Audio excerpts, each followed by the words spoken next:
1890, Sharp Rock jumps upon the scene with a lean and a pocket full of green. The green doesn't symbolize I made it on the top, but RoboCop last year was a shock. The tone of the Popeye cut shook your butt.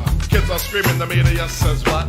Kind of music is this for you to dance to? The man with the plan and the band demands you.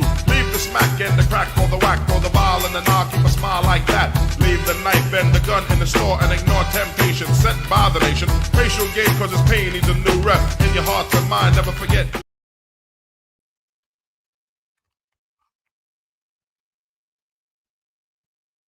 On your Monday, we shall stop. On your Monday, we shall stop.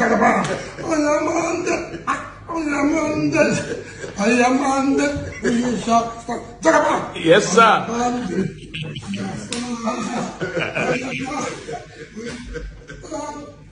On your Monday, we shall stop. Okay now. To person between my bed. I see. I see what the wedding forget me. Okay. Papa you look film. And the Igilaya. Mama say na wa me to go kwa. Aga na wa mu jelomba. O we budike. Aga ni lu ne budilo wa ne mo. Ata me wa ke ya di ba ya joma. Ẹ̀jẹ̀ mi ni ẹ kí n gbọ́, àkànbí ewé ayò, ewé tún èyẹ, ìtún ló ní ọ̀tún ẹ̀ ṣe, ìfà ló ní kan fà ẹ̀ mọ́ra, àìbínú gbogbo àtàrẹ, gbogbo méjì ọkà bàbà, gbogbo mẹ́ta ọkà wáṣẹ́, orí ló túmọ̀ ẹ̀dùn, gbogbo ọ̀nà ní túmọ̀ ẹsẹ̀. Akọni ìmọ̀ tú ìmọ̀ ọjọ́, ìmọ̀ èmi ni wọn kì í dálẹ̀. Wọ́n bá lọ mẹ́lẹ́mọ́, wọ́n á fi jó ẹlẹ́mọ́. Akọni wọ́n bá lọ bèbèrè, wọ́n á fi jó ẹrùkù. Bọ́wọ́ wọn bá tẹ̀lé, wọ́n á fi jó aláre. Àwọn mẹ́tẹ̀ẹ̀ta parapọ̀. Wọ́n wá jọ ń pẹ́ mọ́, ẹ̀ẹ́mọ́ olóko jẹ. Wọ́n ń pa Akíntọ́lá ọmọ Ògún. Wọ́n ń pàdé Ìyọ̀dà, ọmọ Àtàràbọ̀bà. Àkànbí wọ́n ń pàdé Ṣàtàdàdẹ, ọmọ ọba Ìjẹ̀bú Mèrè. Aṣíwájú odò gbólùkẹrẹ, ajagun lólòdì ọ̀run. Tó bá ṣe pé tìyẹ, tó bá ṣe pé tìyẹ, lọ bá ń darí jọ wí, àgbèrò mi kún gbọ́wọ́, ọ̀bọ ti ṣìgìdì bá gbé, àgétì ló bá ń gbé, àyàn ti ìlàyàn ewúrẹ́, ọlọ́run dákun má padà lẹ́yìn ẹ, kó má gbàgbé ọ̀rọ̀ tẹ́, aṣíwájú ọlọ́run dákun má padà lẹ́yìn ẹ. Akọ̀bí ọlọ́run dákun má padà lẹ́yìn ẹ. And there it is right there. Oh, my heart looks a bit out of skew. I'm going for the heart look. Tell me if you want me to go with that look. Also tell me if you can hear me okay, by the way. I'm going for the heart look. Tell me if you think it's the direction of travel to go. So good day to you. Good to be in your company. How are you? We do it again. We always do it, and we always will do it. So we are doing it again. Another day, another session of the One Man Went to More experience. You know, I hate the word show. I'm not a showman. I'm not Liberace. I'm not MC Hammer. You know, I'm just some random guy with a crickety little laptop making some vacuous noise online. So let's not get above ourselves. It's not a show. It's just you know, what's the best? I probably just say it's an online public commentary. Maybe that's the best way to describe it, but certainly not a show. You know, there's I really hate the self-importance that a lot of people try to infuse into these sort of spaces. You know, I'm a show, I'm a creator, I'm a this, I'm a that. You're nothing. You're just a silly guy with a laptop, or you know, that's just all it is. Any silly guy with a laptop can do this. which is to then tell you then that it's no great shakes. Maybe they might not have the accoutrements to drive it in a particular manner, but any silly guy with a laptop can do this, you know. But I'm not a silly guy, by the way. I try to imagine that I'm not. No, yes. Good day to you. Good to be in your company. And how are you? So good day to you. Good to be in your company. And how are you? So we go again. As I said, we always go, as I've already said.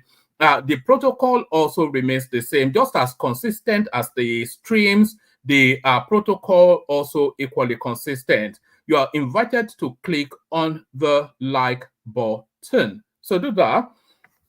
You know that button that says thumbs up right there? Click on that. It's so important. I can't over-label the importance of clicking on the like button, but I don't have to label the importance of clicking on the like button because you already know the importance of that. So everybody knows the importance. Pardon me. Everybody knows the importance of that invitation to click on the like button. So no less or no different here as well. That importance translates into this space as well. So that's why I'm consistently hammering on that you should click on the like button. So click on the like button. So having done that, then if you're not already subscribed, if you look at your screen, we're after 10 new subscribers today. So because there's a threshold that we're on the cusp of that we can leap over, we can crawl over, but certainly we need to get over. So, and that push then of 10 subscribers per stream takes us towards crossing that threshold. So click on the subscription button if you're not already subscribed. So do that. You would know that you're not subscribed because the word subscribe will be showing as red on your screen. So it shows in the present continuous, which is subscribe. If you are subscribed, it will show in the past tense, which will be subscribed. So change it from subscribe, showing us red, to subscribed, which will then depress to gray. So subscribe is all I'm asking. Click on like, click on subscribe. If you want to come and join me on the screen, click on the hyperlink that says StreamYard. Share the links around your social media spaces and super chat towards the stream if you're so inclined. So do all those, just as I've been exemplified then by the excellent Tope O. So follow Tope's example. Minimum of 5 super chats, as you know, per stream. Tope sets the pace. You match or exceed. So do that. But really, of equal importance, or even greater importance is the subscription and the likes. So that's even more powerful and more potent than the super chat. But Tope there straddles all three. She's subscribed, she has liked, and then she has super chatted. So that makes her then a golden member of the platform. So well done, Tope. Well done, Tope, rather. So it's code switching, isn't it? You are switching between different inflections depending on what environment you're in. So yes, click on like, click on subscribe, click on the hyperlink that says StreamYard, share the links as widely as you can, and come onto the screen if you're so inclined and have a conversation with that or your laughing man with a peculiar voice that tries to be British and all that. So do all that. So shall we just launch into it? We don't have an abundance of news, but we have enough to wrap a session around. So let's begin the wrapping with this. So let's begin the wrapping with this. You have no business searching people's bag at airports. This is Festus Kiyamo finally tackling that pain that every Nigerian traveler goes through. You know, I don't know what your traveling experiences have been, but the most nightmarish experience, if not the singularly most, one of the most nightmarish experiences, if not the most nightmarish experience that I've ever, and I've traveled pretty much all continents. I've been to the Middle East, I've been to Asia, I've been to Europe, I've been to the Americas, so I've been to every single continent. But the singular most painful experience is always the Nigerian airport. There's always some card asking for your passport. You know, you shouldn't have more than 2 interactions with any airport. The immigrations and the customs. That's just it. And then another random guy will come up to you in the Nigerian airport telling you that it's XYZ and he wants to see ABC. So that torturous journey, that torturous and the place is so warm, no air conditioning. just a hellish experience all the way through. So it looks as though that hell is about to be, the fumes of that hell is about to be petered down a little bit. You have no business searching people's bags at airport Kiyamo to DSS. These are the vestiges of the Fulani experience that we, the worst thing that ever happened to the Nigerian state has been the Fulanis, because they have no concept of rulership. All they know is a hierarchical structure of command and cascade and exploitation. And that's all they know. They don't know the nuances of management. They don't know how to build anything. All they know is to weigh down on it with brute force. And the vestiges of that is what we experience at the airport with the Nigerian police force, with all of the systems that we have. So it looks as though now the Southerners have come to sanitize. You have no business searching people's bags at airport, Kiyamo tells DSS. Minister of Aviation and Aerospace Development, Festus Keyamo, has stated that the Department of State Services, DSS, is not responsible for searching passengers' bags at airports. Correspondents report that Keyamo made this known during an interview on This Morning program on Arise News on Sunday. So I don't think really that's where that announcement should be made. It should be made to them frontally in the offices, and then measures should be put in place for that to be adhered to. It's not a matter of blowharding on some silly, and I say silly because it's a right, on some silly news platform. Minister of Aviation and Aerospace Development, Festus Keyamo, has stated that the Department of State Services, DSS, is not responsible for searching passengers' bags at airports. Correspondents report that Keyamo made this known during an interview on This Morning program on Arise News on Sunday. Using Lagos International Airport as an example, Keyamo said passengers enter through the arrival door and immediately encounter a screening machine for their bags. So that so far so good. There a lot of automation and a lot of technology needs to be brought to bear. You shouldn't even have any human interactions at all at the airport. You hardly have human interactions at Heathrow. You place your passport on a reader, which takes verifies all that it needs to verify. A gate slides open, you're on your way. If you have nothing to declare, you carry your bags and you walk through. You don't really have any human interactions at Heathrow. So I'm not quite sure, I mean, and the technology is there, by the way, and we can afford it as well. So it's not even a matter of third world country or not. It's just really that embedment of corruption opportunities that stymies development within the Nigerian space. So from the top again, this time all the way through, Minister of Aviation and Aerospace Development, Festus Keyamo, has stated that the Department of State Services, DSS, are not responsible for searching passengers' bags at airports. Correspondents report that Keyamo made this known during an interview on This Morning program on Arise News on Sunday. Using Lagos International Airport as an example, Keyamo said passengers enter through the arrival door and immediately encounter a screening machine for their luggages. Keyamo said the bags are inspected at a joint inspection table after the screening, which causes congestion due to the lack of space.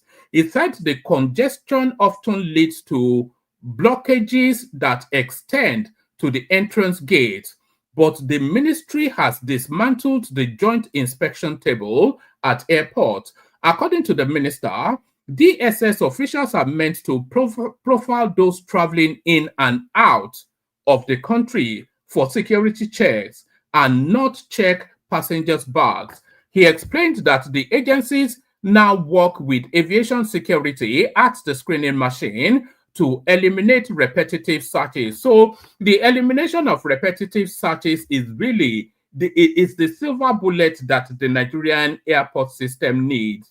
So once you've checked my passport, nobody needs to check my passport again. And my passport is no one's business other than immigration. So once immigration has checked it and okayed it, then on my way I go. And once customs has said, oh, you have nothing of concern here, then out of the airport I should be. It shouldn't be, it should be a seamless process. Passport, sir, here it is.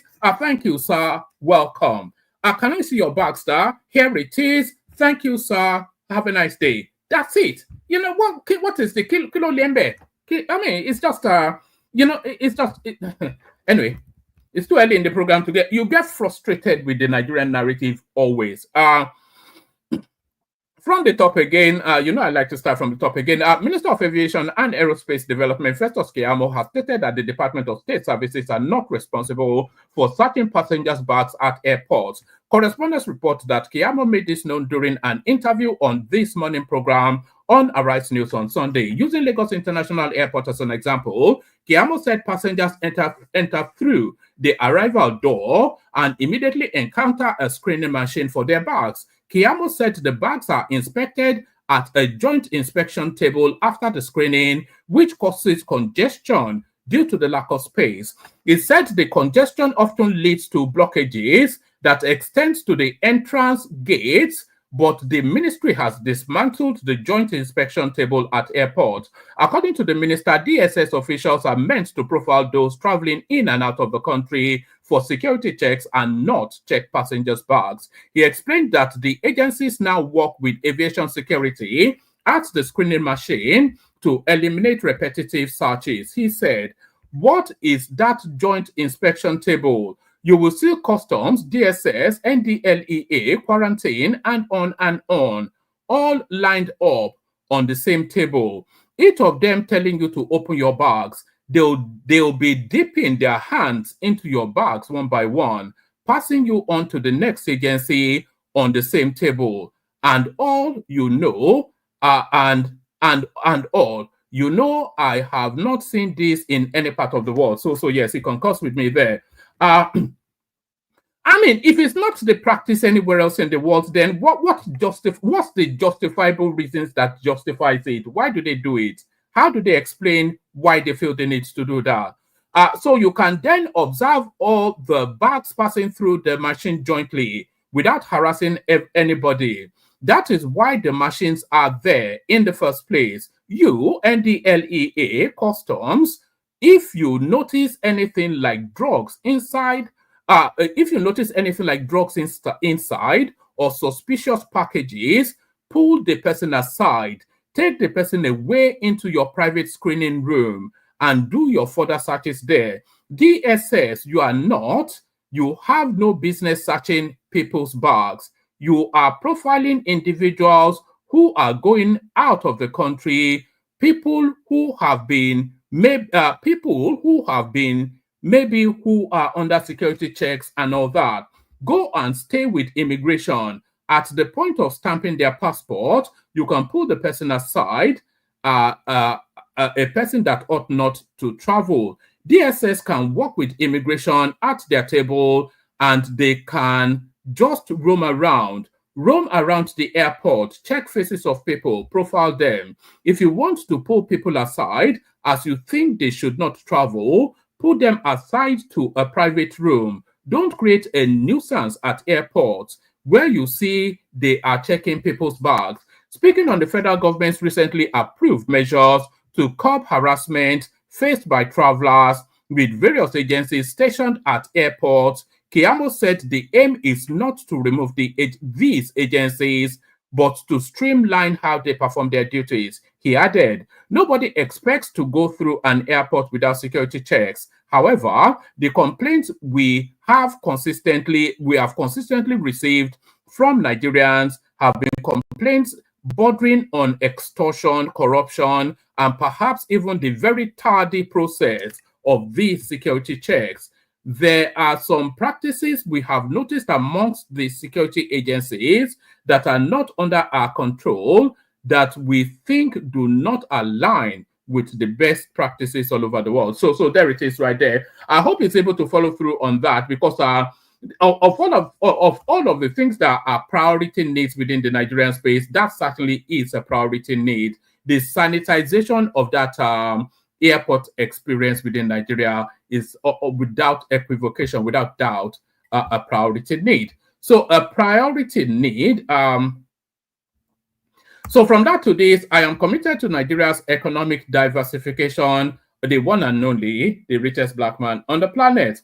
I'm only really reading this to find out then if it's going back into steel, because there was a time he wanted to take over Ajaokuta, but because of the all of the problems they were giving him around his refinery, he decided not to do it. So as he now changed his mind then to go into the steel industry. That's really why I'm reading this. I am committed to Nigeria's economic diversification, Aliko Dangote. Dangote Group says it is committed to scaling up investment in Nigeria in areas of manufacturing finished goods and products that are usually imported into the country, a move said to be in support of the nation's desire for economic diversification. The group revealed that the decision was in line with its corporate strategy born out of the need to help Nigeria to reduce importation and curbing the exportation of raw materials that is draining the country's foreign earnings. So, you know how Dangote is always able to masterfully wrap his profiteering around nationalistic zeal. Is helping Nigeria by creating a profit-making venture for himself. This is what he always tells us. Aliko Dangote, president of the group, made this disclosure at the weekend during the special day of his company at the ongoing 45th Kano International Trade Fair holding in the commercial city of Kano, northwest Nigeria. Dangote, whose address was delivered by Aliyu D. Aliyu, director in charge of the Northern Office Dangote Cement, said in line with his vision for Nigeria, the new petroleum refinery established by the group has started the exportation of finished products across the world. So there is Dangote right there. If it's not going into steel, then it's not, you know, anything like cement, anything like canning tomatoes and tomato puree and all of that. That's all well and good, but that's not really where we need Dangote. We need Dangote in heavy lift industries. So it can lift, and by the way, there's a Chinese company coming in to rival Dangote in that cement space, by the way. I think they're the one that bought Lafarge, and they're coming with intent. So you can leave all of those cement, canning tomatoes and all of that, or the sugar, whatever it is, he's made his money there already. He can leave that space and go into the heavy lift nation building sort of industries. Like this petroleum is in now, that's a heavy lift nation building sort of industry. The other heavy lift nation building sort of industry is steel. And that is the natural pivot of Dangote. Not canning tomatoes and although you and I can do that. You and I can buy machines in China and set up a factory in Nigeria. It's not beyond the reach of all you need is a business plan and a willing financial space to lend you the money. So I think we've got that. So I think we've gotten all we can out of that. If it's not going into steel, let me see. If it's not going into steel, then there's no news here. No, it is not going into steel. So if it's not going into steel, then there is no news there. Let me send a link, by the way. The room, anybody that wants to hop on can hop on. You know, we are always canvassing. There used to be a time we used to beat people off this platform. Now we're beating people into the platform. So we go on from that to the next one. WikiLeaks cable exposes how. So we're back to the affair BABALOLA space again. So people are digging through the archives, then digging out all of the gremlins in this guy's past. But would that be sufficient enough to bully him into submission? I doubt that very much. WikiLeaks cable exposes how affair BABALOLA ex-President Obasanjo allegedly bought Nigerian Court of Appeal ruling with 30 million naira cash in 2004. So there it is.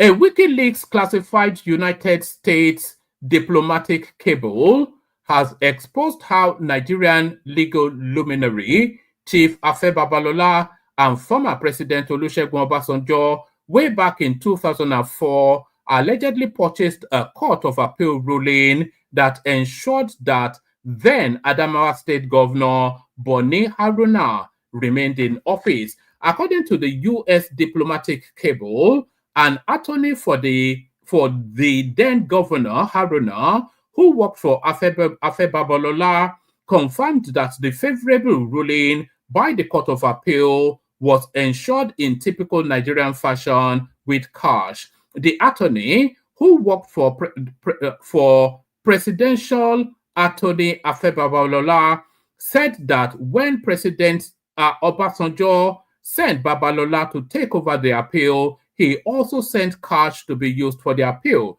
The attorney claims that he went along for the delivery of the 30 million naira, about $225,000, to each of the 5 judges on the tribunal, but did not know if this was all the money disbursed.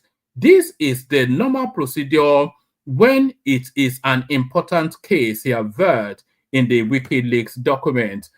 Boni Haruna, a staunch member of the People's Democratic Party, Obasanjo's party at the time, was governor of Adamawa State from 1999 to 2007. Afe Babalola has recently come under the radar in Nigeria over his use of the Nigerian police to arrest. And we need to correct this, by the way. Afe Babalola did not use the Nigerian police to arrest anybody.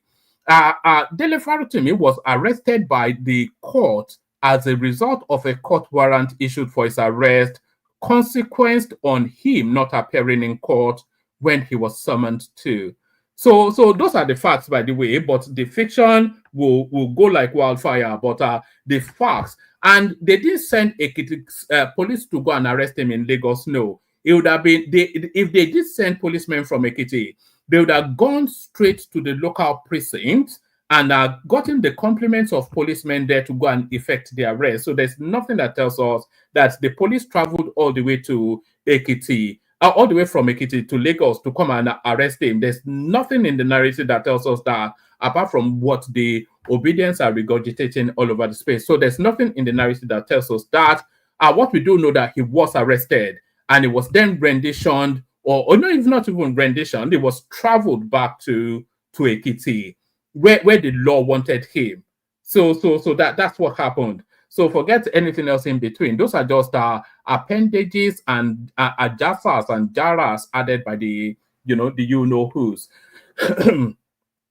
Afe Babalola has recently come under the radar in Nigeria over his use of the Nigerian police to arrest human rights lawyer Dele Farutimi from office in Lagos State, an action that has received national and global condemnation from various quarters and human rights groups. Correspondents reported last Tuesday that Farutimi was arrested. So we know all of that. Okay, let's take that, actually.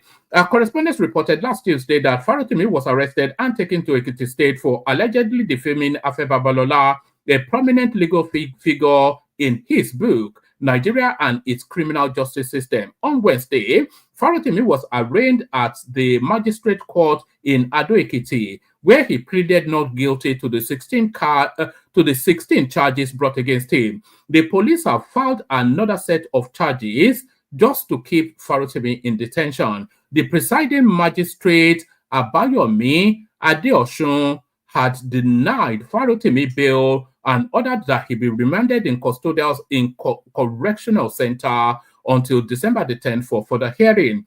Meanwhile, WikiLeaks documents which detailed the saga involving Babalola, Obasanjo, and the Court of Appeal ruling in 2004 are typically classified U.S. diplomatic cables sent to and from U.S. embassies in countries throughout the world. WikiLeaks was to publish 251,000 cables. WikiLeaks was to publish 251,000 cables originating from 274 embassies, dating from December the 28th, 1966 to February the 28th, 2010, the organization said on its website.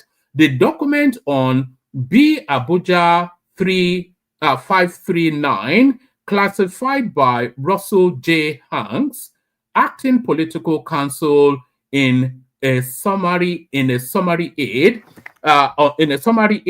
On July the 5th, an appeal court sitting in Jos overturned the March 24th election tribunal decision that had nullified the election of Adamawa State Governor Bone Haruna. The verdicts of the appeal court and the election tribunal differed so significantly in their findings of the relevant facts that they beg the question of whether one verdict or the other may have been influenced by outside parties. End of summary. Number 2, on July the 5th, an appeal court sitting in Jos overturned the March 24th election tribunal decision referred to as A and B that had nullified the election of Adamawa State Governor Bone Haruna, PDP member and protege of Vice President Atiku Abubakar. The original election tribunal had found beyond reasonable doubt that electoral malpractices had taken place and that the election was non-compliant with the electoral laws. The appeal court in Jos, however, found that the evidence used by the election tribunal was absolutely inadequate even to prove the simplest of a criminal offense, very impotent to effect the appellant and respondent, ridiculous for convicting any of the cross respondents with commission of electoral offenses. So it goes on and on. I think I've gotten. Oh yes. I think this is the bit that we really need. It says, Chief Afe Babalola's chickens are coming home to roost. Facts are now emerging that, in fact, the reputation they are using the Nigerian police force to protect does not exist. Here is a WikiLeaks US government cable detailing how Chief Afe Babalola and former President Obasanjo bought a court of appeal judgment. So I think this will be the one we really just need. I think it's the colored section that we really need. So rather than me having to wade through all that, and so let's see. It says yes, it says according to an attorney for Haruna, the outcome was ensured in typical Nigerian fashion with cash. The attorney, who works for presidential attorney Afe Babalola, so I think we've read that bit. So there's that. They're digging through their archives. I don't even know if this is fact or fiction, but they are digging through the archives to try and pad out a case for Dele Farotimi. But whatever the past of Afe Babalola is, even if there were instances that Afe Babalola was found, tried, and convicted for bribing judges, even if those are documented in the past, this particular scenario stands alone. You know, so the fact that you've been convicted of pickpocketing does not then mean that a random person can accuse you of picking somebody's pocket without him having to prove it. So they're trying to besmirch, trying to color Afe Babalola bad. It does not retract or enhance anything. It doesn't ebb or flow anything. It still stands where it is, that this guy has alleged and this guy must prove. So I'm not quite sure, but I'm not wrong, Goga. I suspect I may be right, but there it is. So there it is. Let me send. The link is there anyway. Anybody who wants to join. Let's go on from that to the next one. Still with Dele Farotimi. Dele Farotimi, Yoruba Council send message to Tinubu, IGP, AGF over arrest of human rights lawyer. So I'm not quite sure if we know the trajectory of that arrest. So what exactly are people claiming is wrong with it? The Yoruba Council Worldwide has condemned the recent arrest of human rights lawyer Dele Farotimi, describing it as a misuse of police powers and a violation of democratic principles. Correspondents have reported how a chief magistrate court in Ado-Ekiti, the Ekiti state capital, on Wednesday, December the 4th, remanded Obi's ally Farotimi in prison over allegations of defamation of Afe Babalola, a senior advocate of Nigeria and founder of a university. So Faratimi, a retired lawyer, was seized at an office in Lagos and transported to Ekiti State. In light of this arrest, the Nigerian Bar Association has argued that the charge is not a criminal offense under Lagos state laws, but then it's not being charged. It's a non sequitur, isn't it? It's a non-argument. It's not being. We have already established that the publication of that book makes it wherever the crime, wherever the book is read, it essentially makes it a sin of a crime. If there's criminality found in that book. So what we understand already is that the defamation takes place at the point of reading that book and at the location of reading that book. So it's nothing to do with Lagos State. Whether Farotimi is resident in Lagos State is immaterial. Whether the book was published in Lagos State is a non sequitur. None of this adds or removed from anything. The fact is that the crime was committed in Ekiti State, where Afe Babalola read the book and where his reputation also lies. So that's just the thing. That is where the crime was committed. That is where the petition of that crime was filed. That is where legal suits were instituted, and that is where matters needs to be answered. So whether it's a crime in Lagos State or not, what has that got to do with it? It's nothing to do with it. It wasn't in Lagos State that the crime was committed. It's not in Lagos State that the aggrieved party is seeking redress. So what is it not being a crime in Lagos State got to do with anything? Just a complete, they're just trying to muddy up the waters. They're just trying to muddy up the waters. Let's take it from top again, actually. The Yoruba Council Worldwide has condemned the recent arrest of human rights lawyer Dele Farotimi, describing it as a misuse of police powers and a violation of democratic principles. Correspondents had reported how a chief magistrate court in Ado Ekiti, the Ekiti state capital, on Wednesday, December the 4th, remanded Obi's ally Farotimi in prison over alleged defamation of Afe Babalola, a senior advocate of Nigeria SAN and founder of Afe Babalola University in Ado Ekiti. Farotimi, a retired lawyer, was seized at his office in Lagos and transported to Ekiti State. In light of the arrest, the Nigerian Bar Association has argued that the charge is not a criminal offense under Lagos State laws. Corroborating, the Yoruba Council, led by its president, Ola Dotun Hassan, while speaking exclusively to correspondents on Saturday, December the 7th, said, "We are aghast and deeply concerned by this unwarranted arrest, rather not address, but arrest. Libel is a civil matter, and the arrest in this manner undermines the rule of law." So this a lack of a clear understanding of the state of play. That's just what it is. Libel is both a civil or a criminal matter, and it can be civilly sued or criminally sued. And in this instance, being criminally sued, I think that's the understanding we all have. The Inspector General of Police should order the immediate release of Mr. Dele Farotimi and disclose the details of the complaints that led to this illicit conduct. I don't think the details of the complaint are shrouded in any mystery. Afe Babalola claims defamation. He has published all of the things that he is alleging and is inviting Dele Farotimi to defend against. So what details are missing that are not disclosed? The inspector this is what they call this tautology. This is just talking for talking's sake, isn't it? They just want to register a position without actually caring about facts or balance or anything. The Inspector General of Police should order the immediate release of Mr. Dele Farotimi and disclose the details of the complaints that led to this illicit conduct, Hassan said. He just wants to use big words, Hassan.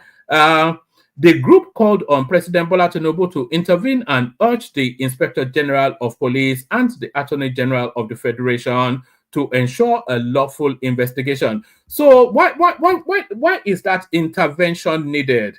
So this is a matter between two citizens. None of them is disadvantaged in any way because both of them are successful to varying degrees, lawyers, and both of them are establishment in society. So this is a battle between two heavyweights. So what is the intervention needed for? So there's been no lines crossed so far, so there is no reason for anybody to intervene in anything. So let them duke it out in court and let the chips fall where they may. The group called on President Bola Tinubu to intervene and urge the Inspector General of Police (IGP) and the Attorney General of the Federation (AGF) to ensure a lawful investigation. If nothing meaningful is done, this incident will tarnish the image of the presidency. How does this have, this is the thing, this sort of things that irritate people.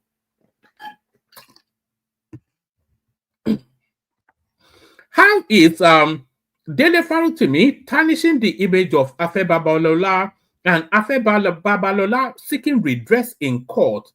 How does that tarnish the image of the presidency? How have we been able to shoehorn the presidency into this? What has it got to do with Tinubu or the Nigerian state even?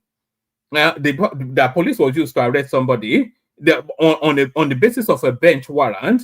If the magistrate court issued a bench warrant for the arrest of Dele Farutimi, how is that carried out? Is it the judge that sits in that magistrate court that will go all the way to Lagos and hold Dele Farutimi in a headlock and drag him all the way to Ekiti? I mean, obviously the police has to be involved.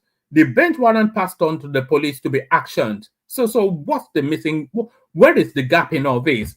If nothing meaningful is done, this incident will tarnish the image of the presidency and undermine trust in the federal government. The council warned. The Yoruba Council stressed the importance of adhering to the law enforcement principles of legality and human rights. We demand that the Nigerian police force exercise its powers responsibly and strictly in accordance with the law. So what? I don't know, man. This is just blowharding. Everybody just piping up and chiming in. Peter Obi reacts as Ekiti court sends top ally Dele Farutimi to prison. So it's somewhat understandable that Peter Obi would leap to Dele Farutimi's defense because, of course, Dele Farutimi is very much Peter Obi's man Friday. So I have no qualms there. So let's just leave that. It's just that particular nonsense continues. Pardon me. That particular nonsense continues. Yes, let's go to the Ghana storyline. So they've had a presidential election in Ghana. So thankfully, Peter Obi was not in contention. So it was relatively peaceful. So Peter Obi was not in Ghana to contest. Ghana's flawless presidential polls shames Nigeria's Inec. It was actually Nigeria's Inec that ran that election. A lot of people may not know. Ghana's former president John Mahama has staged a political comeback by winning the West African nation's presidential election after his rival vice president, something or the other, conceded defeat on Sunday. The conduct of the election and the behavior of the politicians in Ghana shames Nigeria's INEC that many Nigerians have called crooked. Addressing a press conference at his residence, the loser said he had called Mahama to congratulate him, adding that Mahama's National Democratic Congress also won the parliamentary election. Let me say that the data from our own internal coalition, is not what this doesn't actually shame INEC in any way. This election conducted in Ghana right here, it actually shames Atiku Abubakar and Peter Obi, who for reasons of losing an election wants to destroy the whole system. So this is what this is showing us. The loser quickly concedes, haven't seen the figure, congratulates the winner and protects the system. So that's a patriot putting his country above his own personal interest. So Peter Obi, who came about what 10 million behind, he claims he won an election, went to court, brought no proof, but still continues to travel around. Ghana's flawless presidential poll shames Nigeria's Inec. So, and Inec was heavily involved in Ghana's polls, by the way. Ghana's former president, John Mahama, has staged a political comeback by winning the West African nation's presidential election after his rival, former vice president, is Mahamadou Bawumia. Let me attempt the name. Mahamadou Bawumia. And that is a Muslim, by the way, considering to a Christian. So I think they got it right somewhat in Ghana. Ghana's former president, John Mahama, has staged a political comeback by winning the West African nation's presidential election after his rival, Vice President Mahamadou Bawumia, conceded defeat on Sunday. The conduct of the election and the behavior of the politicians in Ghana shames Nigeria's INEC that many Nigerians have called crooked. So, how does if you say the conduct of the election shames INEC, how does the behavior of the politician in Ghana also shame INEC? So it's just, the bias is just consumed itself, that it doesn't even make any reason sense anymore. Here it is highlighted right here. It says the conduct of the election, so that is INEC, and the behavior of the politicians in Ghana, so that's not INEC, shames Nigeria's INEC that many Nigerians have called crooked. Addressing a press conference from his residence, Bawumia said he had called Mahama to congratulate him, adding that Mahama's National Democratic Congress, NDC, also won the parliamentary election. Let me say that the data from our internal coalition of the election results indicate that former President John Mahama has won the presidential election decisively, Bawumia said. So there it is. That is how we should be. I hope Peter Obi is taking note and notice.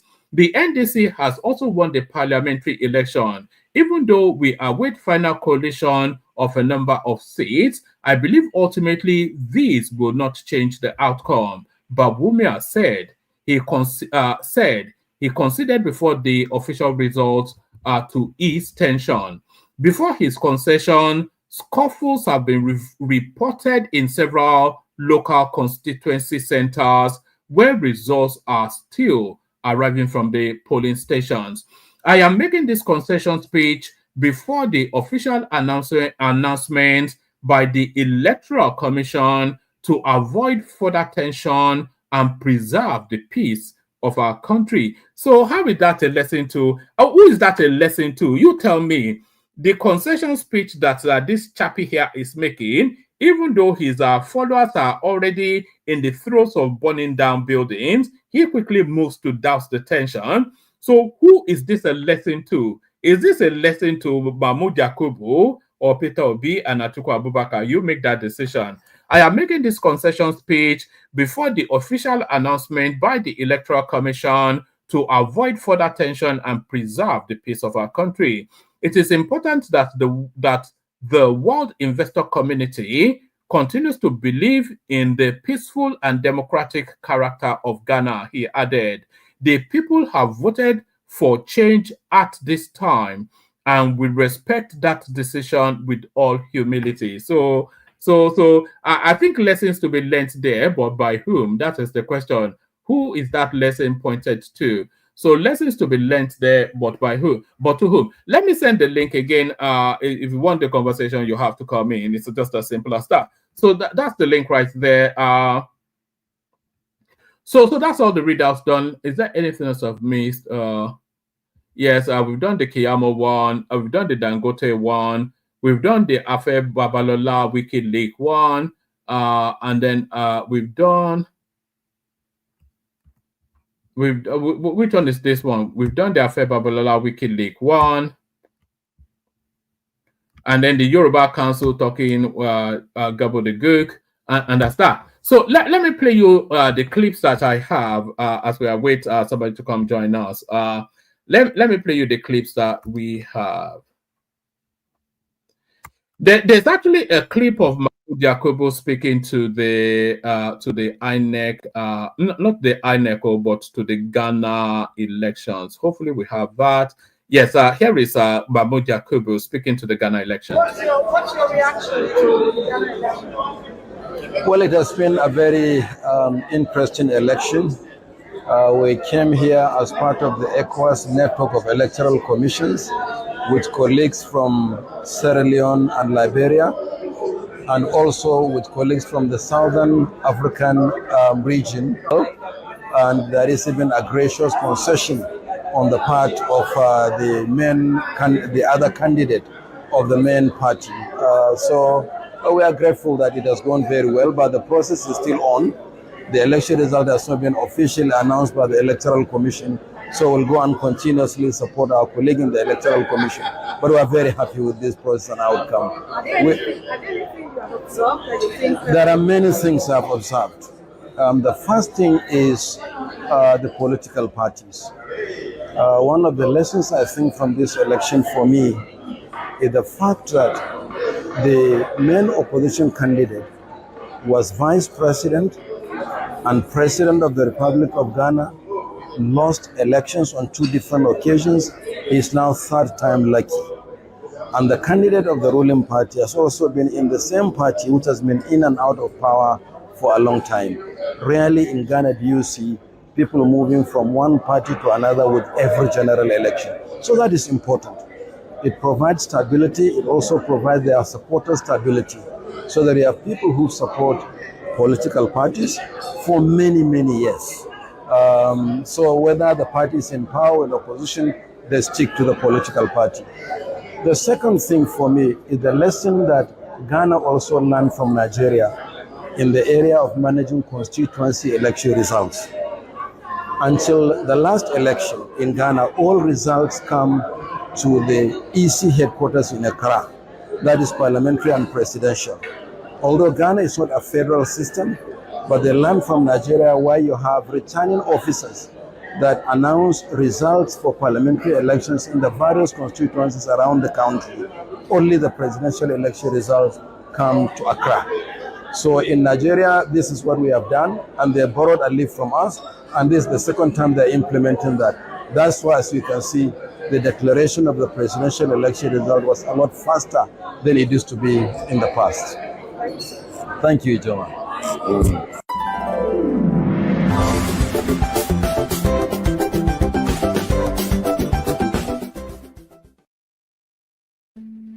So there it is. That's Ghana showing Nigeria then how elections should be conducted. It should be the other way around, but there it is. It should be the other way around, but there it is. So now a lot of you would have noticed how aggressively the naira is gaining against the dollar. But why? This next clip now tells you all you need to know about what's going on there. Naira moved from 17 to 15 in less than 2 days, and people are asking questions. What is happening? Oh, calm down. Let me explain. There are 4 things happening at once, and you might like the 4th one. Number 1, Nigeria raised a euro bond of $2.2 billion. And guess what? It was oversubscribed. So Nigeria went to the market and said, I'm offering $1.5 billion at an attractive rate of over 9 point something percent. And investors were running through, and they were offering $9 billion, but they only gave out $2.2 billion. So what does that count for Nigeria? It counts as an inflow. Remember, demand and supply. So we have supply. Secondly, last week, the Central Bank of Nigeria unveiled the Electronic Foreign Exchange Matching System, the EFEMS. So the CBN transitions from the FX trading to Bloomberg's B matching, promises enhanced transparency, fair pricing, and operational efficiency. So the central bank on the 2nd of December moved to a new system of matchings, the B match for Bloomberg. You can see even the Central Bank of Kenya has adopted that as of January of 2024. What does it do? It matches the people that want to sell and buy dollars in a very transparent manner. You can't beat this system. You can't, sha. But it's very transparent. So immediately it was launched, all the banks needed to come on to sell their dollars, and they will see all the people that want to sell and people that want to buy. So all the banks that have been keeping money, they will see that they have too much. So they want to sell off, and they'll see the willing buyers too on the system. Transparent. Now, this adds to number one, there's already dollars that is coming in from the Eurobond, and then there's excess dollars in from people, the banks that already have. So sellers, so the quotes that they have, the Naira will keep appreciating for now because demand and supply. Once there's more supply, demand, you know what it happens. Number three, this is our guys, I just got back, IJGB. Now, a lot of people are coming in for December. A lot of our brothers, friends, aunties, uncles are coming in, and they're coming in with dollars. That is why you are noticing that fintech companies are having excess dollars and their rates are dropping seriously. So more supply, and what is happening to our demand? There isn't that much demand at the moment for dollars because there's a lot of dollars coming in to Nigeria. And lastly, these guys, our crypto brothers and sisters, and the people that, you know, have made money from crypto. This is December, so a lot of people need to spend the money in Nigeria. So they are exchanging their dollars for Naira. So everything is making the Naira at the moment appreciate. But is this sustainable?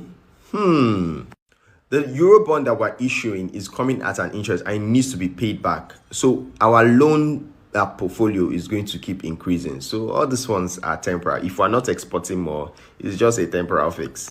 But kudos to the CBN for the system that they brought out, so we can see the real value of the Naira. So not the one that some people will come and be holding dollars and then, you know, making the Naira fall. So kudos to them. So now you know why the Naira is appreciating. If you have more information, you can share with us in the comment section. And don't forget to hit the follow button. You know, I always talk about the economy, the banks, and everything Nigerian economy, and fintechs too. Well, I hope you learned something. Hey, be good, take care. This is the online banker. Oh, all right, so that's your online banker. So hopefully that made sense to me, to you. A lot of it went over my head, but none of this goes over my head. The matter of the Port Harcourt refinery has now been put to bed. So the Port Harcourt refinery is working, and there's video proof of it. Watch this. And we ensure we're able to run it safely, run it sustainably, and run it profitably. In as much as this plant was built in 65, you can see that this is a very modern equipment. Come on, say, sorry.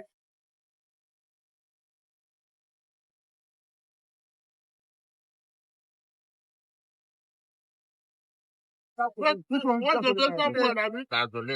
make a difference. Yeah, that's why the main ingredient in the soup, but it's not here. Your to measure it, the primary quality, the expect of same number is not yet ideal for your car. So we do a blend to improve that number. This is the level of what I'm saying. You can start the whole control values, state of the art. The state of the art. Just look at the flame. All right, so they've taken the cameras into the Port Harcourt refinery to show its workings. Will that satisfy the naysayers, though? I doubt that very much. They are not really after the refinery are working or not. They just want to continue to hammer and bring the country down. They want to continue to hammer and bring the country down. Let's go on to the next video. Let's play this one. This is a guy that we play often on this platform. Watch this. Anambra State is the scariest state in Nigeria. Anambra people are the most terrorized people in Nigeria. After my mother's burial, I decided to stick around for a while so that I will be able to move around the state and see things myself. And all I can say is that Anambra is in the state of anyhowness, the state of absolute madness.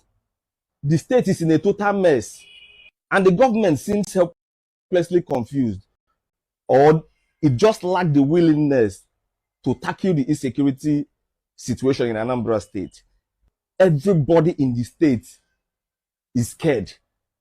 In a normal society, people would leave vacation early because they did not go with car. But in Anambra State, people would leave occasion early, very early, because they attended that occasion with car. You cannot drive around Anambra State with a relaxed mind. You must be careful of the car coming behind you and the one in front of you. You must not allow the one behind you to pass you. Nobody knows who is who. Everybody is suspecting everybody. The most dangerous thing to do right now is to drive a relatively clean car in Anambra State. The state is in a total mess. There is a total collapse of security in Anambra State. And the craziest thing is you cannot distinguish between security men and the kidnappers, because intermittently you see Sienna bus, SUV or commercial buses with armed men, masked armed men with their face covered, looking very scary. You wouldn't know if they are security men. You wouldn't know if they are kidnappers. So you are not relaxed. Anambra State is in a total mess. Soludo is grossly incompetent as far as security is concerned. He is focusing his attention in only 2 local governments, Agwata and Oka. Other local governments are at the mercy of kidnappers and the Ndiakodo. There are some group of touts they call Ndiakodo in Anambra State. And they are empowered by a professor to be assaulting, molesting, intimidating people for whatever reason. Once you are on dread, they will cut off that dread and deal with you, beat you mercilessly, lock you up. They will nearly kill you for having tattoo, not for committing any crime. Instead of addressing the security challenges we are having in the state, Soludo unleashed Ndiakodo on our people, on our youth. This is not governance. What Soludo is giving to Anambra is not governance. And I hope Anambra will speak in the next election. So there it is right there. I saw somebody in the comment section saying I always bring tales of woe from the Southeast. There are no other tales going on in the Southeast other than tales of woe. So it's either we don't speak about the Southeast or not. It's either we don't speak about the Southeast at all, or we give you what and all what is going on there. It's just it's a den of iniquity out there. It's a basket case, the totality of the Southeast, but not a basket case. What is happening on Saturday? We have a really, really big guest joining us. When I say a really, really big guest, I mean a really, really big guest. So that's the guy right there, Segun Showomi. He'll be joining us on Saturday. I've been speaking to him over the course of the weekend, and he's all set to go. You don't know who Segun Showomi is. Maybe you've been living under a rock. Here is the man. I think, sir, with due respect, one of the challenges that I'm beginning to become convinced is our issue now in the country, especially since we've started this democracy.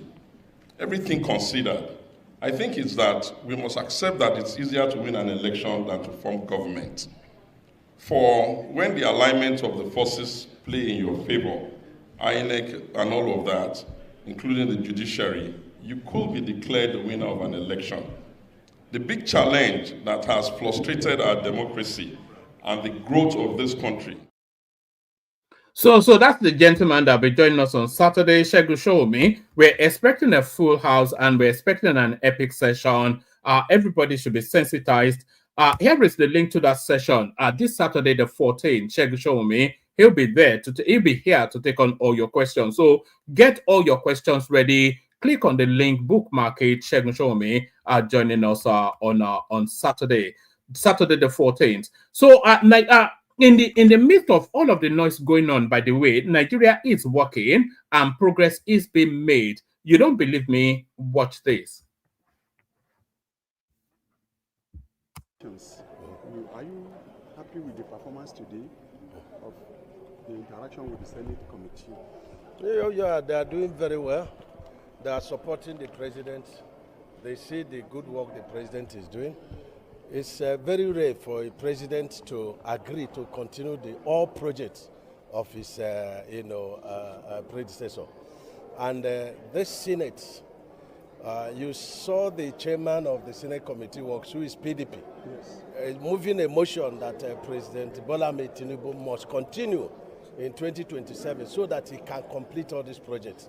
Because he's saying that he's not sure of any other president who will have the courage to complete this project. So I'm very much happy because we are on the same platform, pushing these contractors on the heritage projects to see that these projects are completed.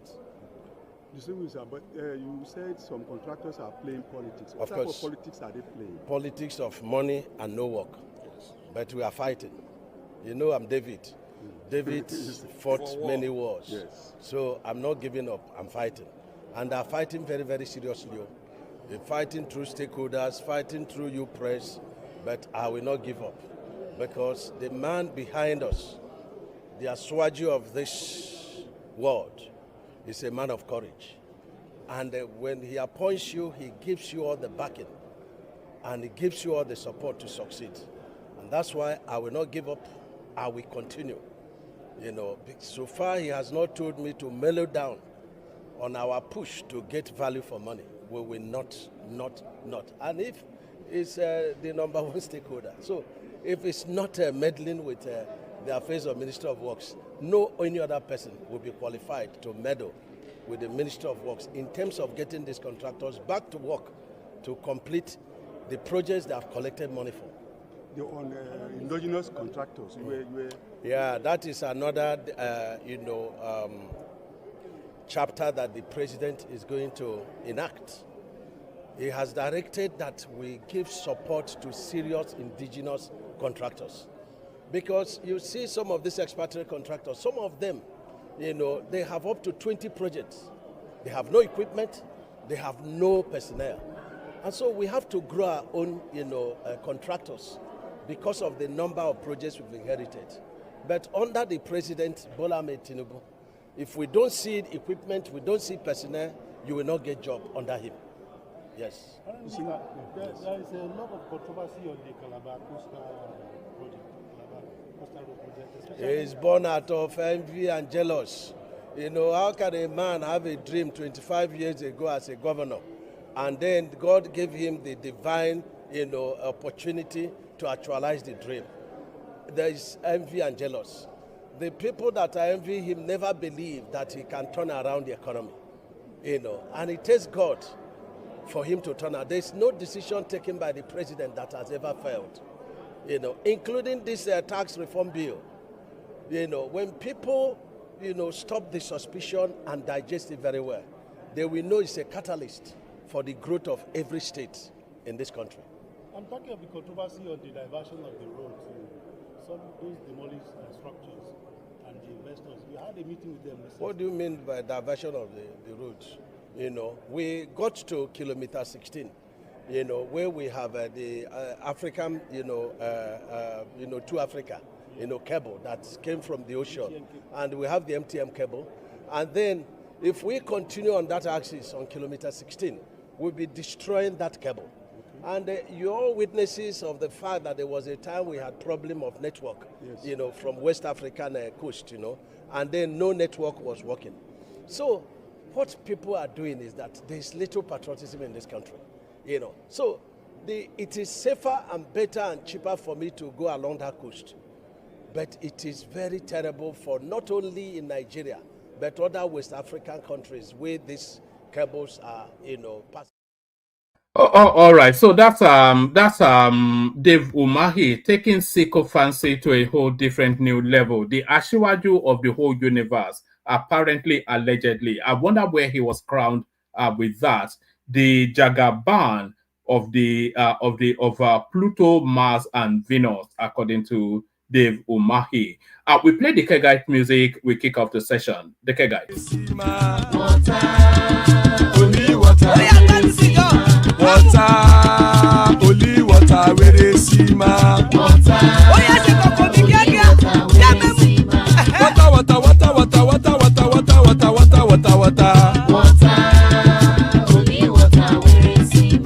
Hapa o naido.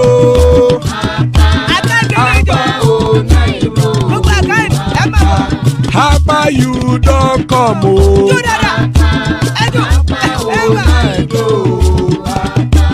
Hapa o naido.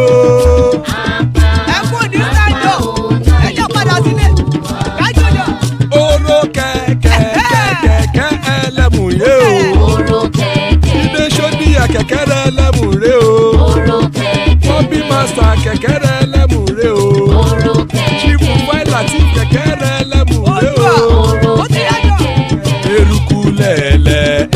ẹlẹ́mùdé.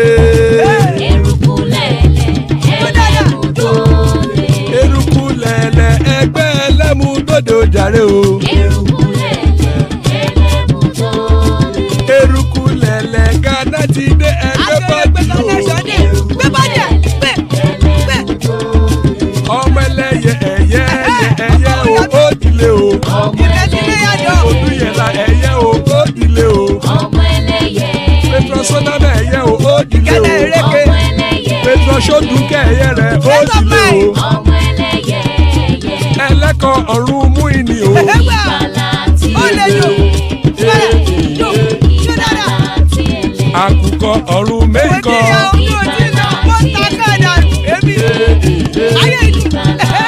Ikú kò ní ríwà gbéṣe o.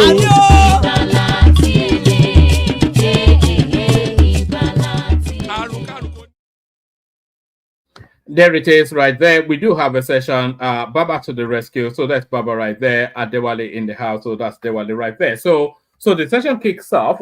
Still plenty of room, of course. Anybody that wants to hop on.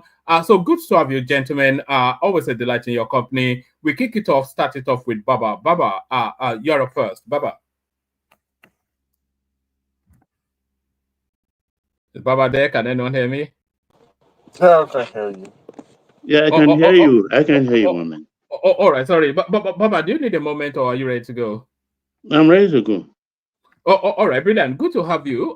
So not a lot in the news, but still some enough. A lot of it coming out of Ghana, who are making the example of how elections should be run for Nigeria, making the example to Nigeria on how elections should be run. So they've had an election very, very quickly. Haven't seen the smoke signals. The loser very quickly concedes the contest, congratulates the winner in order to douse the attention of his supporters and protect the image of his country. Well done, I would say. Baba. Yes, a very fine evening from here to you, one man. I know you're already in 00 hours. And are you, the co-panelists, Adewale, Mokie, the comment section people, and our viewers? I wish you all a fabulous week ahead. Yes, one man. Ghana's election has always been peaceful to an extent, actually. And you won't be surprised. They always conduct their elections mostly on weekdays, except this one falls, I think, into Saturday or so. I can't remember again. And they go to work. It's not a holiday. They go to work. You take excuse from your work and just go and vote. But we should remember also that in terms of size, it's a smaller country compared to our nation, and they are just 35 million people population, and out of that 35 million, about over 2 millions are Nigerians. So it's like in Ghana, yes, yeah, over 2 million. Really, Nigerian that's a lot. population. That's a lot. That's a lot. And that means we are about 6 times the population size of Ghana. So and the terrain, we have difficult terrain. There is not that difficult. They have only their neighbors are Cote d'Ivoire and Burkina Faso attached to them, and of course we talk about Lomé. That's all. So it's not a difficult place at all. But their election has been it's a fascination for me, actually, because no Muslim has. This is about the second or third time that power has transited from one party to the other in Ghana, if I'm not mistaken. Yeah, they have majorly 2 parties, NDC, which was formed by late Jerry Rawlings, and NPP, which is formed by the opposition of the political elites who fought against Rawlings. So those are just the two major parties. The other ones are fringe parties, actually. So, and Ghana have never voted any of these two political parties beyond 2 terms, the constitution allowed. So NDC will rule for 8 years. The next 8 years, it will be NPP. And they have a tradition of what they call skirt and blouse, which has been broken now. By skirt and blouse, they mean if you vote NDC to the presidency, then the parliament will be NPP majority. And the parliament is about is that majorly for balance? For balance, Abi? Yeah, for balance. But it has been broken now with this cycle of election. Fortunately, because there are 275 seats. That's quite sophisticated, actually, if you think about it. Yeah, they are. That's why I say it's always fascinating. They have 275 parliamentarian seats, but for the first time, Mahama won landslide. 2/3 of the parliament he won, and I'm excited about that. 2/3. Baba. Yeah. Sorry, sir. Sorry to interrupt you. No problem. We are just few, so it's welcome conversation. But okay. I watched the Ruben Abati interview today with Dele Momodu. Okay, and, yes, and he was talking about the fact that the parliamentary election is not yet concluded. So, and it doesn't seem that the NDC is going to take the majority there. So I'm not so sure if they've concluded or they've announced now. I have it on my phone. The whole 16 regions. I have it on my phone. I have it on my phone. So it's, I think, as of the time I had it on my phone, 188 for Mahama, that is NDC, 88 for Mamadou Bawumia, and then 3 independent. So it's 2/3. They already they sit. So its ministers will be easily confirmed and everything. And but there's problem ahead because the economy is in shambles. When we say in shambles, people use that language for us, but we are not there yet. That's a country where those who bought financial instruments cannot claim it as at when due. They had to do a lot of head cuts. And you know, that's a disaster in the first place for the economy. So nobody's buying their bonds. So IMF have to come to bail them out with $3 billion. And you can see we borrow that much easily, even though we're high premium interest rates. So shambles can be used for other climb like this, but not for Nigerian economy. We just like hyperbole and have the satisfaction of destroying our own. We have a high sense of self-deprecation, which I really dislike, actually. So kudos to them. I salute the doggedness of Mahama because when he lost in 2015, he wept publicly. He was pained. He wept publicly. And he contested again in 2020. He lost against Akufo-Addo. And this time around, he won. Sorry, Baba. Do they have our sort of structures that you cannot, and the Americans as well, that you cannot serve more than 2 terms? Exactly. All right. His was contentious. His was contentious. He just mirrored that of Jonathan, or Jonathan mirrors his own.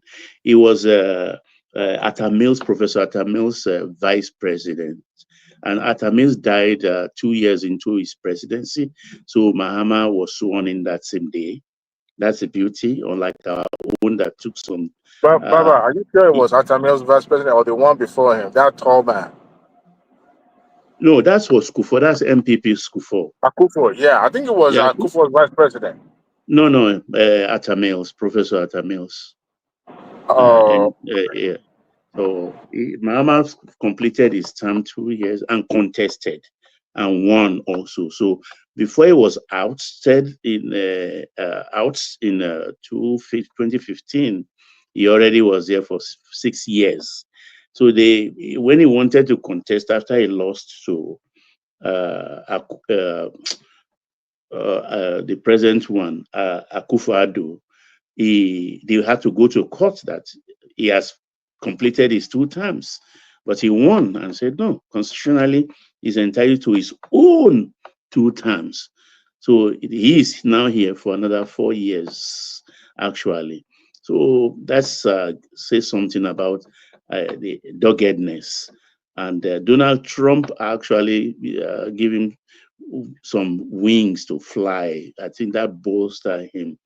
He's quite a nice person. The girls love him, but he has, with age, he's not looking really dapper and handsome like he used to a couple of years back.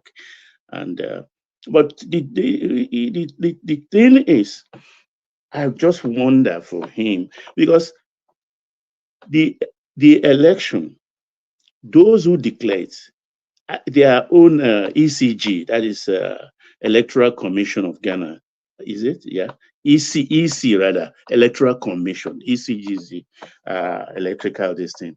EC have not formally declared. You understand? Jean Mensah is the electoral chairman, a very fine lady.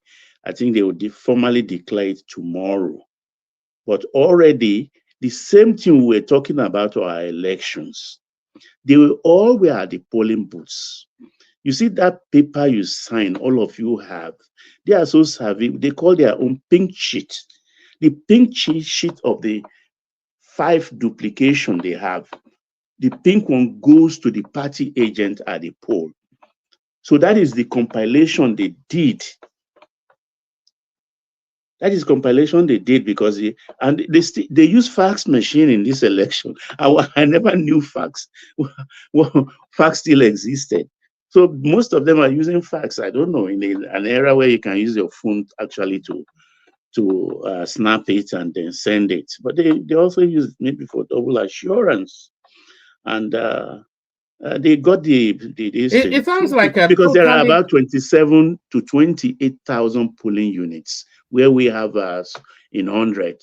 So they have just polling units not too large. And this is the first time. Is it, Baba, sorry, is it unfair to draw parallels between Ghana and Nigeria? I think it's not fair. It's not fair in the sense that in temperament, we are two separate people. They are laid back, nice, easygoing, law-abiding. But no, when it comes to that's another terrain entirely.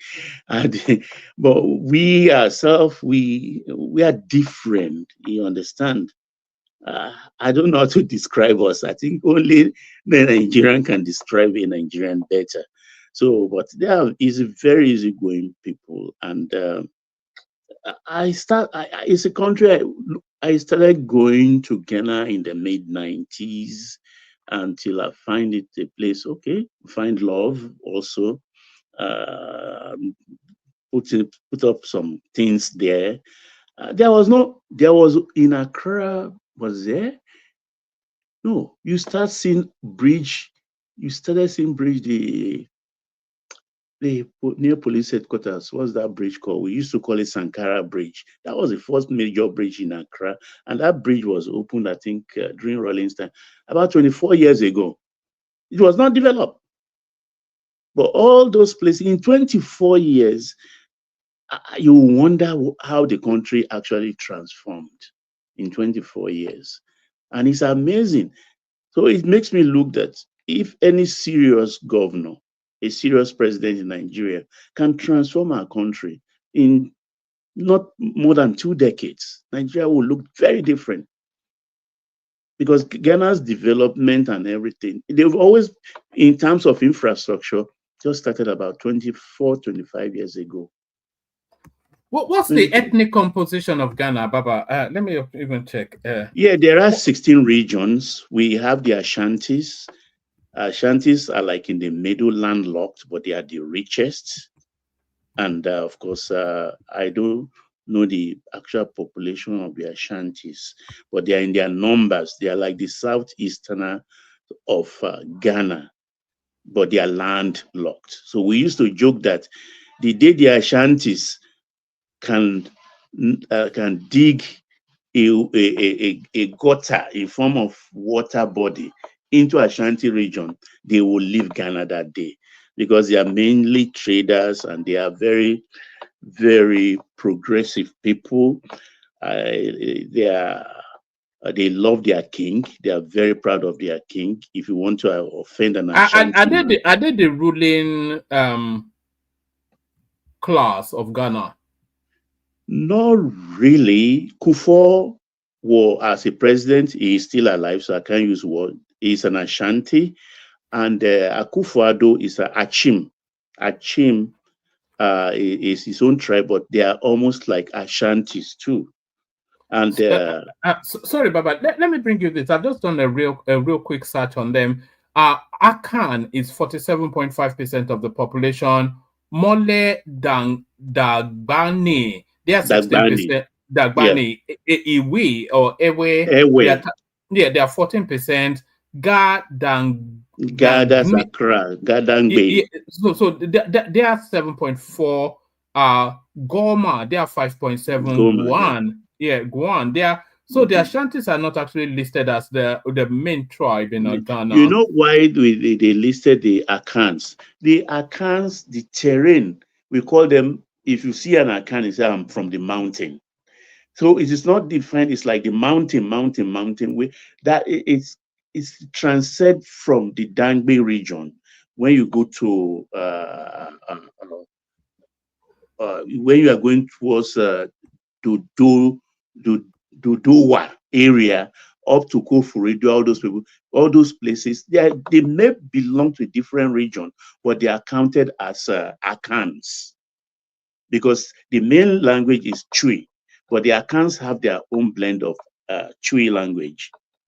So that is why they just counted them, because there are 16 regions, and Akufo-Addo actually created 6 of those 16. It was formerly 10. And that's where one of the reasons why they run into trouble, because when you create six regions for a country that was going broke then and still broke now, with infrastructure and administrative body, then there is going to be a problem. New executives and everything. So it put pressure on the economy. But people love it then. We were warning them that were outsiders, but they didn't listen. Coupled with free education in primaries and secondary school, both GSS and SSS. And we say, look, this is wrong. There are people who can afford it because they made it blanket. Those who can afford and those who cannot afford, everybody go to school. And including that, you include boarding house also free. Who does that? Where's the money? Only cocoa. They were trying to follow the Awolowo template, have they? Yeah, only cocoa and gold. And even half of the gold is always in private hands. They have a lot of skirmishes going. They call it galamsey, illegal mining of gold and things like that. And that has damaged a lot of their water bodies because they use mercury to separate the gold from the mud. So that's the thing is, no Muslim in this modern era has ruled Ghana. No. Baumia is a Muslim. Mahama is a Christian. Both of them, their fathers also were ministers before, and they are both Northerners. What's the dominant religion in Ghana? Christian. When I first went there, do you know they don't even have Muslim holidays? They started having Muslim holidays around 2002 or so. On Ileya or our time, the Muslim, if you're a Muslim, once you go to the times of the festival, they allow you to go. You just go and do your holiday, but it's not declared nationally until about 22 years ago. So they don't give the Northerners chance the way we allow them here. So I start to wonder that how did they manage it? I don't know how they did it because they have Northerners in their numbers in all regions. Even in Accra, they have Zongo in Accra, which we call Songo. So how they manage it, I don't know. And but still, they keep themselves together. And I admire that. Maybe because they are laid back, they don't really want trouble. And this election is so successful that I think there are no more than about 4 reported dead and some skirmishes here and there, which a Nigerian electoral environment will consider non-consequential. It's like nothing. If we had that, we'll score ourselves 100%. But since they had that, I will score them about 80%, not even 100. Because it's expected that there shouldn't be skirmishes like that. Baba. Yes, sir. Good morning, sir. It's Maurice. Okay, Maurice, how are you doing? Yeah, I did, my brother. Have fun. I do. You just prepare for Christmas, huh? That region is scary. The expenses involved for me is something I'm not always excited about, because when you commit to something 30, 40 years ago and on, you can't break it. Yes, sir. Me, I'm also planning to rush down home again. Just stay Lagos, so be careful, I beg. No. Where I go to? You know, they say no vessel that maybe what I wanted to say is that before I say what I want to say is, you know,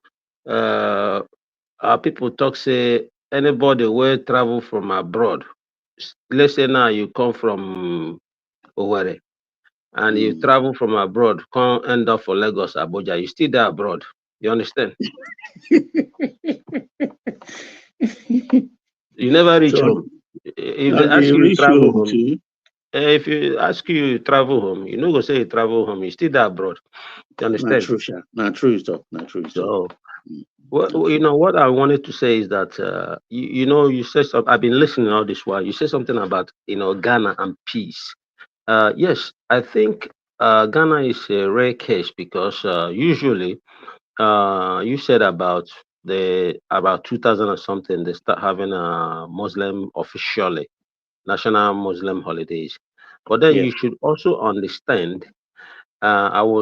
This thing is like a coincidence because 3 days ago I was checking on this thing. You find out that any country that is multi-religious and that is peaceful.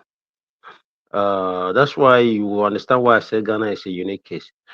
Any country that Muslims are minority, usually there's a lot of problem in that country. But most countries where Muslims are majority and the Islamic law is imposed on everyone, usually it's peaceful. But wherever they are minority and they can't impose their will on people, there's always problem. But Ghana's case is unique because actually Ghana has a very few percentage of Muslims, and you find that most of them came from like Burkina Faso and Nigeria, migrated. And they remember one time the Fulani is this housemen. The same thing they are doing in Nigeria now. They tried it one time in Ghana. Was it when Rollins was there? He didn't. It's not like Nigeria. They said you have to. They didn't care to arrest them. They just slaughtered everybody, the cow and the people, and that's how they ended it. That thing. The same thing, like trying to take cows to people's farm. They wipe out the cows and including the people. That is how it stopped. So actually, the Muslims are not because they are peaceful in Ghana, because they are afraid and they know the Ghanaians will be extremely brutal if they misbehave. That is all. I quite agree with you. I don't want to go to that extent actually, because my Ghanaian families will be naturally listening or caught onto it. So but that's I a have fact. to be. It's a fact. I won't lie. Yeah, it's a fact. Because that's why I said how they did it. I mean, it's a wonderful thing. The Yes. biggest Iron thing they Fist. That's sell, the only way they yeah, did it. the biggest thing they sell there actually is peace, and Yeah. that is why you can't believe it. Every Friday, lots of Nigerians pour in from Thursday just to spend peaceful weekend in Accra Right. and everywhere. I mean, though it is changing, but before, most of these Caucasians, young girls on student exchange programs, Right. where is the worst place I can look? I saw in like in Oshodi, for instance, you will see those girls still walk in the night, 10 p.m. Nothing, no Right. fear, nothing. Though it's not advisable now, today's Ghana, but that's how it used to be. Very, very peaceful. Not much going on because they Yeah. are laid back. My wife confirmed it because my wife used to before she moved moved to Europe here, she used to travel to Ghana and Senegal to buy gold and all this Senegalese something because that was her business. So she said the same thing you said. She said it was very peaceful, clean, and agreeable place to be. Even clean to the extent that it's sickening. You understand? I mean, Right. you will see people like in a traffic junction, maybe that will take those heavy traffic junction. You will see a taxi driver coming down, jumping out immediately, start cleaning his taxi. And I said, what is the first time I saw all of those things? It's like I'm amazed because I'm not a bushman, but in my own country, they would think you're a madman. Clean the car. You even take a taxi. As soon as you park, you say, "Wait for me, Charlie. Give me 30 minutes. I will be out." By the time you Yeah. come, is look for water with can of paint for around the neighborhood and start washing the tires. Right. That's why I say it's sickening. Even signboard for Yeah. companies and things like advert, but they wash it. And I tell you, in my country, once I put them up, if rain not fall, no go get washed. And things like that. I look them, I laugh, and they tell you they are very clean people, very, very neat, and they like until now that they have disposable income to some extent. They value okrika so much. They value okrika so much. And they always will tell you that okrika is the original. That what you wear is maybe a fake thing. And I like they have pride. And that is one thing I But find that Ghana men, so. Baba, Ghana men are very stingy. Also, you check in London those days when I was much younger. They're going on a first date with a lady. They usually have all this a pack of spaghetti and a sardine in their coat. You know, there's a difference between a coat and a suit. You know, a coat is always rough. You know, it's sitting rough on you. One shoulder is higher than the other. So that long coat, they all usually go to the girl's home. The girl is dressed up, expecting him to take him to a restaurant. I remember those days in East London. There's one we call Amia Jones. They come with a coat and they tell the lady, doctor say I should watch my weight. Just prepare this spaghetti and gesha. You understand? They are very, Yeah. very Ghana men are extremely stingy when it comes Yeah, to that is true, and that's why they have love for Nigerians actually. But though that their women. culture Yeah, their is women. is is, Even here in is Norway. changing, and the way they wrap their flags around them and things like that, I love Nigeria. No, not 101%. I love my country, but that culture of taking the green, white, green, putting around me, covering myself in it, and everywhere I go, it's like we were not cultured that way. But with them, it's like what you see here in the US and other places. Their flag is like a rallying point for them. and they are very proud of it wherever they are. Even campaign, soccer, festival, everything, the flag is everywhere. If you Well, want them to also, love Baba, you, Nigerians also encourage Ghanaians to go home and invest. Usually, before Ghanaians, they don't travel home. Everywhere they end up is home. Ghanaians can spend 10 years, 20 years, they don't go home. Because wherever you find Ghanaian, you find Nigerians, and wherever you find Nigerians, you see Ghanaians not far away. So no, we are like twins. they actually learn to go home and invest from Nigerians. No, we are like twins, and they always call us senior brother, senior brother, senior brother, and things like that. In fact, the early times I used to go there because I don't know how to eat lunch alone. You won't believe it, on that the major road in Osu.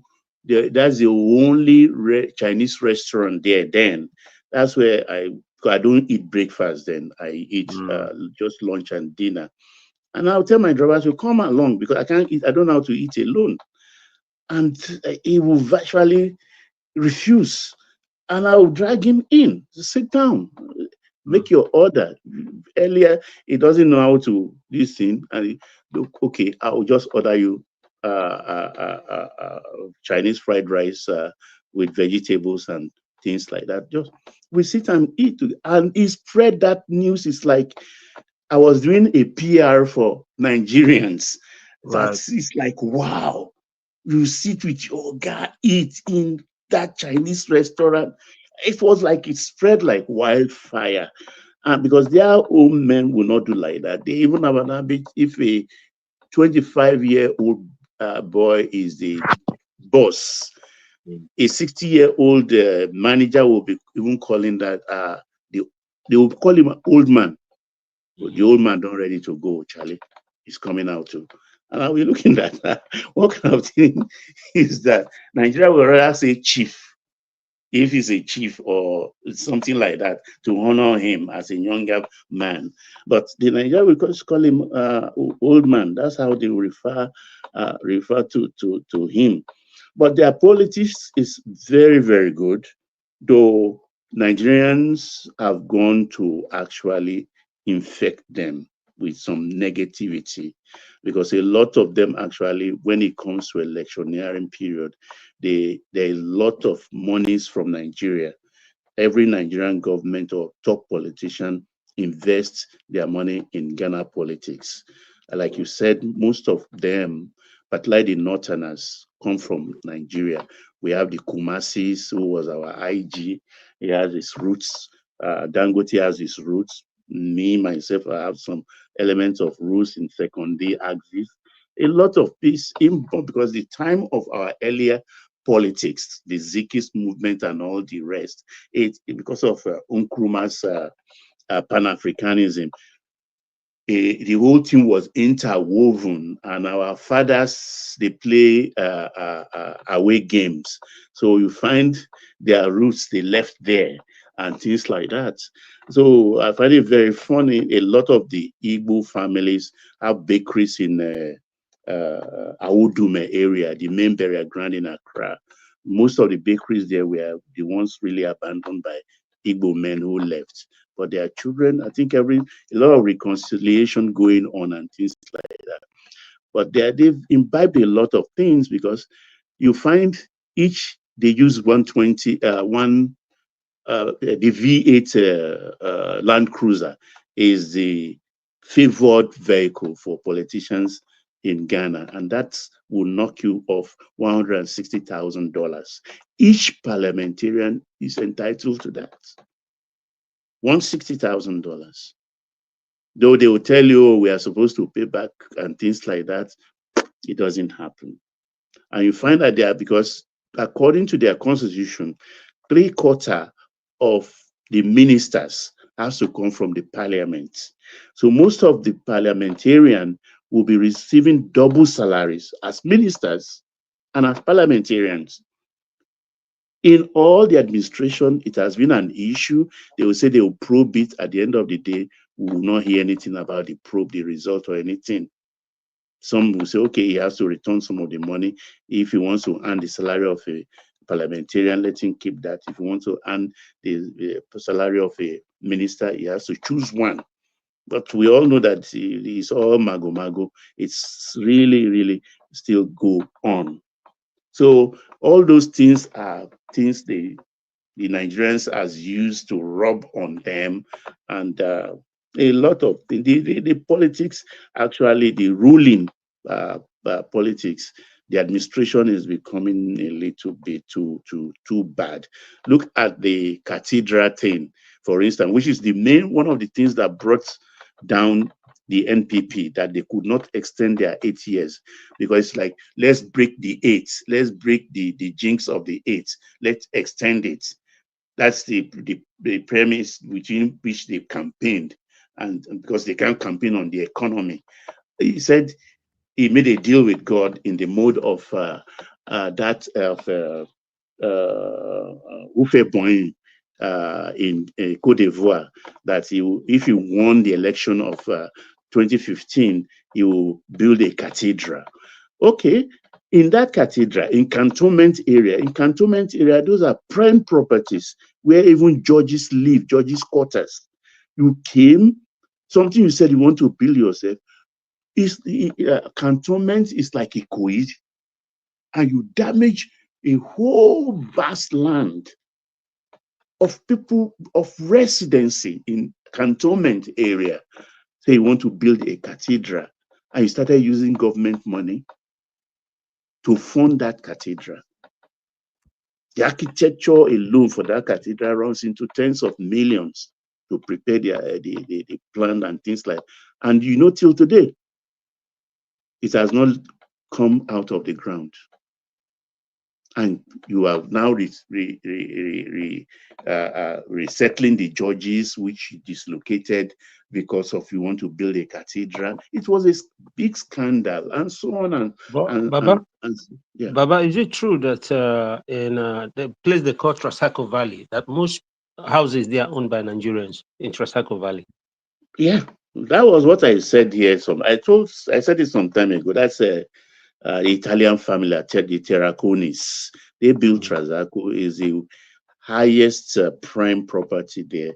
I think the cheapest house you can get it's like there the is Maitama of Ghana, of Accra. Yeah, it's just $3 million. The least $3 million, and our politicians are gulping it. In fact, I was the one that opened most of their eyes, for which they are now wanting to dispose of those properties, because I was told to collect the deed for one of the houses somebody bought. I collected it, and like me, I always read things. I read the whole thing, and I discovered that it was a 33 years lease for a property of almost $4 million. 33 years. They don't allow outright ownership in Ghana, do they? No, they don't. It's all leased too. It's like Nigeria. Like Nigeria, yes. Yeah, like Nigeria. It's all leased. 33 years. Plainly written. And when I call, I say, oh, but look this thing. And so that's even rent, not ownership now. Baba, one man, in Niger, even if they tell you 99 years, in 99 years, more than 5 generations don't die finish. Who know which one where they born, where know where be titled this? I remember in Aba some people were there since 18 something. Houses is still there. Now the same family where don't die finish. Some of the children still there. Why they not can't drive them out? I think in abroad here is more because everything is digitalized and computerized. For Nigeria, they don't even get record how many people they want primary school, not to talk of, to know how many years. That's one of the biggest failings in Nigeria, Maurice, and Baba and Dewale as well. I don't know why they are not able to keep proper records of property ownership. So you go and buy one land from whoever, and then a different set of persons will say they own it, and then you pay them, and then another set comes. Why are we still there? But what does it take to just not woman? It's not what I mean. What I'm saying is in total contradiction with what you said. What I meant is that, for instance, you bought a house now, you buy a land. It's 99 years. Says on the power of attorney. Now, that 99 years. In 99 years, that generation, including me, you, everybody, we don't board. Maybe our children, some of them, anyone with the lucky will survive, some don't board. So who? The government officials that sign those papers, they don't die finish after 99 years. Then, because of no record, that's how are they going to trace this house force? But now it don't expire, it don't reach 99 years. You understand? Because there is no record for that. No, And No, even there will there'll be is a records now. thing. There'll be records now in the yeah, Ministry of but Lands. Yeah. the list in Niger go check now for if you go to, let's say you go Secretariat or Ministry of Land, you think they have time to start checking land where don't reach 99 years. Maybe Lagos can do that because Yes, Lagos it now is happens in highly Lagos. advanced. You Mhm. understand? They But will you don't come and expect stamp that to happen in somewhere in Akure or something like that, the or notice side Kogi State, is or Kogi caveat State, or emptor. Imo State. Okay. Evergy, we didn't say 100% ownership. Yeah, Nigeria is a majority in Transaco Estate, but Nigeria owns sizable properties there. 99 years in Nigeria is permanent ownership. Nobody they check again. Yes. Well, Trust me. it's permanent ownership until Yawa bust. If Yawa bust, then they will go say Now, like Lagos now, like Lagos State now, they come up. Look at Lagos is being super modern. Look at tram line, metro, but though it's surface, and which is great, you know. And they are going at such a fast pace. You understand? That is consistency, continuity. That continuity is the only reason. That one word I will use that helped Lagos to get to where it is today is because of continuity. For instance, in our Imo State now, all the project that Okorocha did, that good ones, the present governor demolished them because he doesn't want to keep, instead of continuing from that place, he will just demolish them or let them rot away, even hospitals, because he doesn't want Particularly those continuity. images of African heroes. Yes, that's the one thing that I like. Out of everything that Okorocha did, is those statues of African heroes. They But must never demolish this that. present governor is doing nothing. If you go there and it's overgrown with grasses and everything, it's individuals that go there to clean them up. You understand? Because he doesn't want the legacies. A project now, like now, that's one thing. Sometimes people say, "Hey, Tinubu dominate Lagos." Tinubu dominate. If Tinubu didn't continue with this and let his vision and the vision of Jakonde carry on the vision of Jakonde and then pass it on, and it goes that continuity. Because that is why sometimes one man, if you go to a store to buy something, you see they write on it since 1892. Since 1892, that means that's when that company was founded. But because of continuity, in 2024, we are still using better version of that product, the original, the first product that was made in that company, the same company. So that continuity is what's helping Lagos. And if every state will adopt that Lagos style, I will discuss it sometimes with friends. You see, Maurice, ultimately that will happen. Because as people, Lagos is the gateway into the southern part. How So would as that people, happen, one man, when already Lagos State they are fighting? No. It's talking about the development in Lagos State. So, and Lagos is the gateway to the south. So, as people continue to go through Lagos to get to their home states, and they continue to see the marked difference between Lagos and their home states, they will start to put a really lot of heavy pressure on their state government to say, what's going on? Open your books. Let's see what's going on here. So the development of Lagos will ultimately push all those, especially the southern states, to up their game. If there's one place it will not push, not with somebody like Soludo in power. No, look at what the guy. No, Soludo is good now. No, Soludo is good. One man,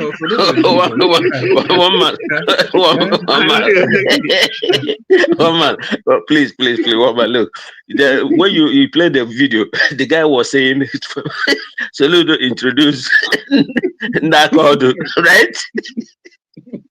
Do you know what that means? Accord. What does that You mean? know, mortar. We used to, you know those people that pan the yam. You know those mama put, roadside mama put. That handle, that big wooden mortar, that the handle, that wooden The handle they pestle. used to pound that, and it's called accord. You understand? And so unleash them. You know Unleash something, them on the Maurice. street to use it to be busting people's head. Is that kind of continuity you think we need? You know something, Maurice. If somebody gave me a clay and they tell me to mold the perfect Nigerian governor, the image that will come out will be Soludo. Isn't such a perfect fit to be a state governor? No. He's highly educated, internationally traveled, financially savvy, and a deep lover of his own Yeah, roots. but that's different from governance. Yeah, but is that- academicians don't do well in governance. Yeah, but being the CBN governor, it's a form of governance now. He lectured in university. Look, but running a state, Anambra is one of the most difficult states. The only two major things I will see Toulouse achieve in Anambra State now is to introduce Ndakodo and then Piawazo. There's another group, they call them Piawazo. I heard they send them, that group, they send them to Mauritania to major in whipping. If these guys whip you, Oga Maurice. Oga Maurice, can I interject you today? Go ahead, my brother. So, you are right to your state. Are you not from Anambra? Anambra is the most difficult state. I'm from Imo.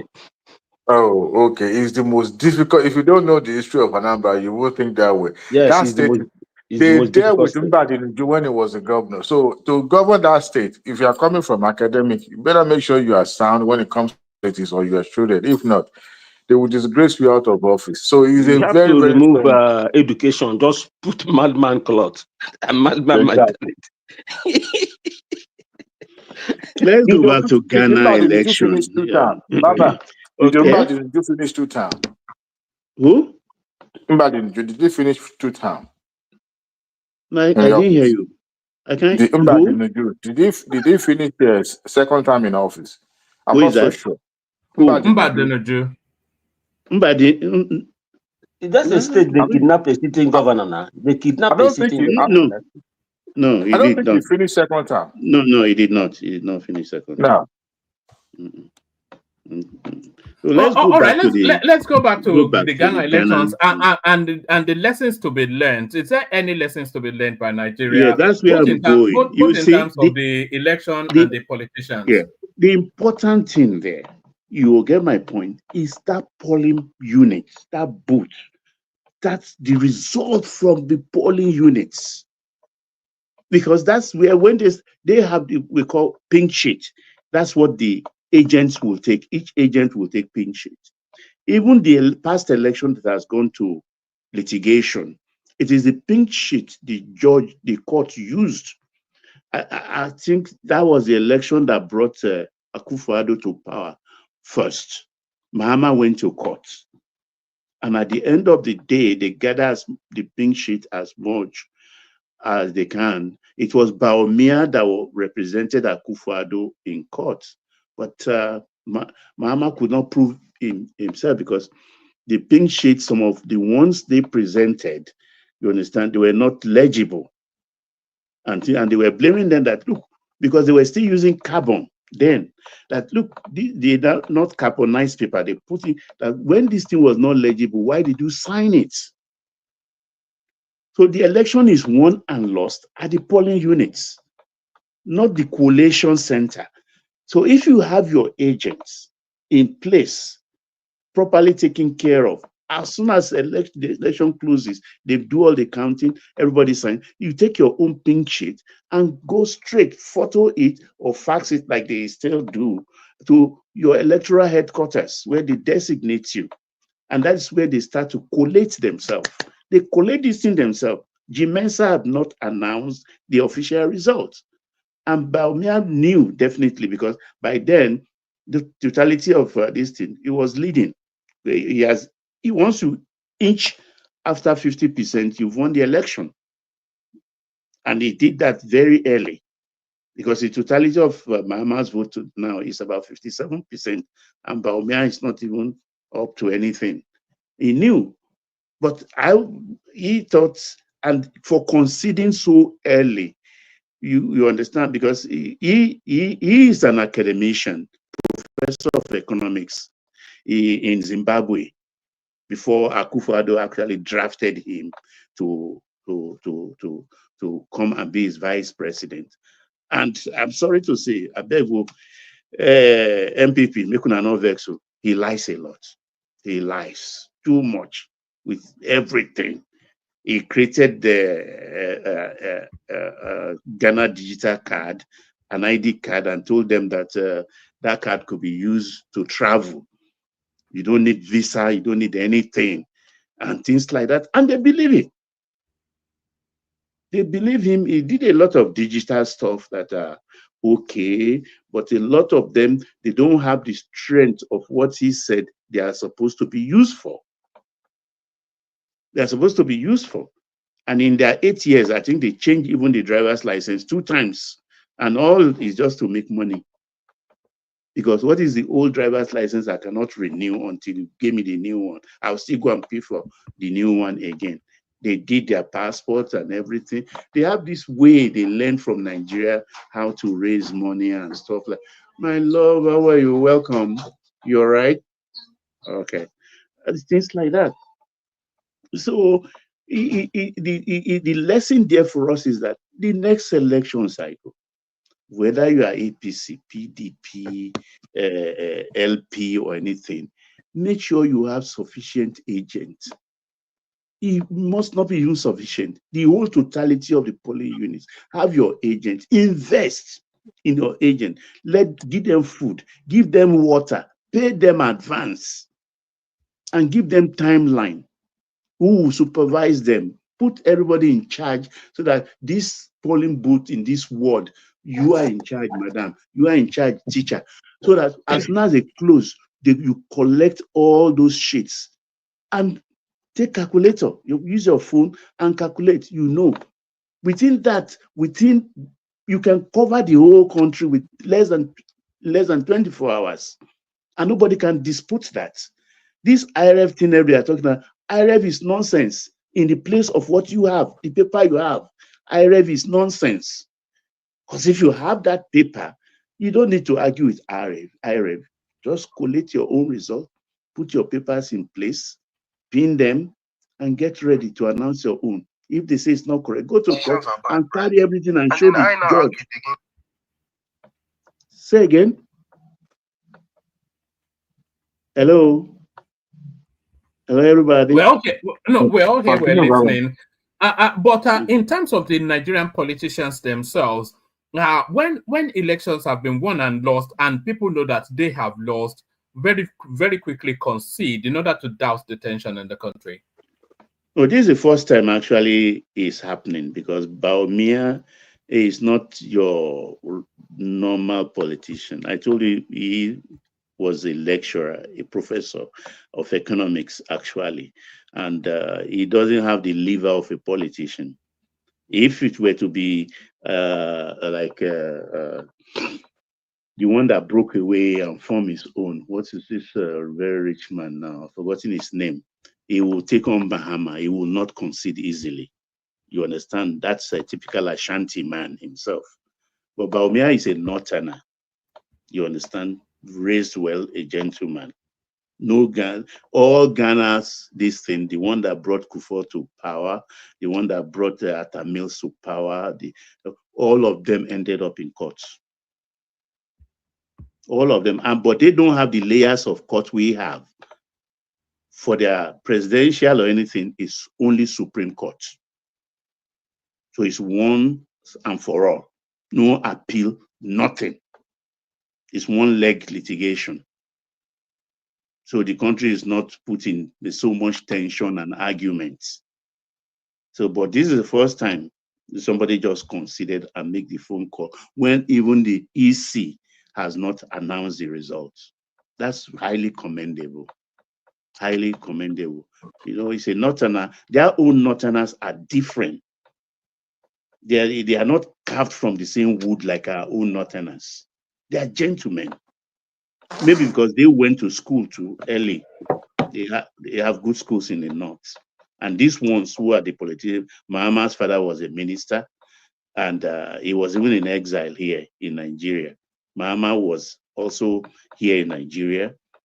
Mahama, I think, was a teacher in Calabar and Kwara State. Mahama lived here.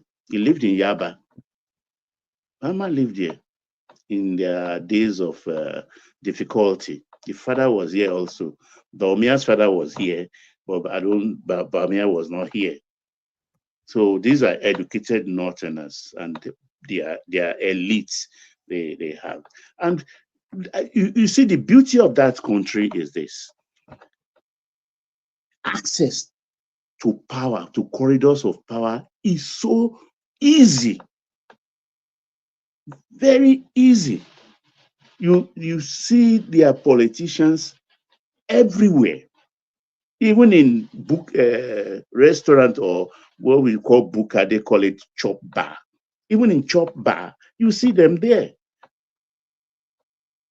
You see them there. You can see you can see 2-3 ministers in one day. Not only in Ghana, in other West African countries. The kind of power structure we put around this in Nigeria, I don't understand it. It's very easy. All you have to do is just, yeah. Baba, I think we used to have such structure before, but the incursion of military kind of changed the scenario where the people in power are reachable. They kind of create a different world to themselves where common man would not. You remember when sorry, I'm jumping. When the former prime minister used to take a vacation at the local area, that one of the video being circulated on online talking about the Sadana of Sokoto now, when they would take a Okay. vacation. Yeah. So that was that era where politicians are more grassroots. People could know where they live among people, but the military kind of create that that But Ghana was ruled by military. They had the same number of coup we had also. Yeah, but they deliberately allow their culture to get to that point of when you have a dichotomy and the rich and the poor and the people in power are unreachable. They deliberately not allow that to happen. But Nigeria is bigger than that, and we are proud people. Maybe that's what makes our case different. I don't know. Yeah, it's easy, and their meal too. Up till now, I've never put kenke in my mouth. I've never. I can't eat it. I can't eat kenke. It tastes like raw. It tastes like raw ogi without But you see them. They just slice tomato, small. They slice onions. They have no food over there. They pound They have no food in Ghana. atanla, and they just put it side by side. Then fried fish, tilapia typically, or Keita schoolboys. Those yo-yo is what we call the Keita schoolboys. You put it, and if the rich will naturally use sardine and put sardine there, and that's food. No fire, nothing. Wow, that's food. And I'll just be looking at it. How do I start to take something I've not cooked? Stamp the kenke on it, just pack it. It can't go. Gentlemen, I'm sorry. I really have to go to sleep. It's almost, I think, is it like 3 a.m. here? Yes. Yeah. All right. Do you want to take the floor for a moment, Baba? With your permission. I yield easily. No problem. Take the floor for a moment and speak to us before you leave. Okay. Well, which topic? Where do I start? Well, we're talking about Ghana. We're talking about Dangote committing himself to the diversification in Nigeria. We're talking about the Naira gaining strength sharply against the dollar, and why we're talking about a WikiLeaks expose that exposes Afe Babalola and Obasanjo bribing appeal court for judgment back in those days. So just those or anything else that interests you. So it's an open floor. Okay, let me just take only one. And sorry, we're talking about Festus Keyamo as well, instructing that the DSS have no right to be searching people's bags at the airport, and that the immigration and the custom is enough to attend to people. Okay, let's start with Festus Keyamo. You see, I hope he will follow you through, just like you said. You know, I was listening in the background when you're doing the monologue, and you said it's not just good enough saying it on television news channel. It has to give a matching order as the minister.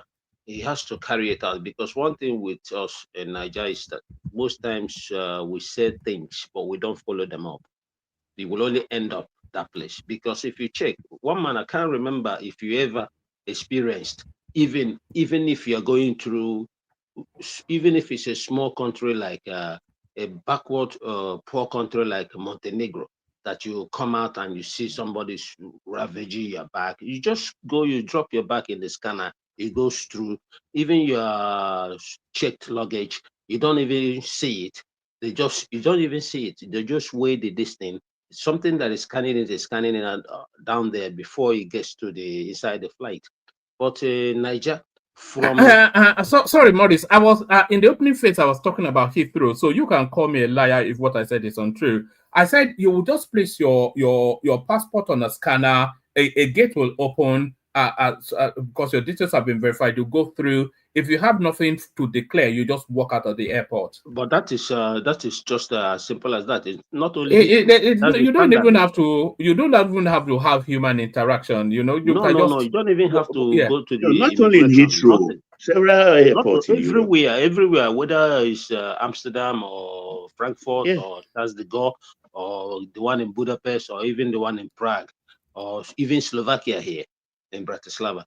You're Hungary, Budapest. You don't see. You just scan and you just go and straight. You're going to even when I went to Istanbul,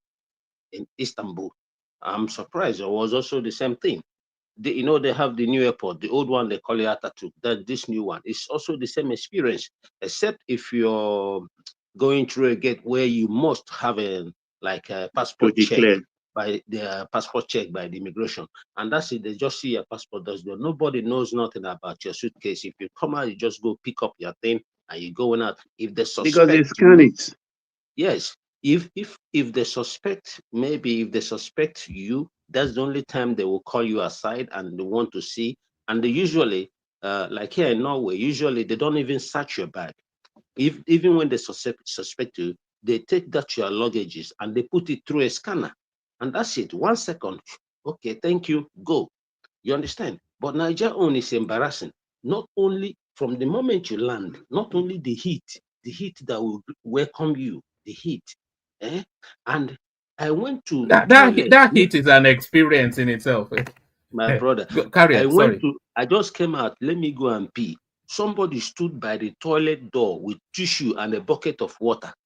And I was like, as I was going, he said, "Bros, paper no dey there. Welcome, sir. Paper no dey there. You hold toilet roll for hand." Maurice, stop it. Stop correcting a beg. At an international airport. I'm not joking. I'm not joking. No, I know. I just stop on my beg. Before God, talking about our country. I know what you're talking about. That's why I say make paper. He said, bros, whether not short put I won't do. You understand? He said, whether not short put. Say paper no dey there. I swear to God. Say even if now $1. How is that even possible? He asked me, say, bros, no be short put you want to arrange. You understand? Hey, forget it. So my God. So that thing is so embarrassing. You come out from nothing for the boys, brother, wait till you chop remain. And everywhere. And if you come out, you go through immigration, pick up your suitcase, you're coming out to see another one holding you. Maurice, you see those people, now them they keep the tissue paper, then go hide them. Yes. So that they will collect money from your hand, then give you tissue. Then they hide them. Of course, now. They say, bros, no be short put you want to arrange. You understand? I tell them, say, no, I won't pay. You understand? So the thing, It's so embarrassing. So it's not just saying it. I hope that he will Well, what follow about it when up. you get out of the airport? The abokis will rush you. I mean, Ah, my ah. God. I just came out. I got out of the airport. The first thing you not be only Abokio. All those army men, place come look like say a military barrack. Army men everywhere. Nothing for the boys. Nothing for the boys. You understand? It's just it's so embarrassing. I just hope he follows it up. That is all I can say. You know, Nigeria is not Nigeria. When it comes to Nigeria, when I see announcement, I don't believe until I see say they happen. You understand? So that's a very good thing, a good suggestion on TV, but we would like to see it in practical. You understand? So that is what I would say. But another thing I will say about Babalola is, like I said the other day, I never said that he doesn't have right to file charges against someone that he felt that the person defamed him. I never said that. And on the other hand, I never said that the one he claimed defend him is guilty. So we cannot come on TV or come on this platform or any other platform condemning or supporting until that is why it's called rule of law. Let he who alleges, let him bring the proof until the court ended up saying, no, you did not prove it or you have no evidence. Then we can condemn this man. But coming here every day to condemn, like one man said one ridiculous thing I had because of his age and his level in Yoruba land, according to Yoruba culture, we should, we are not supposed to defame our elders, even when our elder is a criminal. You understand what I'm saying? I'm giving an instance. So that's the most ridiculous thing I've ever heard. So we coming here after Babalola, he's not God, he's human being. That's why I asked what I asked the other day. Say, what of if this man now proves and comes out with evidence and proves, and then everybody sees that he's right of everything he said after Babalola? What would all those people here singing as Babalola's praise to? What would they say? So then I hope they will have the courage to apologize. So what I'm saying in a nutshell is that we don't have to condemn or support. Let everyone come to court and then let him bring the evidence, let him prove. And this is why I said this is why, and look at the evidence is why I said that. Until then, we are not in a position to say Farotimi is wrong or Alpha Babalola is right or vice versa. That is all I have to say. And all right, all right, I'll drop brilliant. it there because you have to go. Yeah, I really have to. But ask me what you want to ask me. No, I was going to ask you about the naira gaining against the dollar, but yes, naira gaining against the dollar, but it's very, very simple. Every Christmas, there's influx of foreign currency, like especially now that BTC crypto. You know, I mean, I'm heavily into crypto business, and now it's pumping. You understand? And the odds are going up, even though we're not yet in off season. So it will still, I expect Naira to still gain more against dollar because from between the 15th and the 17th, after the 15th and 17th of this month, we will hopefully go fully into off season. We haven't even got into off season. It's just the big caps doing their thing and BTC. You understand? Though the odds are following, but low caps and the micro caps, the low caps and mid caps, usually they outperform BTC by 3 or 5x. You understand? So, and people will take profit. So I expect Naira to get more. But then what happens around March? Is it sustainable? No, it's not, because most of this money is coming from people in fintech who are taking profit and people who are coming home, sending home. So there's influx of money. But don't forget, in January, a lot of importers will be looking for foreign currency, dollars, to go for importation. Then, in January, we will know if Naira is actually gaining or not. Do you understand what I'm saying?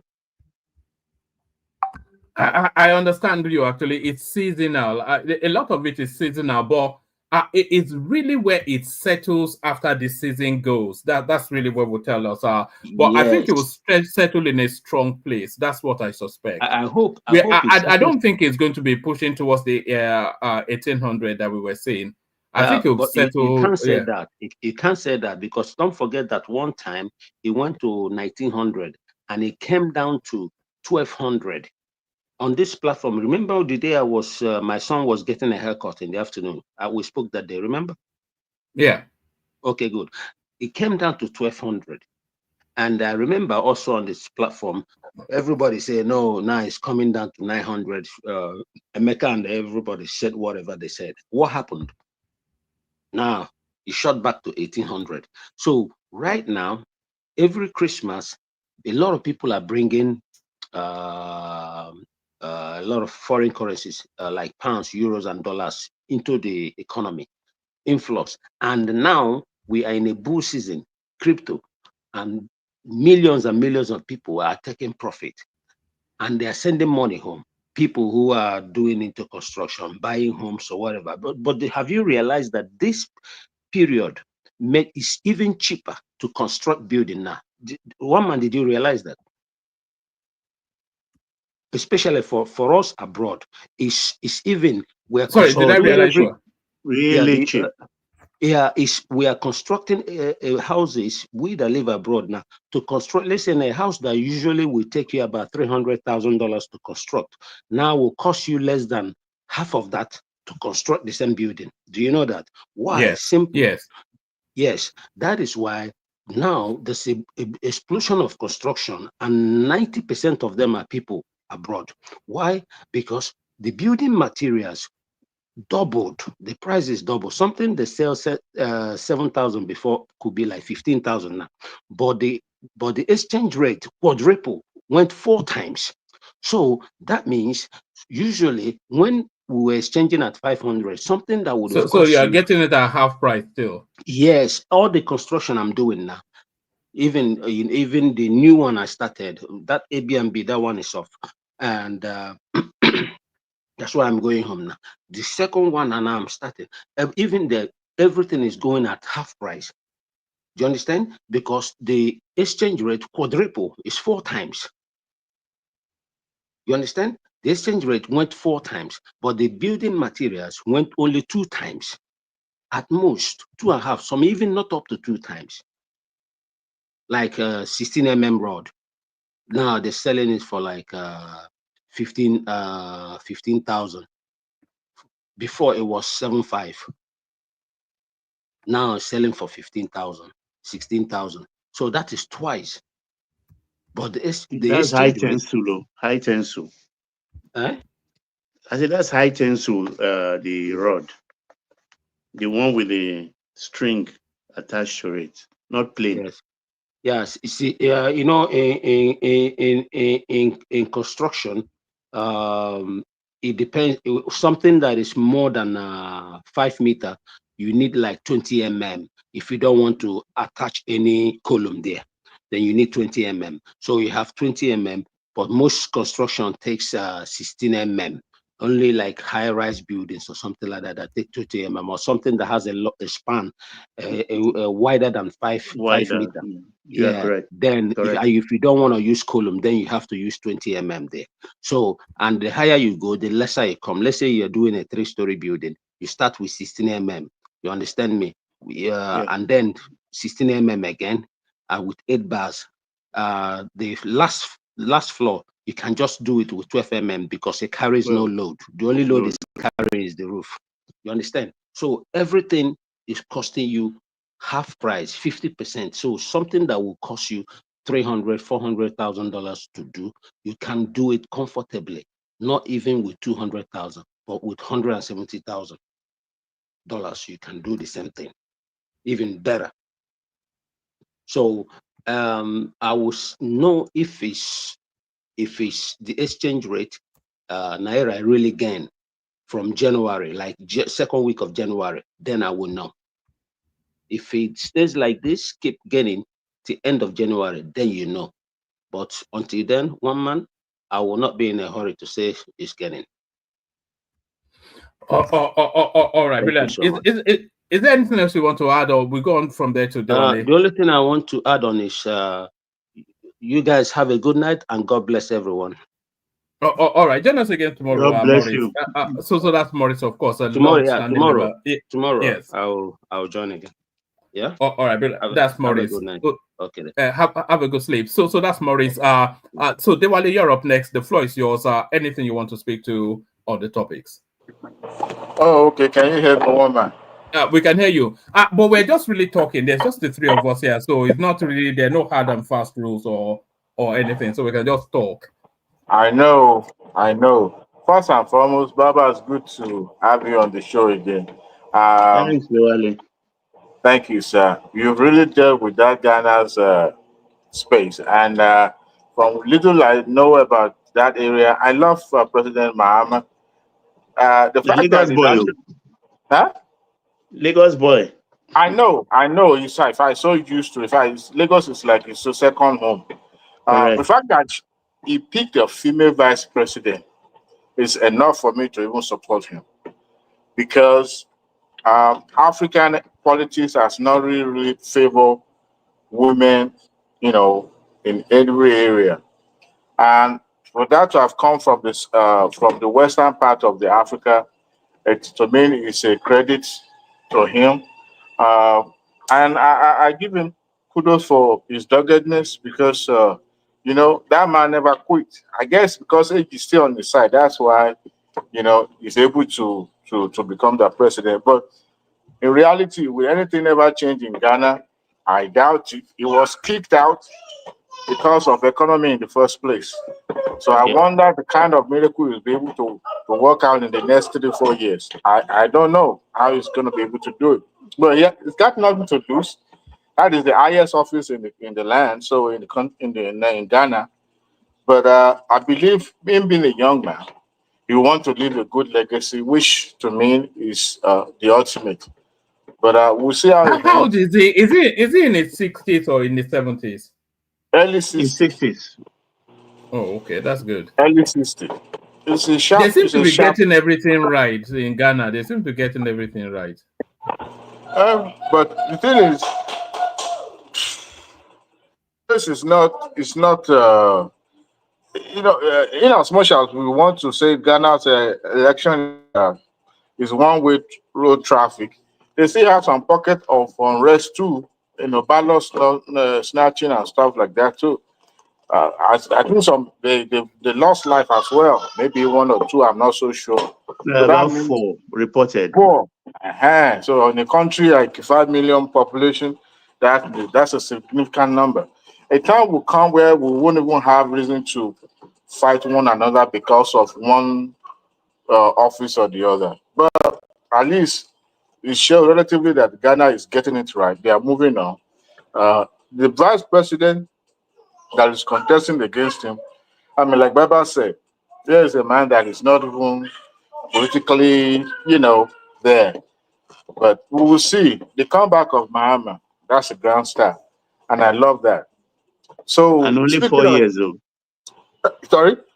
Only 4 years. I know. As a matter of fact, when I was listening to the interview of Abati and what's his name? Mr.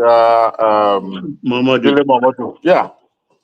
I heard them talking about, the parliamentary election not yet concluded, so they're not sure if NDC is going to get the majority. It's a win-win. If the party is able to get a majority in the parliament, in fact, that will even make it more easier for him. For his administration, because a lot of opposition would not be that much. So, but I like that, and the fact that the vice president is actually, congratulating him.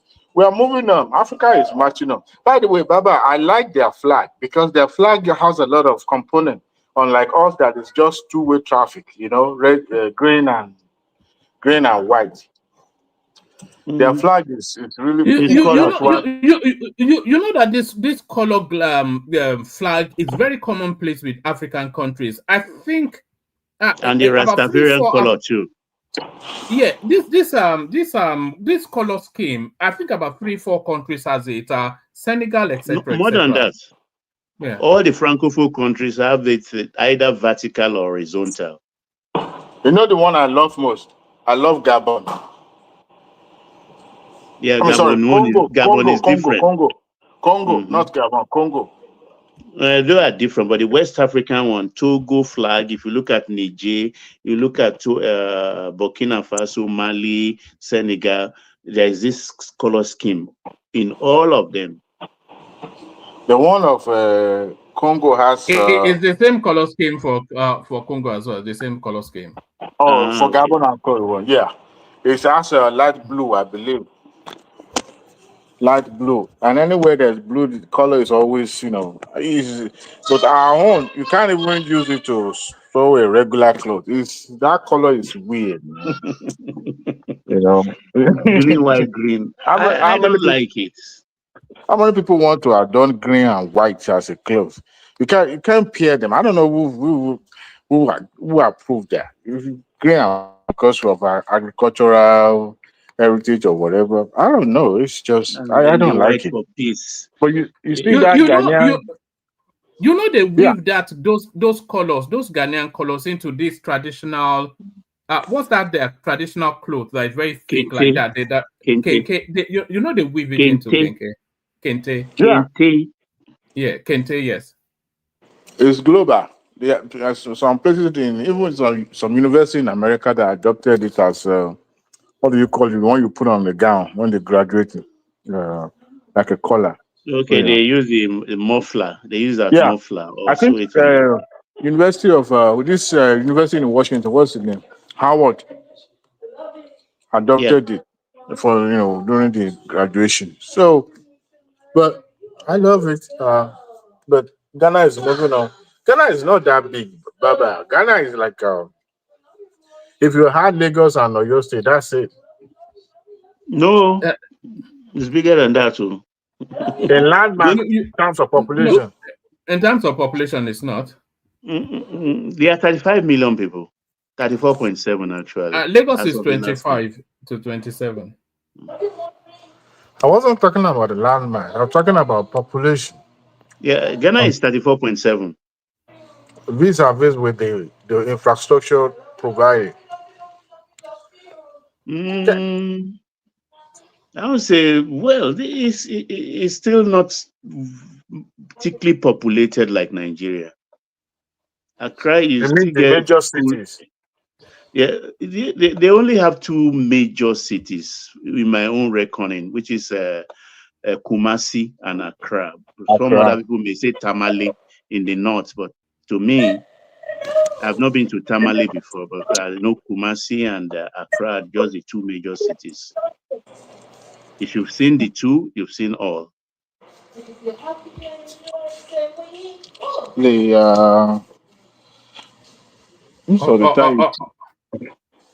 You see people going to Accra, but one man, you seem a little bit busy. But let me just chip in on that. Can you hear me, or it's a little bit noisy? We can hear you. We can hear your daughter wanting to be happy, and you know it. But we can't hear you say. We can't hear you say clap your hands though. We were waiting for you to say clap your hands, but you didn't say anything. Those are the landlady. Those are the landlord and landladies in the house.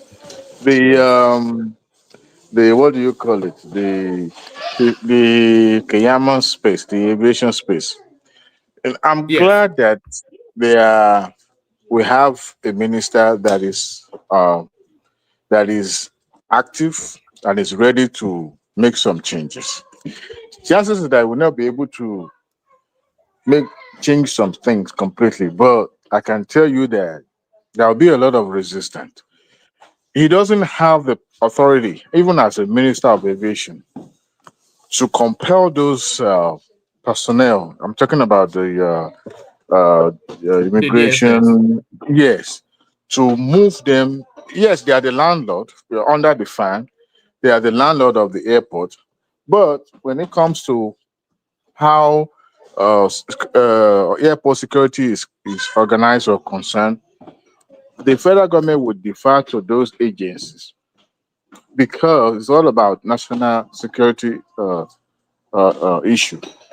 But what they can do is that if the president, if they have the backing of the presidency, I'm talking about Kiyama now and his MD, Fan MD, they will still be able to make some changes. But what is the essence that they will be able to succeed? I'm thinking that if they are succeeded in moving those people away by removing those log jams at the entrance of the airport, they should create not just closed office, but a glass house office where everything will be transparent so that people can see when they take people through second inspection. You see what I'm talking about? Because normally when security personnel accosted you at the airport, they'll take you inside the one room and they start searching your bag or asking you questions. But in Nigeria, I can't really guarantee what will happen in those places. So it's better that we have a transparent where people can see what they're doing. Unfortunately, they've been doing this thing, and they don't even see it as a big deal. You know, perhaps maybe none of those people has ever traveled out of the country before, so they just believe that okay, this should be the norm. Continue that And that's tradition. the worry, Adewale. That's the Yeah, worry for me there. maybe Because they you should be just say, doing. Yeah, go ahead, Baba. most of these people that work there, it is somebody actually puts them on the list to be recruited for that service, and it's difficult at times to uproot them because a lot of funny things that goes on there. It's I mean, it's not something to talk. I mean, it's disgraceful. That's just it. That is the source Disgraceful. of livelihood of some people, Baba. The main reason why they are still in existence, that airport extortion. As a matter of fact, I even heard, but I'm not so sure. You know those people that will come to you after you pick up your baggages to help you move to the parking lot and stuff like that. They said they employ those people too to come to the airport for that main reason, to extort people. I think the thing to do is to distance all those human contacts that comes in to extend the old airport. The new one is okay, but the old one will still be used, whether we like it or not. That's where they have most of the equipment. Do you not think Lagos just needs a completely new airport at a totally different location, like in a pair or something? That's what Lagos State wants to develop now. But So there because was a of that, time. they've sacrificed the Ring Road bridge. Another bridge they want to build so that they can build that airport and then they'll be free of federal government, whatever they want to do with their Murtala Mohammed. I think they should just sell it off. They should turn it into a hotel or something. There was a time that if you don't have any business in the airport, they won't even allow you near that airport during the military era. They will ask you for your passport at the entrance. So, and if you don't have anything to show, maybe visa or anything, they won't allow you inside that airport. And that was Now that where. sorry, Adiwa, now that one man you mentioned the airport hotel and things like that, reminds me, these are the things we are talking here at times to look as if one is denigrating a certain part of the country. Do you know the Hilton Hotel, very close to the airport, before you hit this export side of it? I remember there was a time Chief Harry what? Akande? Harry Akande was to build Hilton in that airport. Hilton Hotel. Those people we talk about, they sabotaged it. And there is also that one of the guy Fatai used to work with. Babalaki at the old airport. That one They've is still there up abandoned to it since today. then. It's in litigation till today. Yeah. Abandoned it for many years. The same government that awarded that contract of what do they call it? Operate and transfer. Same government that took that cancelled that contract as well after they've spent a humongous amount of money. Millions. That's who we are. We need to That's change. who We we never change. abandon it. Something that is at least 1/3 of the way already. The structure is in It was place. the fan, no. It was the handwork of fan, according to what I hear, but I wasn't sure. Because they said because of what they would gain from it, because they believe And this is a that's it now. cash cow project. So if they allow by company to execute that project, farm will lose out of it, and you know their person, their organs and government officials are. Man, it's just. It's a disgrace. Honestly, anytime you see that Good building, morning, that sir. what is this? For God's sake, over 10 years, just abandoned in litigation, just Yeah. because you don't like the face of anybody or you And want to that can distract. bankrupt that person, depending on how you financed it. Of course, the guy went into difficulties financially. Good morning, sir. Good brother. Hey, Simba, Dr. Simba, Yeah. Bawo, Assalamu Yeah. alaikum. Woman. Walaikum salam, sir. Good day to Woman, you. good morning. Cabo. Okay. Adewale Boni. Good morning. This is still morning. This is evening in some places. Why are you greeting people's good morning? Okay, it's good morning here. In the Kano now, good morning, good afternoon, good evening, depending on Oh your my location. Like that's a kangaroo man. You know that kangaroo man will be coming here saying good morning, good evening. Okay, sorry. You are still in the same word. Let it to king or to the Java. Otunju, we know we are ahead of you, whether you like it or not. All right, carry on, Simba. Yeah. Sorry, Baba. This airport thing that you people are talking about, is it possible for Nigeria to adopt what some other countries have adopted? Even some African country, they privatize their airport completely, not under their government. Egypt airport is not under the Egyptian government. Ethiopia airport is not under the Ethiopian government. So is it possible? Because anything government in Nigeria cannot work. You can see what you are talking about now. You know, the civil servant, you can call them evil servants. Anything under government being operated by civil servant can never work. Because nobody will treat it like their own. They will just see it like somewhere where they can just be making money.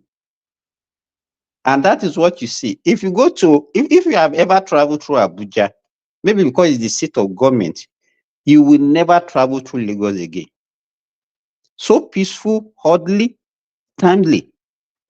I can confirm that. I'm very polite as well. But my yes. experience at Abuja airport is that They have fear now. You don't know whether it's a senator or senator wife you are confronting, and that could put you into trouble. So I think there is more on the side of caution that makes them to be polite and well behaved.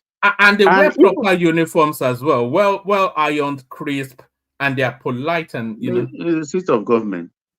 You transfer them to Lagos now, you go turn the different. My experience the last time that my wife and my daughter traveled through the new terminal in Lagos was also better than the old terminal.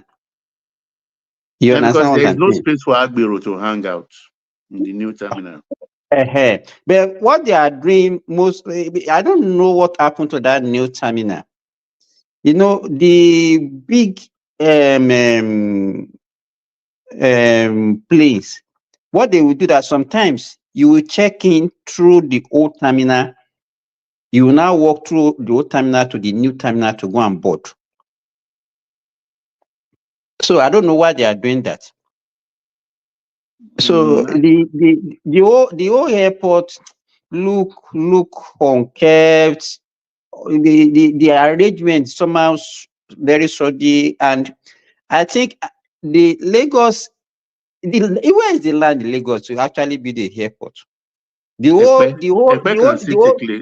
Baba, if you want to build a internationally standard airport, the whole land of Lagos is not up to the Riyadh airport in Riyadh in Saudi Arabia. The whole land of Lagos is not up to one airport here in Saudi Arabia. So to me, I don't know what they want to do about that. If they have to go and look for land somewhere in Ogun State or if they're here, but they can't build any meaningful standard big airport that would be actually be a standard that Simba, Nigeria don't worry. actually do. We will shock you in Lagos. Don't worry. You will see. We will take it through that Ito-Ikin road leading to Ikorodu. We will clear a lot of that. The Egbe Tama station But they can have go to to finish that fourth mainland bridge first. If not, how would No, they there's exist no from that money for airport? that now. They can't do the two together. So it's more on And the then they should airport now. be managing that one first. They should be managing that one. Hey, Lagos to Abuja is just 1 hour now. So if we need more distance, they can expand that Abuja airport. They have land in Abuja. If that is Leave for that in federal, Simba. It's Yoruba airport we are building there. okay. Then, Baba, the Ghana election that they released the result yesterday. My observation: what is actually wrong with us in Africa? This same Ghanaian president was there for 6 years before. Yeah.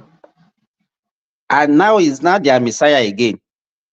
That they are all chanting that they wanted him. When he was there for 6 years, he ruined that economy of Ghana. And Why so are we they judge now. recycling bad people, for God's sake? And everybody will just be looking at it. No, they have flawless election. What is flawless about that election? Why are they recycling bad people? Well, it's about money. He was a vice president to, what is his name? Is it Atami? Yeah, And when Atami died, he finished his own tenure. Then he spent another 4 years because of non-performance. He was the first civilian president in Ghana to have lost his second bid. Yeah. So what has changed in that person? Well, in the absence of the blind or two-eyed man, one-eyed man is a king. And the funny thing, the Nigerians now be using that one. You will see on the social media now. They say, "Come and see Ghana election." What is wrong with us in Africa, for God's sake?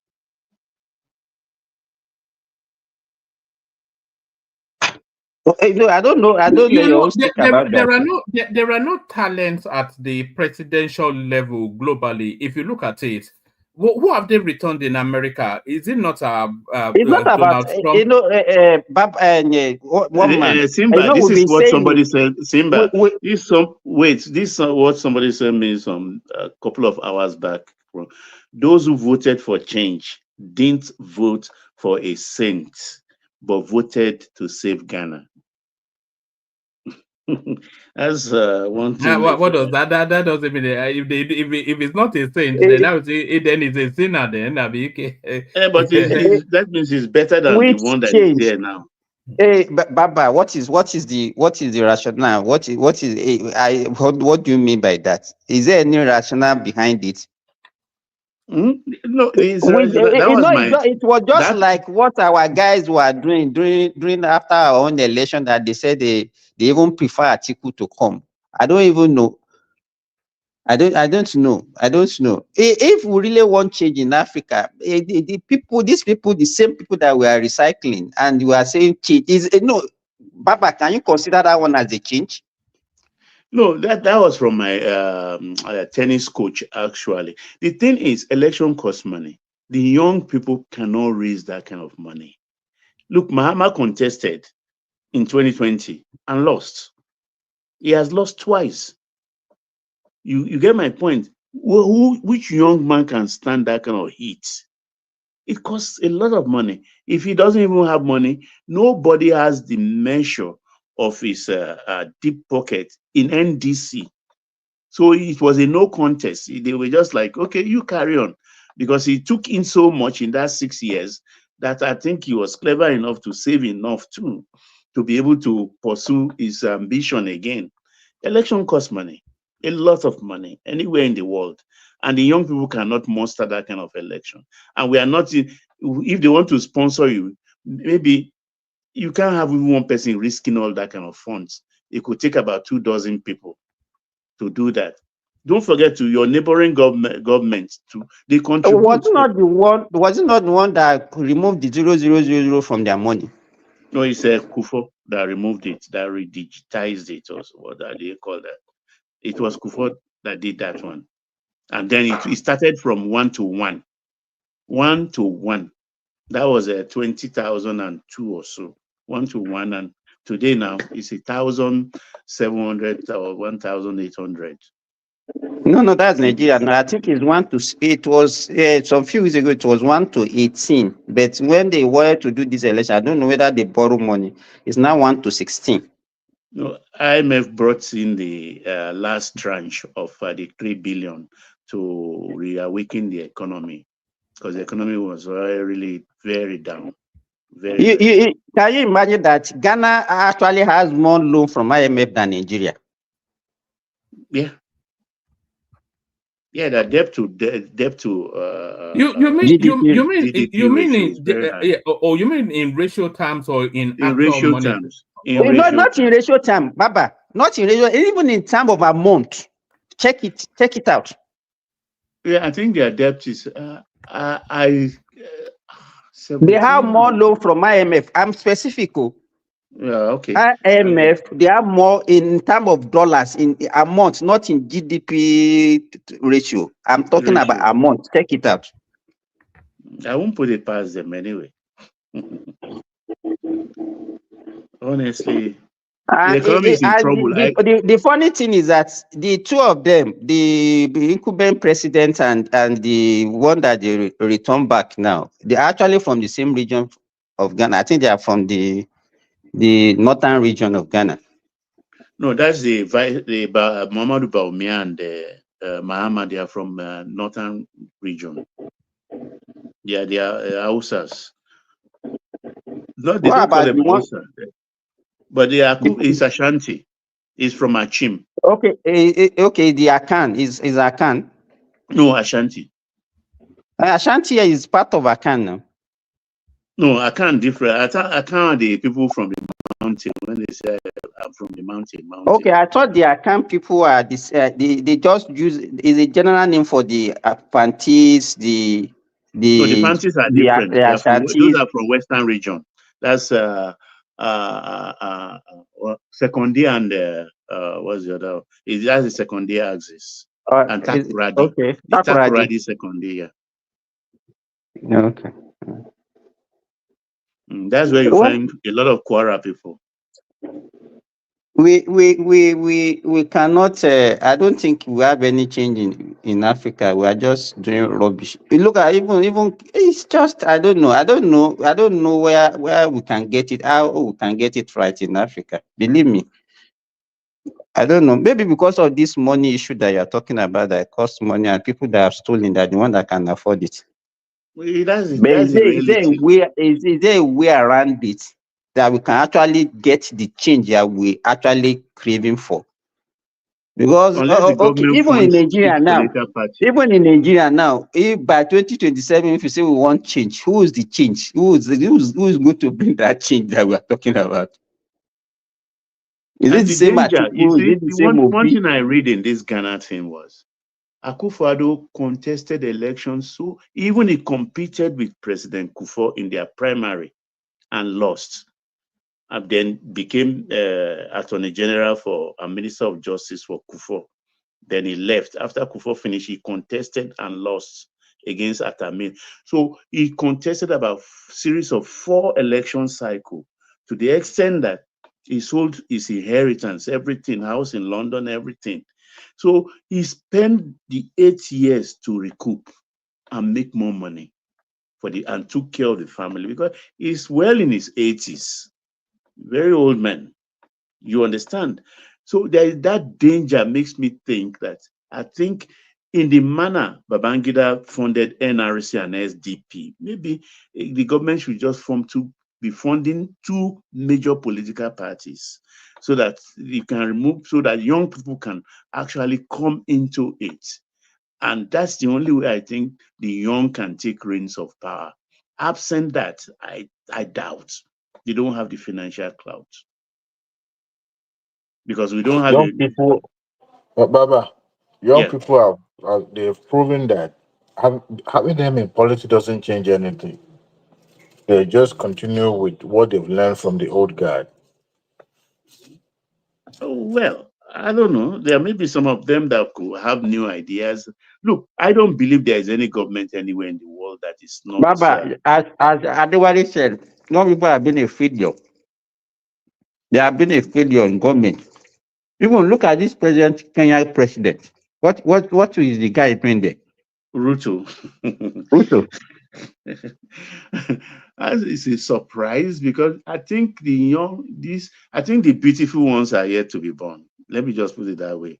Apologies to Who wrote that book? Amakwe or something like that. You know, I I need to think restock. I need to restock my library, Baba. All these books, the beautiful ones are yet. These are what we African Child, Kamara Laye, Is it Go Kamara to Laye, School? Mind All those Boy. things. Is Mind Boy not Kamara Laye as well? Yeah. Do you remember Mind Boy? Yeah. Yeah. I didn't read that though, but I read that I used to Kamara be an Laye. avid reader when I was when I was a lot younger, but now I can't remember the last time I picked up a book. All those books, they are no more. Even the mathematics they teach them in school now, I don't know. Do you remember those you can hardly help your child with homework now. No, it's a different. In fact, you'll do more damage now than good if you try to help your child, especially mathematics, or exactly. You do more damage than good now. Everything changed. Everything changed. In those days, I mean, you first even read the first abridged literature books, Alan Quatermain, King Solomon's Mines, that Lilliputian book by Jonathan Swift, and Tales of Two Cities, before you graduate into reading the main ones then. And it was fun. And we grew up on Shakespeare as well. I'm not sure if that's been taught as well. Yeah, I don't think these people they don't know anything about Shakespeare to the extent that some of my mates. What they teach them now in literature. Do they even? I don't see them quote. You know, we take pride in quoting in those days, and we just want to flex and say quote something, and the other one say, "Oh, that's from Hamlet." Ah, that's Caesar, Act 1, Scene 3, and everybody like say, "Wow." Too brute and all that. Too brute. Oh God. I don't know all those things now. A lot of things have died. Do you remember when the word joxology used to be a word that people used to conjure with? Do you remember that word? In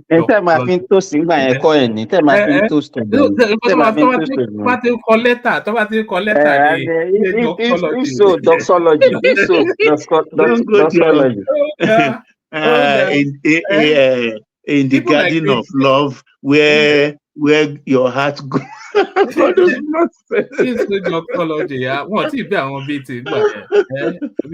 the books by Cyprian Kwesi, Jaguar Nana, A Nigger at 18 by Oyema, Nigger at 18. You read Nigger at 18? No, but I read a lot of Wole Soyinka. You know, one of my favorite poems is a poem by Wole Soyinka called Telephone Conversation. I recommend that anybody go and read it. It's so beautifully written. It was one of his first experiences coming to the UK. No dogs, no Irish, no blacks. No dogs, no Irish, no blacks. It's Ake I love so much. That's the poem. And there are two Akes. One by the brother Jasper Pepe Clark, Abiku rather, I say Ake, Abiku. No, was there not one by the Southeastern icon that's passed away, Chinua Achebe? I thought there was an Abiku by Achebe and another. No, it was Jasper Pepe Clark. Was it? Pepe Clark, the younger brother of Pa Edwin Clark, and I think the other Abiku was Soyinka, and then there is a Badon by Jasper Pepe Clark too. But when we're talking about poetry, one of the ones that I love so much, you can't believe it, is in the Bible. David's lamentation when Jonathan died. I love that poem. And I love that's Baba, do you know how are what the I mighty discovered? falling, the weapons of war perish. Tell it not in Gad, public it not in the street of Ashkelon, lest the daughters of the Philistines rejoice. And oh, Jonathan, it's beautiful. I've never read any poem. Even I like Ancient Marina, the rhyme, but not as much as that David. Baba, you can see Livingstone. how you are recollecting things that you have learned maybe 50, 60 years ago. Now, ask the kids of nowadays, their head is empty. Believe me, I don't know what they are teaching them in school these No, but days. you can't blame them though. Look at the avalanche of information that is rushing at these people from But everywhere. they have avalanche of information, but they know nothing. It's just like jack of all trades, master of You've none. forgotten how you They know a suffered the lot though. rulers. They will tell you, turn your hand, turn your hand. Quite ruler in your hand. Why? Because you carry 1 times 1 and 2, 2 times 2, 4, 3 times 3, 6. We just as if we are in Makaranta. Baba, you remember four figure table? You say that's a must now. Without it, Now it's you are no. calculator they are using to write work. Calculator. You know they're allowing them to take it into exam halls now, calculators. Yes, now. There's nothing you can do about that. It's the time they are in now. In those days, we cram everything. Ekale, enough of the bashing of the youth. Let me defend them for a second. Yeah, Our Gen Z. We might as well just encourage bringing scrolls back into the schools because we want to keep it old school. Forget the apps. Just bringing scrolls from the 15th century. Okay. What is it? Do you have your scrolls around so you want to read? I was just glancing through them before I came online. But BT, jokes apart, don't you know that memorizing things makes brain wake up brain? It's like it charges your brain. Yeah, absolutely, especially for like between. Baba, I discovered that if you have people that have actually learned Arabic before they come to school as your mate, those people that have memorized Arabic, usually by the time they come back to school to come and for the Western education, they are usually very brilliant. Oh, very brilliant, very brilliant. I went to Muslim school. I met most of them. Why would they are teaching us? Because you have to do Arabic something when you're in junior classes. When we're doing why you do no Islam AG, they know it. Those salads and they know it already. So they're always like scoring 100% while you are struggling and things like that. They're always very brilliant, very brilliant. Yeah, but you know the troubling part I would say for modern learning is that this idea that there are even in the textbook there are useless information where they will say cutting away the fluff. Don't read everything. You know, I was used to Nigeria that what we do, you read the whole textbook for exams. I mean, even though it was what we called agberugbesa, but you still had to read the whole thing. Here now is more of no, don't read the whole thing. Just read this part, read that part. You know, that should be good enough for the exam. So that's the modern way of teaching now. People say that's not learning, though. Is that learning? They are not broad. They don't have broad knowledge. Yeah, but they are teaching them to pass exams. Yes, but that's not a good thing, though. Because those scores are attached to government funding or grade. You know, so there's this incentive to always improve the scores. So the pass examination, not BT. The other thing is that they also allow students to judge. To assess their lecturers. So if you have failure, if majority of your students fail, they can even write against you. You understand? Yeah, so most of the lecturers are just preparing them to have distinction, because you at the end of the day you ask them what they can't justify what they got. No, not. We used to have this page when I was in college that it's called, I think it's with my professors back in the days, but it was more of, if it was advanced courses like when I did the trigonometry or calculus or biochemistry, those scores don't really count towards evaluation of those professors. If it were just like a college algebra or English 1 and 2, the regular courses, of course it matters to the college. But advanced play courses, I don't think, because they know how difficult it is. They don't gonna. Of course, they want to evaluate the professors, but they're not gonna. Doesn't weigh as much on the grading for the professor when it comes to evaluation with the college. They're not gonna rank that as high. But your regular fine arts, art appreciation, those ones that you can go write crap all you want online, nobody cares. But don't tell me because you failed. I mean, when I took trigonometry, half of the class dropped like within a month. Who is interested in trig? I beg. In those days, No, but I was struggling to get to class 4 so that all those things will be off my back because it was. And you will see some people. Sorry, to call. Some people who has gone to modern school before they come to secondary school, they solve this problem on the board. Board akun, shock akun. You see a student like you solving with the teacher this problem, and I always that's why I believe a student is supposed to mature before you even get to secondary school. All this one we rush, maybe by 12, we want our kids there, and before even 14 or 15 is in the university. I think it's doing a lot of injury to us. And the way they turn out first class BT. In my days, first class, maybe 3 people. But now you see 80 first class. And I start to wonder that, have they lowered the standard? I don't know. Yeah, there's a dumbing down going on in the educational system. There's a dumbing down. I don't know. And the way they get A's at A level as well, it's not consistent with what is normal. No, but America is different slightly. Our own A is about 90. I think we don't do the 50 is not pass in America. 70 is C, then 80 is like B. I mean, they go a little bit. Nigeria, they did that 50, 55 nonsense back in high school. So, but I wouldn't say, but to my point earlier, I think that's the problem.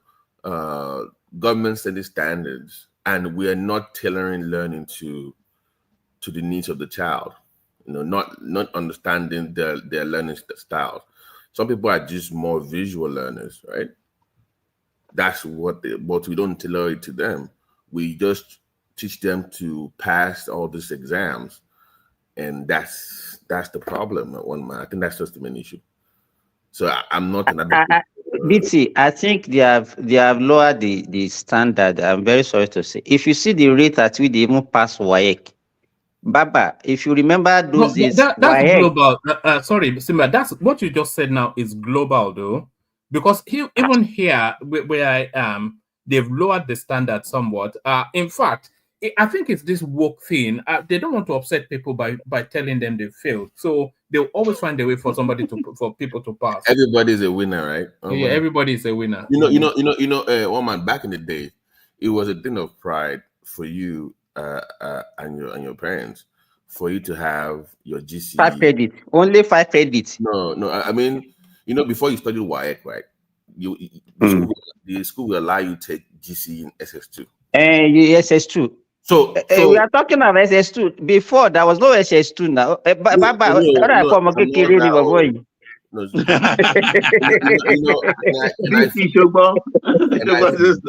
know it's an ageist, but I will ignore the old man. But anyway, my point is that it was a thing of pride to say, okay, I have my results before even finishing, like, because you've already passed your GCE, you're just cruising for WAEC.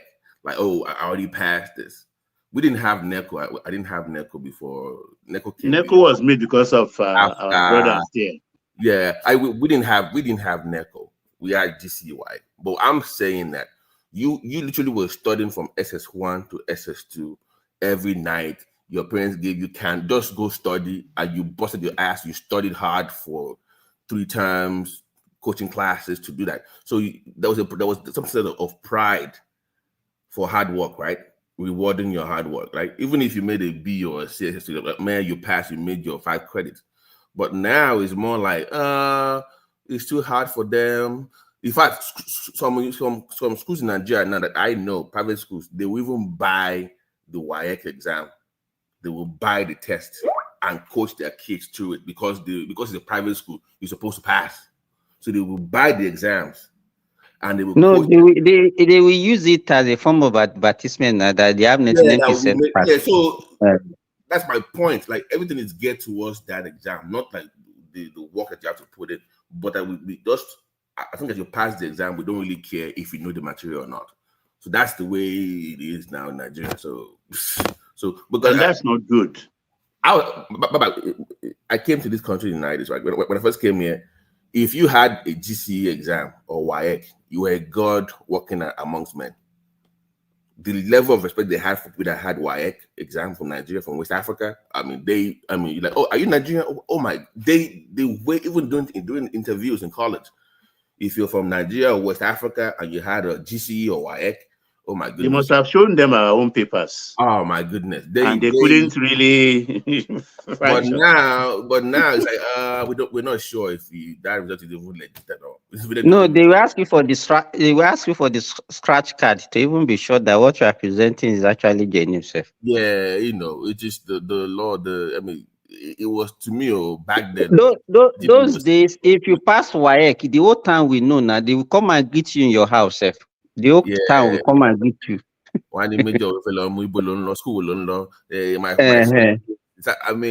Start paying for apartment. It was some. I did.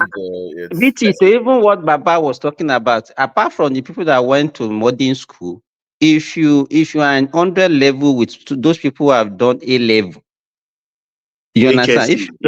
HSC, and so if they now use JAMB to enter direct entry.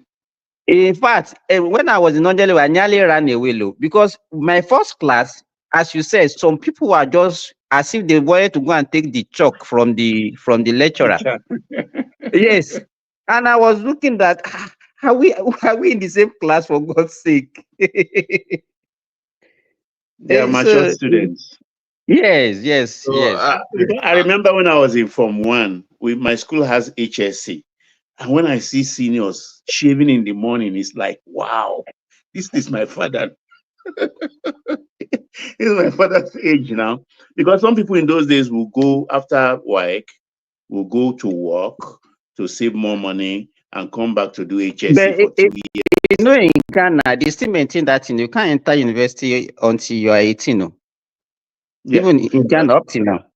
We're not trying to introduce that to Nigeria. I think they were see the reaction now. See the reaction against it.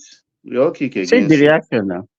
Because I object to that, though. I object to that. Of what? It's dangerous. It's dangerous. Yes. They were trying to age restrict entry into universities, that anybody under 18 cannot come in. No. Oman, I think what they should have done is made it okay. Don't let me be an hypocrite, because I left primary school primary school before I left. So, but I'm saying that they should make it. You must finish those 6 years, because everybody. Hold on, Simba. Why is that? If you're a savant, because I have friends in academia in Nigeria. I have family members that have schools and stuff like that. But what they notice is people struggle when they leave too early in primary 4 or 5. They struggle, and common entrance self, the test result is also leaked in most cases, right? Even when people fail, they can call their friends in the ministry and just put them in the school. The way they designed those things back in the days was you were placed in schools depending on how good your grades were. So if you have an average score or low grade, they'll put you in schools where you're supposed to have some form of remediation, right? But what the parents will now call their friends in the ministry to put those kids in the top tier schools. When they get to those schools, they struggle the first year. So sometimes the primary 6 is supposed to be where, if you need some form of remediation, if you're struggling in some areas, you're supposed to. BT, you are even talking when people are going to government school. With the advent of private schools that are doing business, you don't even need common entrance to enter. Really? Just do something, and just once you can pay the money. No, even back then, even if I go to private school, you still have to do a common entrance. The advent of private school actually ruined a lot of things. And let me tell you, if you follow the 6334, let us add it. 6 for primary school, 6 for secondary school. That is 12 years already. You understand? Probably maybe you start at the age of 5 or 6. But these days, you start school at the age of 2. And most of the private primary schools, they finish at maybe primary 4 or primary 5. They don't allow them to finish that 6 years. You understand? So you now see children maybe finishing secondary school at the age of 14, 15. So if you now say, okay, they should wait till 18, that means they have to spend another 3 years at home. Doing what? That's the thing. I think they should go, but they should find something to fill in the gap, or they should make it mandatory that you can't enter primary school at less than certain age, and you must finish that 6 years. They must allow them to finish that 6 years. Yeah, in primary school. Simba, it got so ridiculous. Even my youngest sister, right? She left primary school at primary 3 in Tikuro. I mean, she was a brilliant chap, but yeah, primary 3 in Tikuro. And she just went in, and I mean, she was. If you see the way parents are pushing the children, I don't know what they want to gain from it. But Simba, what happens is when that happens, and then when the boy low secondary school, you can do it. That's the pressure to push their own kids to do the same thing. Then they end up in. So you see many kids, they were brilliant in primary school, they get to secondary school, they start having problems. So if you don't, that's my own thing. No, just at least. BT. One of the arguments being adduced in that space is that for all of the academic brilliance, they don't have the emotional maturity. So you have a 14-year-old girl, let's say, in a university. How does she contend with the managing relationships? And I'm not even talking about boyfriend, but just managing relationships, managing the environment, managing the dynamism, all of that. One man, university students now are now being treated like nursery school students. You see parents bringing food for them. They will be the one doing registration for them, do everything for them. They cannot do anything on their own, and they are in the university. Can I say something? Just like you said, even them at the university, is like they didn't get there by themselves. So they're not capable. Like I wouldn't like myself, for example. I get into secondary school in Nigeria. 96 I think it was 96. I did first at 95, but my parents told me I have to stay back and stay to primary 6. So I didn't get into primary 6 until 96. To be honest with you, I didn't even know how I get to secondary school because they just gave me for the exam that I think is common interest. Like they just gave me the answers. It's not just myself. Every one of my friends, and they just came into the class, give us answers, and we just write it down. So if I did finish my secondary school in Nigeria as well, I'm definitely sure it would be the same route. They just give me the answers. Let me ask somebody would just do it for me. Can I ask you quick? Oh, sorry. Was it a private school or the government school? Yeah, I went to private. Oh, okay. There you go. Simba, to your point, to Simba's point earlier, that was. Yeah, but to be honest with you, some of my friends, they left in primary 5, and to be honest, we all did common entrance, and I passed too. But I won't lie to you. My parents, they know some of the people because some of my classmates as well. Some of their family, they work in either principal for secondary school or they're polytechnic or university stuff, or they work in the Ministry of Education, whatever. They give us all answers. So all we just do is it's like they will give us the answers to the thing they'll come to an exam and we just write it and copy answers. So it's not like we're using our brain. I think the one I use my brain, because I know there's 2 different ones that you have to do. I use my brain for one of them. I did a little bit well, but not like up to standard. But the thing is, you guys are right. It's like even if I was in Nigeria till like my secondary school years and to university, I'm definitely sure I would just go the same route. Either have somebody do it for me, or they just bring me all the answers, and I'll just. Well, like, Omar, can I ask you guys a question real quick? Because this is what I can even make it. I can even excuse the people leaving early, but this is the one thing that I found troubling. You know, after junior high school, right? The first 3 years, woman, are you there? I'm here. We're all listening. After the first 3 years, right? They make you take an exam. So based on that exam, is how you're placed. So science, commercial, and arts, right? So they will place you based on that. And I think is to, in my opinion, having a kid, a 12-year-old, a 13-year-old child make decisions or based on just one test scores alters their, the rest of their life. I agree with you. Because somebody did not do it in biology or tech. Then he has to be in either government or see, I won't lie to you, because I was there till like SS3 actually. Then I came here, then I was like, I went back to sophomore year. It's totally different. Like, you know how like every single year, like when you get to I think SS1, then they will break it down. If you do biology, you will do it from SS1, SS2, and SS3. If you do physics, you do it like that. It's not like that here. Like, it's like university, like your whole semester, you will just do biology. A whole semester, you would do algebra. A whole semester, you would do calculus 1. A whole semester, you would do physics or chemistry.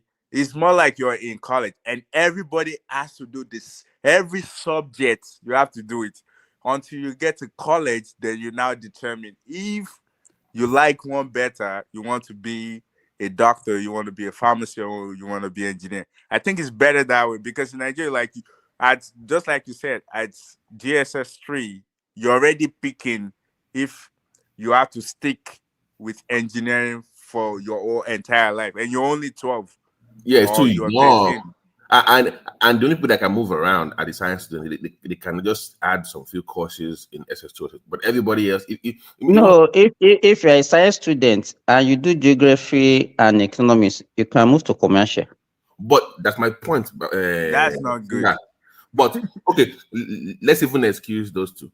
Look at what happens to the art students. Those ones are screwed. Yeah. What they do is read poetry all day and all this. Yeah, but do you know who they put in art student? Those that didn't do very well. But that is just. But the school doesn't care about them. Yeah, that's the problem. Like, them, why would you? I mean, you already tell them that this is what your destiny to be, and you can't take. And you know, this is advantage as well is the fact that some people that took or they're taking government class that speak, like if you take those classes, you actually have history in it. And if you're science students, you lose out on that. If you're engineering student, you lose out on that. So you don't know anything about how like the government of Nigeria started and all of those things. You don't know detail. Yeah, but they were like, back then it was more like if you were arts, then they were like, oh, you're either going to law or going into the media, mass comm or law. But if you look at the old system, Oriola, before they changed it to the 6334, the form, when you are in Form 3, you do like 15 or 16 subjects. You do everything, government, history, biology, chemistry, you do everything. It was only when you get to Form 4 that you not choose whether you want to go in science line or you want to go in art line or commercial line. That was the old system. So you have a taste of everything. So you have knowledge, at least some little knowledge about government, history, and everything before you now. I think you should get to college before you choose. Like, you should be going to university, then you now choose if you want to be a doctor or a lawyer or whatever. Even in America, your first two years of college, you can still change your mind. Yeah, because it's almost the same for everybody. The first 1.5 semesters, the same classes. So you still have time to look around and you said your first 2 years. I asked some of my friends until the 5th year, that the 4th year that they want to graduate. Okay. Let me think back. in America, you can have a degree in fine art and get into medical school. Just add some, even after that 4 years, you can just add 1 more year or 2 years of biochemistry or whatever. And No. But I think how that works, because like myself, for example, I was like, if you're pre-med, because you need you need to have classes in pre-med before you can go to med school. So I went in for pre-med, but I have to have a major. So meaning, like myself, I have major in biomedical engineering. So it's more like you did a minor in something else, and they so when you're so it's more like you can grab, if you decided that you want to go to med school, you can still go, but you're major in like any other because thing. actually you only need 90 hours to get into med school. You don't actually need a degree. You don't just 90 hours of what they want you to learn. But half of those classes are what everybody takes. Your English 1, English 2, government 1, the typical, and that's about a year or 50 hours of courses. But my point is that system gives you time to figure things out. The Nigerian one just screws you over once you, and some of my friends, I was even wanted to, where they even make the grades, but because the school does not have enough space, they give them all this pre-degree nonsense, zoology pre-degree. I don't even know what the hell that in pre-degree for. Oh, go and do 2 years first. Then if you can pass, then we will add you to the band. And if you don't have the money to then do that, then you're screwed for life. Because I kind of came in late when I was listening to you guys, but this part that you're talking about, the people getting into school too early, that kind of enticed me. That's why I came. But I was trying to understand, are you guys talking about the fact that a lot of us, especially if you come from Africa, like the thinking ability to like think solution or to use what you learn in school for solution, is that where you guys are going through, or you're just talking about the fact that people are just too young to get into college? My point I was making is that globally there's this emphasis on standardized testing, that even when you've been taught in colleges or high school or whatever, it's geared towards passing an exam, because those test scores are attached to government funding or extra credit or some kind of accolade for the college or university or high school. So they are teaching them now to pass those exams, not necessarily for them to learn anything after they've left the school. Or you mean in Nigeria? Even in America sometimes. No, it's not like that though, because here's the thing. What I learned in high school, when I took SATs, and there's another one, ACT, both.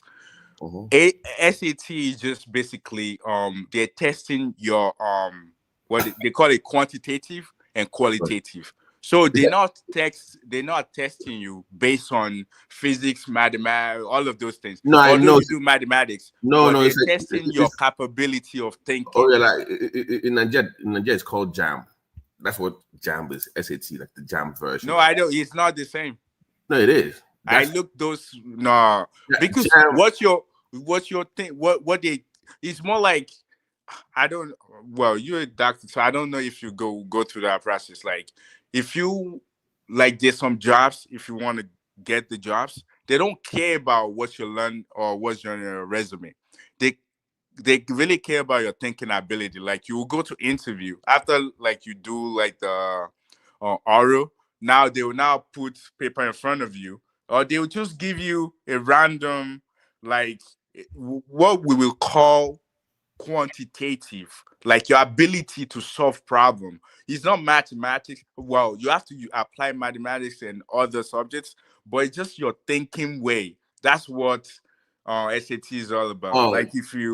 It's your thinking that they need. It's not hold on. How you solve problems. Well, I have a sister in medical school now, second year. So she, they changed the metric for SAT, right? They changed it. Just look at the new. They change it every 5 years or every 3 years. But it went through drastic change. So just look at the last. I think it was 4 years ago, 2021.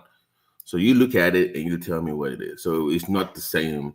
So if you have time, just go back and look at the last. Is it 21? No, but yeah, I know what you're saying, but I'm just trying to tell you that it's not really about your physics or what you school work that you do. what they're really about when it comes to. So okay, now I can. It's coming back to me now. Like qualitative, for example, it would mean like you know how you can say A, B, and what come after B will be C. Or now they can now use words like similar word, and they will now ask you like if I say boy and I say male, They what call it other thing can come after? So it's just like your thinking process. Like you really have to go through school before you can have. They care less about how you memorize or theory. No, it's just how you can think. yeah, That's what it is. That's in, what I'm in, trying to get at. yeah, So it's not like no, me I know. memorizing stuff. In Texas, they used to call it TSI exam. So they want to assess that, and if you have any deficit, you must do remediation courses for all those things, and they want to assess that before you start any course, like a carryover kind of thing, where you can still take classes, but you'll be forced to take these remediation courses. But my point is that those grades, it's just I wouldn't. Let's just use Nigeria. Like I just Yeah. I'm just saying that even what I'm trying to say is more like if Nigeria, if us, like people, those kids that they want to, that they're going to college or whatever, they won't get to that point if they're testing just their thinking ability. no, I'm not. Like, Well, I'm not. This is my point. I'm not even discussing that. I'm saying that where is the remediation between primary, secondary school, and university? Like, if a school, if a student has deficit in some areas, there should be mechanisms to fix those problems before they move on to the next stage.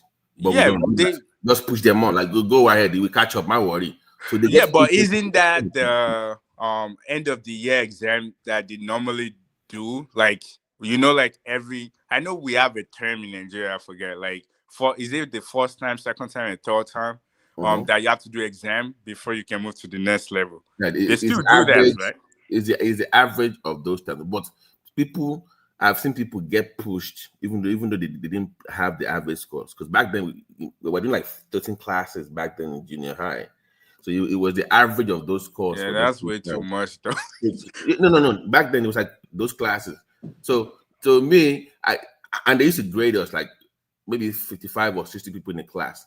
And I knew I could not, I was never number, my thing was the best I ever got was between 7 and 11. That was my position. Wow.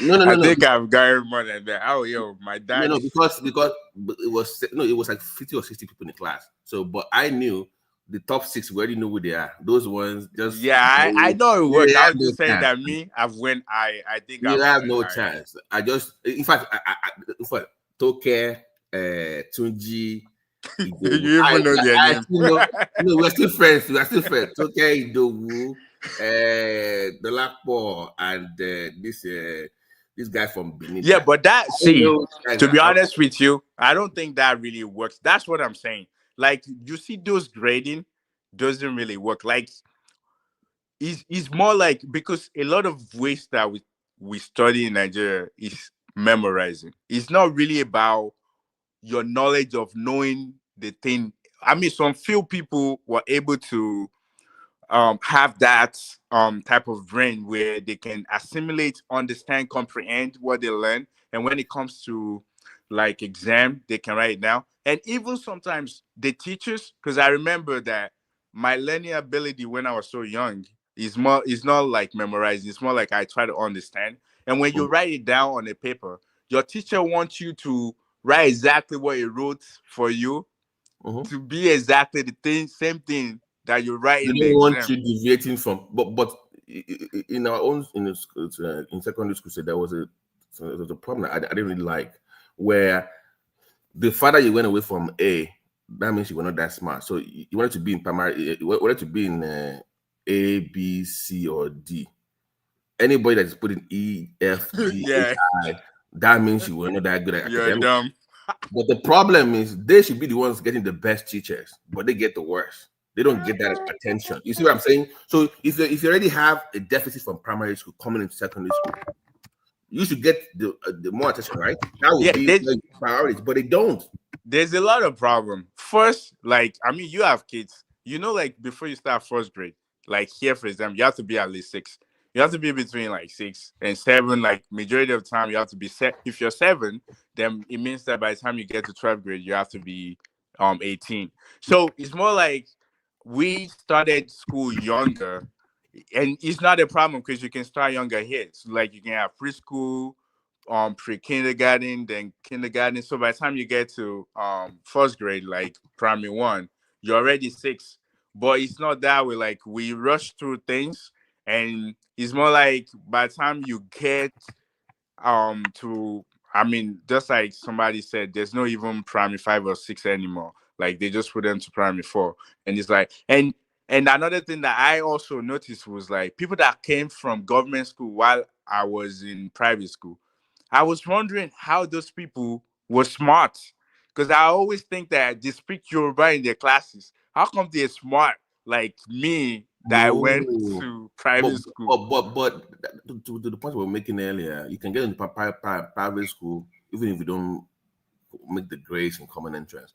What happens in secondary school is that the best of the best are in the same class for 3 years. Remember, in junior high, if you are, let's say, just 1A or B, you are going to move to 2 and 3 with the same group of people. So iron sharpens iron is the best of the best in those classes. So forget the Yoruba they speak. They just brilliant people together. No, it will do intra-class competition. Right, but like they will force you to.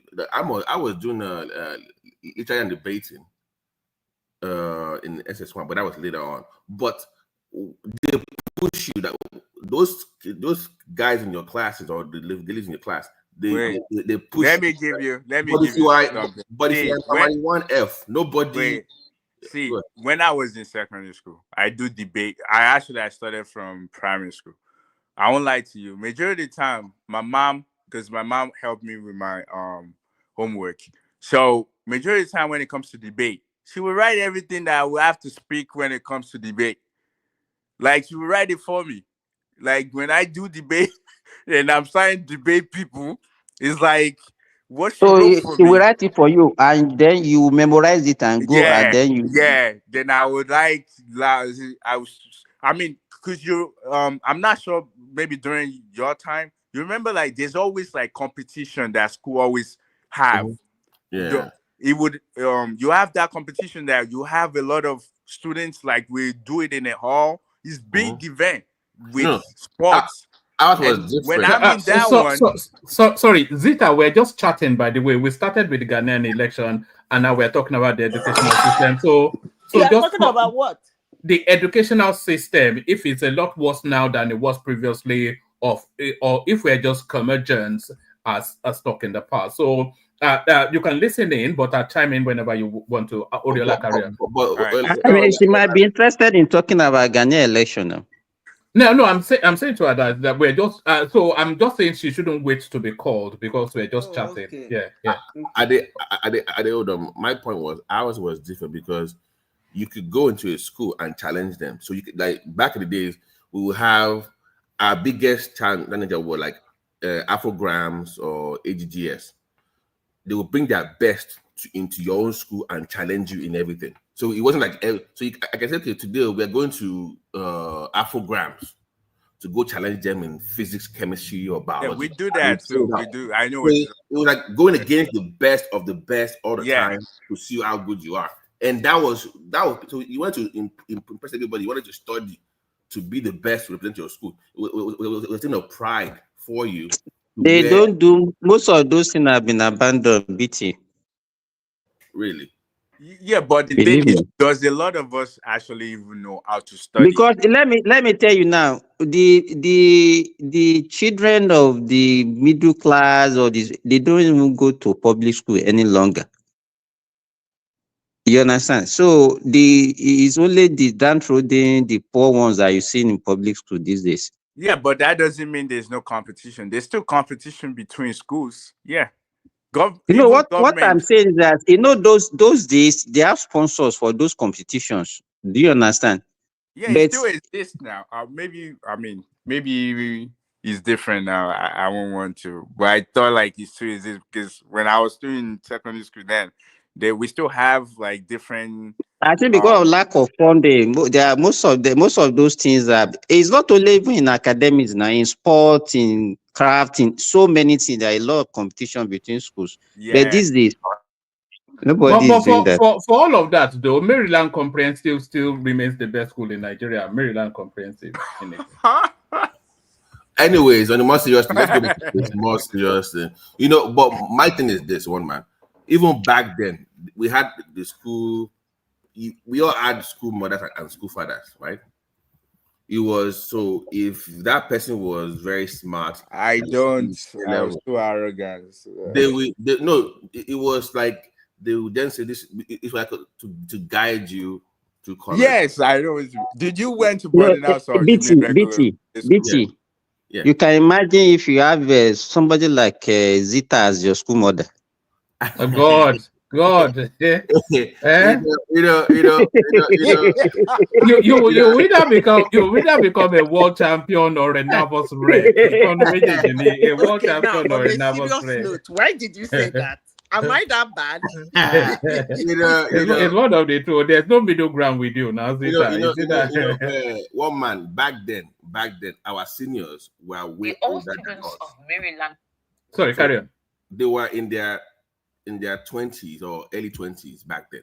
So even a guy that is in this thing probably had born and goatee already. You're right. They were way older, like we were like the young guys that finishing early. See, when I was in GS1, like some of our my seniors that was in the same room with me, when our what they call them, masters or house masters, when they pass around, like they will be calling them by name like this. You, oh yeah, you want to come? Like they're more like the same type of age where like those house masters, they can. I mean, sometimes when they punish us, for us to get house masters to come into, because when you're in buses, it's more like when you do your morning devotions, and the way it is, I don't know how many people went to but now it's more like they wake up so early. They don't wake up like just they ring the bell and they start like beating everybody to come to morning devotion and all of that. And when they mistreat us, and when we report to house masters are scared to come into the place, like, because those guys, they're old guys. They just like you said, they have beers, they talk like their voice is so deep, and we were like kids, like Like 11. the younger ones coming in, or like the youngest. But that was even boarding house. We used to admire them because of the discipline. Because it was they had time to study, they had to be, they had prep. I mean, everything was just, and they had to be prep on time. And that reminds me, yo. But they used to beg us for food, though. You know, we used to make fun of them, though. They only flex the first 2 weeks. You see them coming with we used to call it provisions. So they would come to school with their Milo and their nonsense. By the 3rd week, they already broke. Like, when my grandma comes to us and she already know, like she will bring cooler of food and she will hide, like me and my brother, she will hide a little food for us, because she already know, like, once we get into that building, all my seniors, they will take away the food from us. Yeah, you know, and if you come with provision to boarding school, it's to be shared by everybody now. That's yeah. Until you guys are, but see, during our own time, nobody takes anything to school. Really? Wait, but when it gets my time, we cook in the ceiling.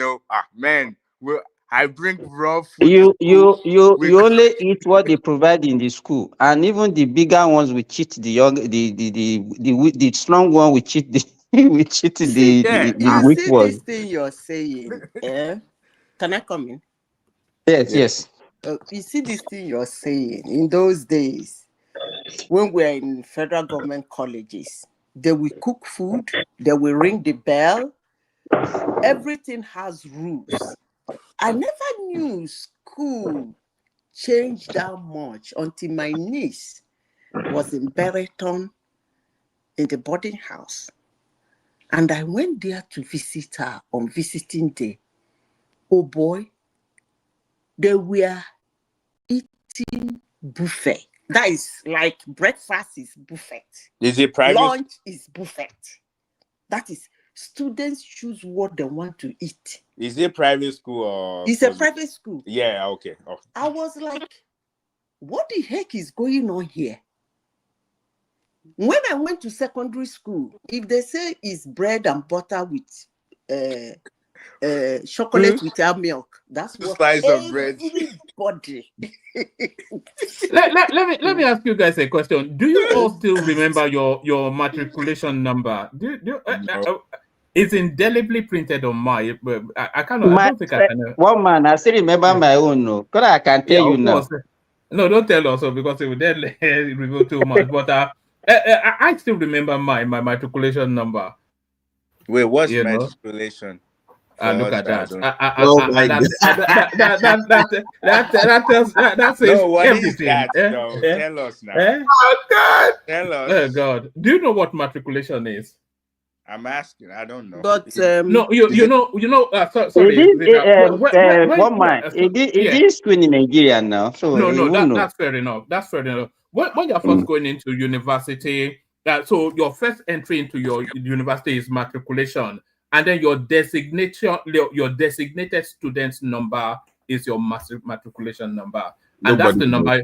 That's the number. That's the number you defend all the way through your course. Nobody knows that is not nobody cares about math. Nobody cares. But by the way, one man, let me reply Larry, because he went to Afrograms and they always challenge I'm a proud Axoba, so he knows what's up. So Larry, you can come up and defend your school. We always beat you guys. You had good people, by the way. Wait. You too. What is Afrograms? Is that on farm settlement? No. African Church Grammar School. They used to be our rival back in the days. Wait, what school? What you school? I thought you said you went to Abeokuta Grammar School. Yeah, I did. But Larry went to Afrograms, is what I'm saying.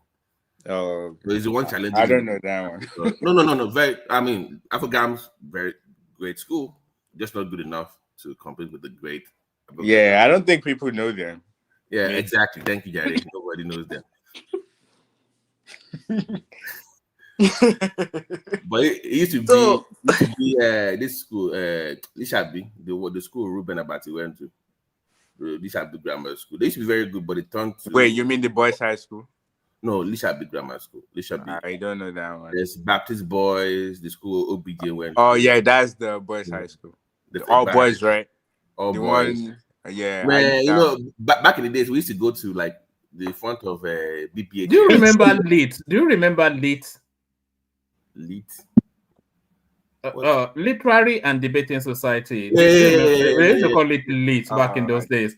And then do you remember the gala night at the end of LIT when you get to slow dance with the girls? Yeah, but we used to get all these DJ, they would come and play.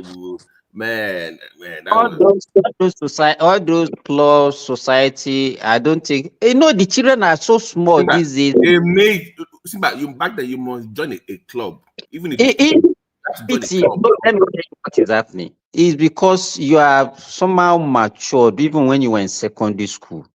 The kids, the children that are in secondary school these days, they are just like pupils that are supposed to be in primary school. Yeah, and the way they were brought up, they are still very naive. They don't even know anything apart from saying their children, their parents said they should go to school. Right, but I just told you now that majority of us, especially like from 90s that I know, a lot of us, our parents just like pay our way to school. Like it's more like if you ask a lot of us, how do we get into secondary school or even university? That is how even the one that you are talking about secondary school, those during your own time, they are now the one they behave like the one in university now. They behave like those ones in secondary school. When you get to university now, you see them small children. You see, are you in secondary school or in the university? Yeah, hopefully they still have Boy Scouts and Brownies in those. I would like to imagine they still have Boy Scouts and Brownies. That was done in primary school. That back in our days, they didn't really do that. They did the Boy Scouts and Girl Scouts in primary school. But those clubs is where you actually figure out, what you want to do. when you meet people, I mean, I was in Yellow House. I played squash. You know, one man, you know, When you if meet you are people, a member of Boy Scout, there is this thing that we used to do those days that you go for camp. Man of war.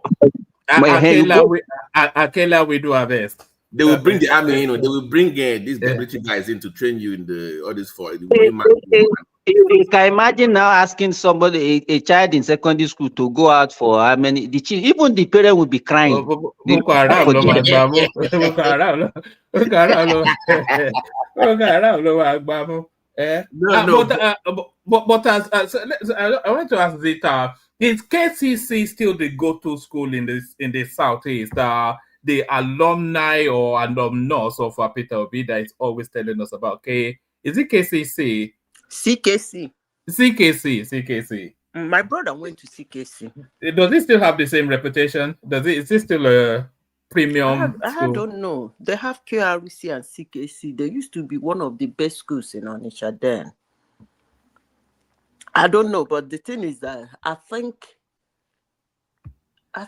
that those schools are missionary schools. Later government took it, and then I don't know, it went back to the missionaries. I don't know, but there used to be good schools. St. Cyprian's, Calabar. My father went to St. Cyprian's, Calabar. Can I ask a quick question? Those schools, CKC, because in our own school, only the alumni can become a principal or run the school. They won't allow none. That's what just the way it is. You have to come from that tree to run the secondary school. Did that apply to? Is it the same thing in CKC too? I didn't get the question. What did you ask? Were the alumni running the school back then, or was it just anybody that came from the government, from the ministry, that could become a principal? Is he really called alumni or alma mater? Which one? I mean, are they both not the same thing? Yes. No, they're not the same. They are not. Alumni should be a higher education like university, but alma mater is secondary. I think so.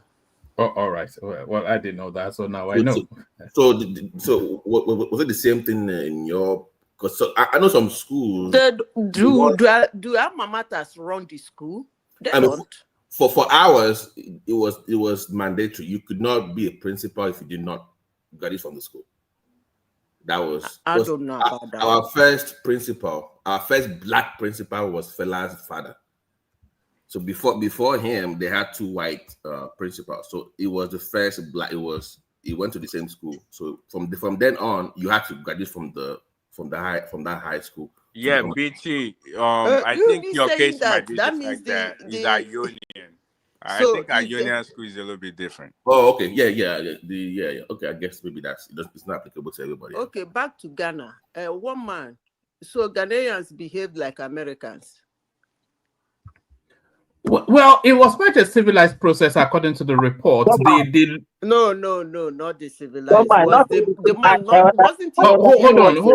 on for Zeta, whoever that is. Hold on for Zeta. Is it not their ex-president that won? Exactly, yes.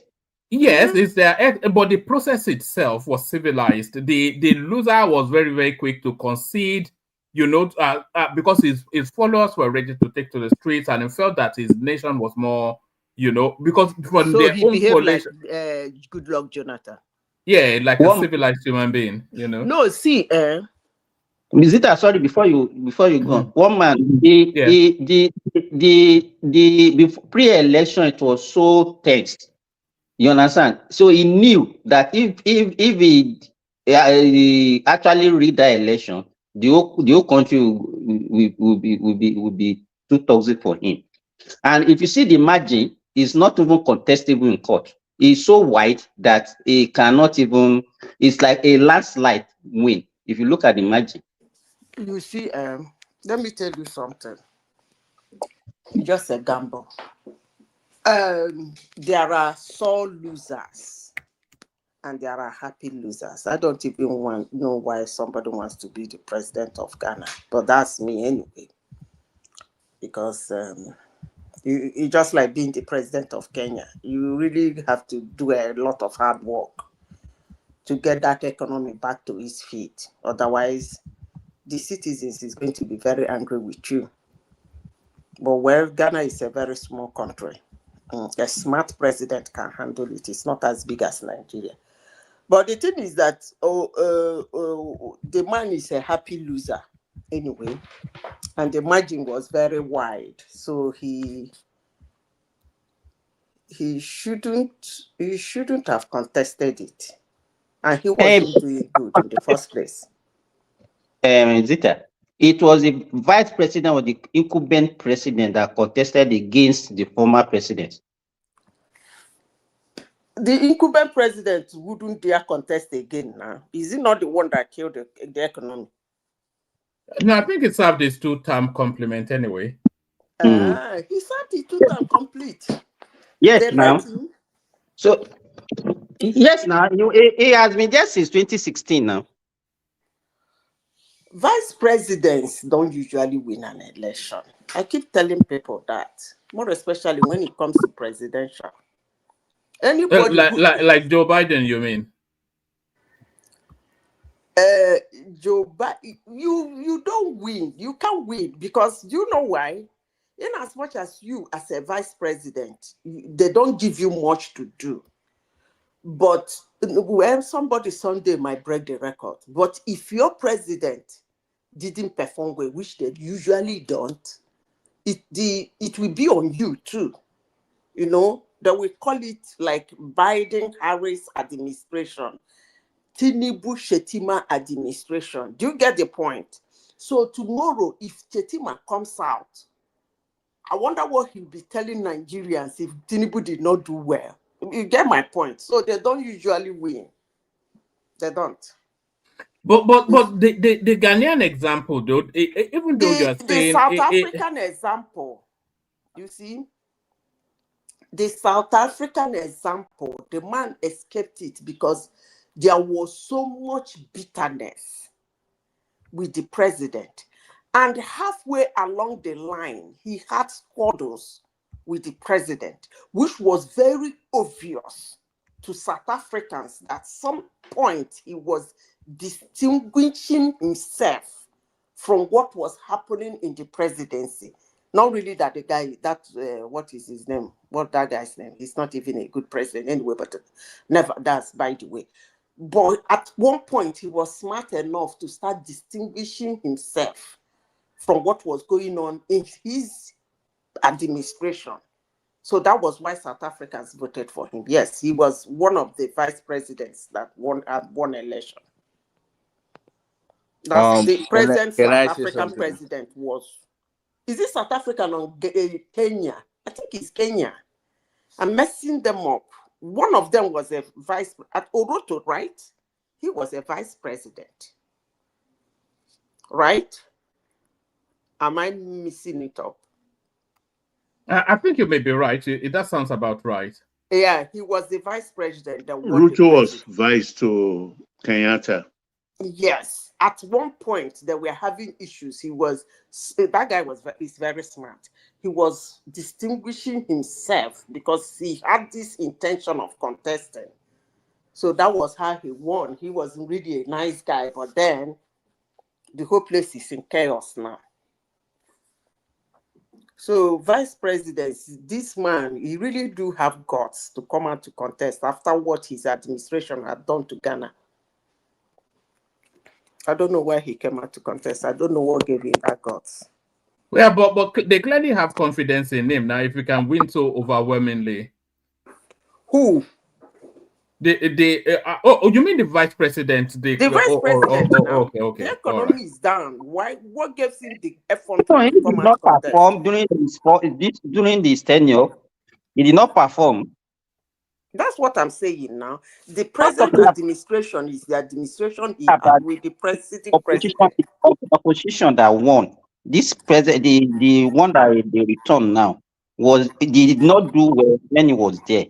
Also, they kicked him out. He couldn't win the second time. So what is the?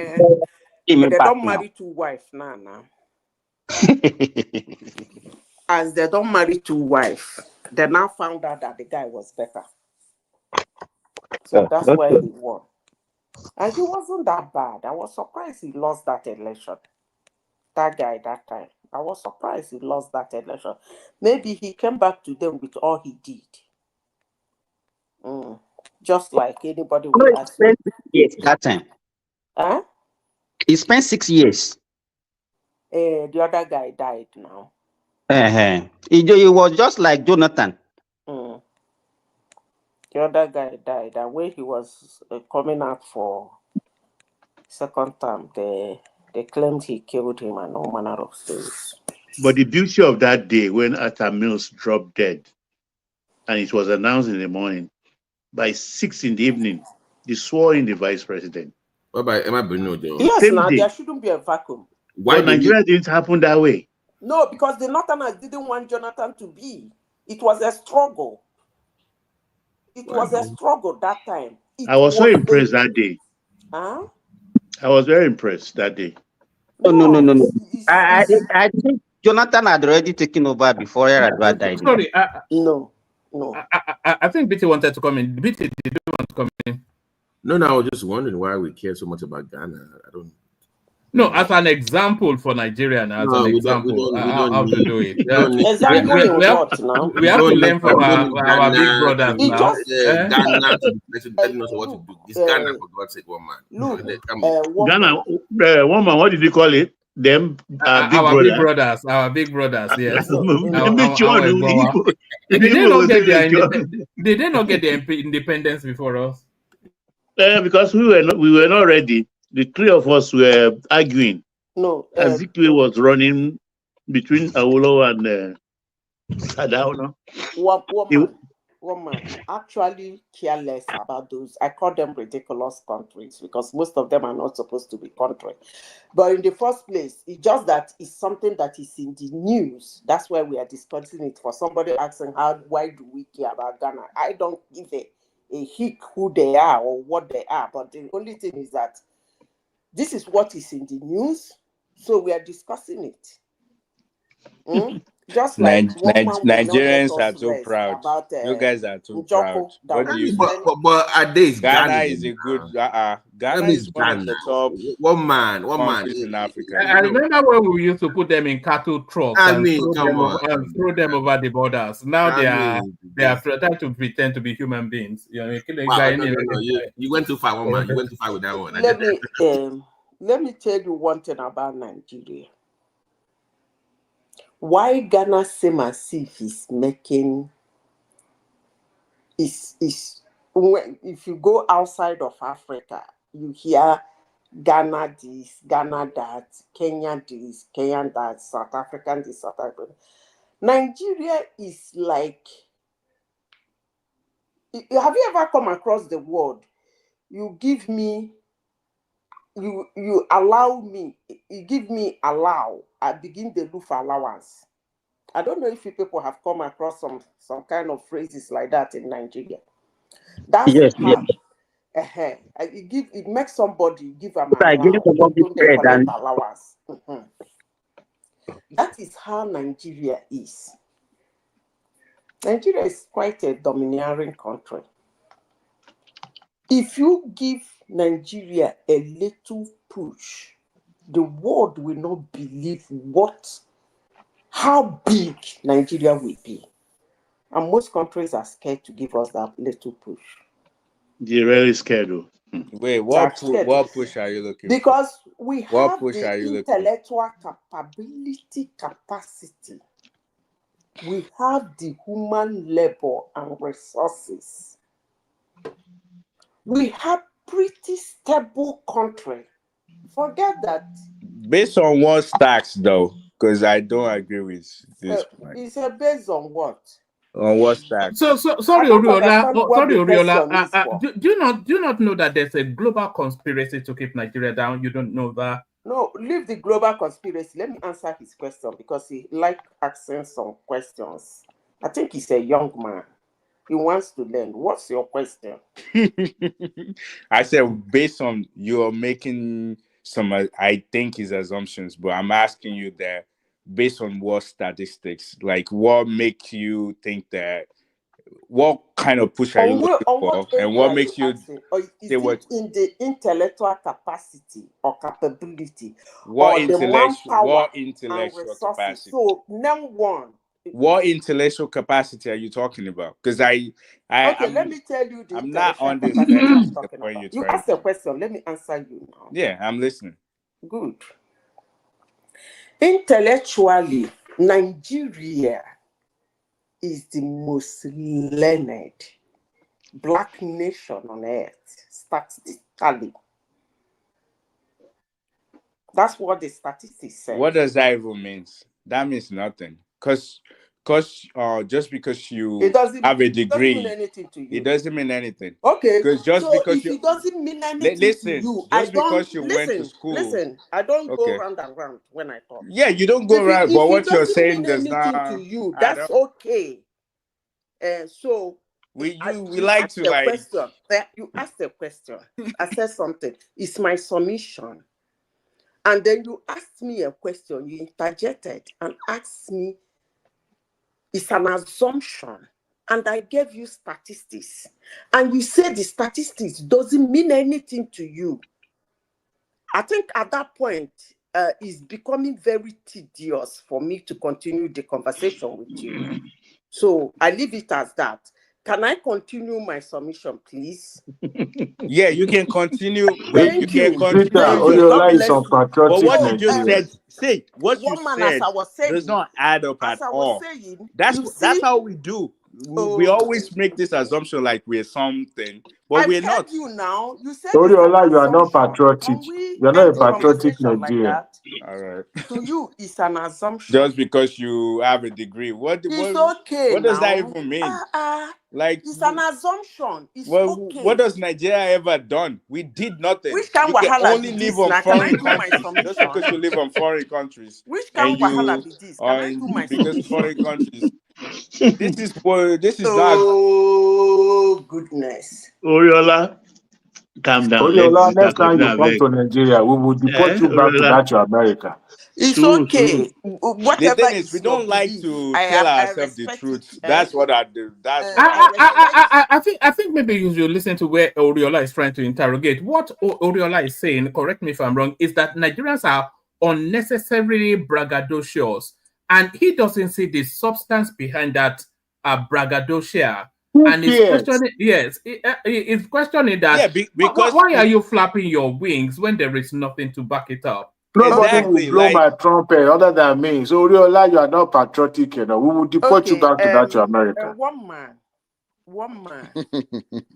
If in a country where more than 50% of them are statistically called learned, and you say they are braggadocious, I don't really know who we braggadocio.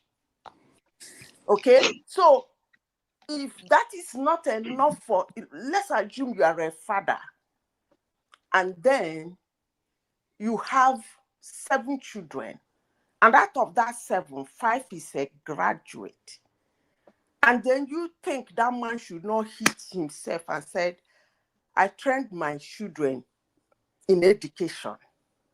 If he can't hit his chest and say that, beat his chest and say that, then I don't know who will. But you education. Can I finish, please? If you that's and what your Oriola country is. Your country doesn't even act like they're educated. They learn nothing from school. Hold on. Look, I don't do argument like this. I'm not that arguing. They don't act. Listen. If I may ask you, what generation are you? Wait, if I may ask you, like they are not educated doesn't mean they are not educated. What kind of argument is this the now? same thing. It's more like you're acting like you're rich and you're not. The argument is baseless, Oriola. It's baseless. Let me tell you, why do Nigeria? If somebody is educated and he have you doesn't ever act like asked somebody yourself who a is question? educated, does that remove his certificate? Which can argument with Madam this now? Zita, Just remove your Madam certificate Zita, if you can let's apply ask what you learn in Oriola, school. why does Nigeria always excel when they travel abroad? Why? What is the What does reason? that even have to say? What does Because it's wait? the foundation that has been laid What in their life. foundation? Upbringing of a child matters. When you are Please, I exposed don't. Let's to a not push this thing, eh? I really don't want to be going round and round Wait, and you're not argument. going around and round. Look, And you've made your point did now. wait, You wait, said you're it not. is Let me say useless. something real quick. Let me say It's something real quick. useless. We Yeah, agree yeah, with okay, you. yeah. It's Let's not be useless. pushing the point. We accept it. We Yeah, accept it. It's I've useless. accepted it. It's Wait, useless. let Can me say we end something. it Let me there? say Can I something. continue? We accept what I'm saying is useless. But what Yes, I'm trying to tell I've you is, accepted it. It's oh useless. my gosh. Is that okay? The thing is that's the problem we have. What you're doing right now, that's the problem we have. Good, and I agree. That's our we problem. act like we know something, but at the end of the day, we don't don't know know anything. That's good. Because that's the exact Isn't this the experience same given person that to doesn't us. know about We go matriculation number and everywhere. is saying all these things? We've I heard you, agreed with Oriola, you earlier. now. Nigeria is a useless country. They're not educated. Oriola. Who And says even you? if Who they says we're are, useless? because they You're don't act putting like words in my educated mouth now. people, I they are never not. said that. You're putting words in my mouth. No. I never said that. I was just saying that what you're saying if is they are untrue. not Oriola, I only have one thing to say to you. Nigeria now, we all know we must do better for them. Huh? One You don't man, know I that. don't do this kind You of don't know. man. You don't know that. Guy has. I don't like people moving me out of when I want to make an important discussion. As I was saying. Zita, what Oriola is doing is trying to. It's not actually even trying to. One man, It's please. not I don't do conversation He like that. wants to understand what you mean, and is frustrated by the lack of substance in some of. It feels that we unnecessarily chest beat. It's okay now. Without being It's able to okay. back it up in some Listen, instances. One man, let me say this. When I start a conversation with somebody, an argument, a debate, the first thing I discern is the person's mind made up? One, do I have the strength to convince him to understand me? That is two. Is he somebody who has stopped back in time? These are the first three things I consider, and it doesn't take me a second to consider that. So if I am saying something and you come up with a question, the moment I answer the first one, I know who you are. There is no need for me to continue going round and round and round and round and round. I don't have But you that know these system. Gen It's Zs now. tedious. And I'm Wait, not I'm gonna do that. not Gen Z. I'm not Gen Z. No, But I am not going to do let that. us finish speaking. Once she's done, we'll When go it back to gets the to that conversation. point, what Yeah, do you I can do? finish your point. I agree Once with you're done, you. then we'll go back to the conversation. No, Odiola, I agree with you. You are perfectly correct. Can you leave me to continue with what I'm saying? That's what I just said. Good, thank you. So as I was saying, it is a country of, if you give me allow, I go take allowance. So as I said before, the human intellectual capability and capacity is there. The labor, because if you look at the age bracket, they have it considerably stable. And one thing again, Nigerians are one kind of funny human beings that when they leave Nigeria, they do their best. Or will I put it this way? They become their best. So for such a country, if you just put a little light in their feet, you won't believe what they will be. So when somebody said, I don't know why we should concern about ourselves about Ghana, I think I buy the idea. We shouldn't concern about ourselves with countries like Ghana, but it's just a news that is on. Somebody won the election in one of the African countries that somehow is like Jonathan, although Jonathan did not come back. Maybe he's coming back in 2027, right?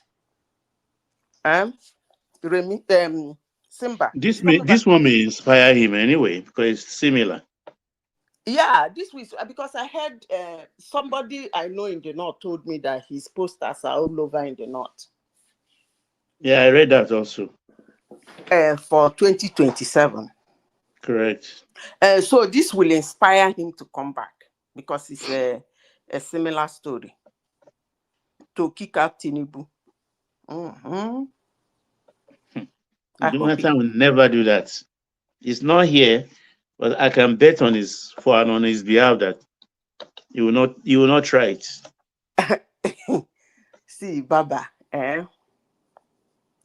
you never say never in things like that. Power dey sweet too. Not be Jonathan. Vita, not be Jonathan. Him running for office is not the point. Will people vote for him? I think that should be the question. If somebody ginger him that he will win, why won't he run? That means he's delusional. So that if he thinks he's gonna win, that means it's not as smart as we think. But Baba, BT, you remember if that? If we know if all the if Peter Obi collapses for him, if Atiku Abubakar collapses for him, but that will not happen.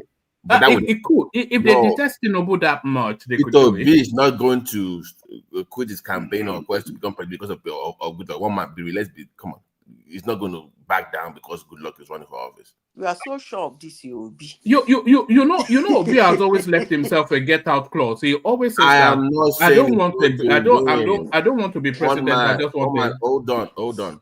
Atiku has been running since 1992.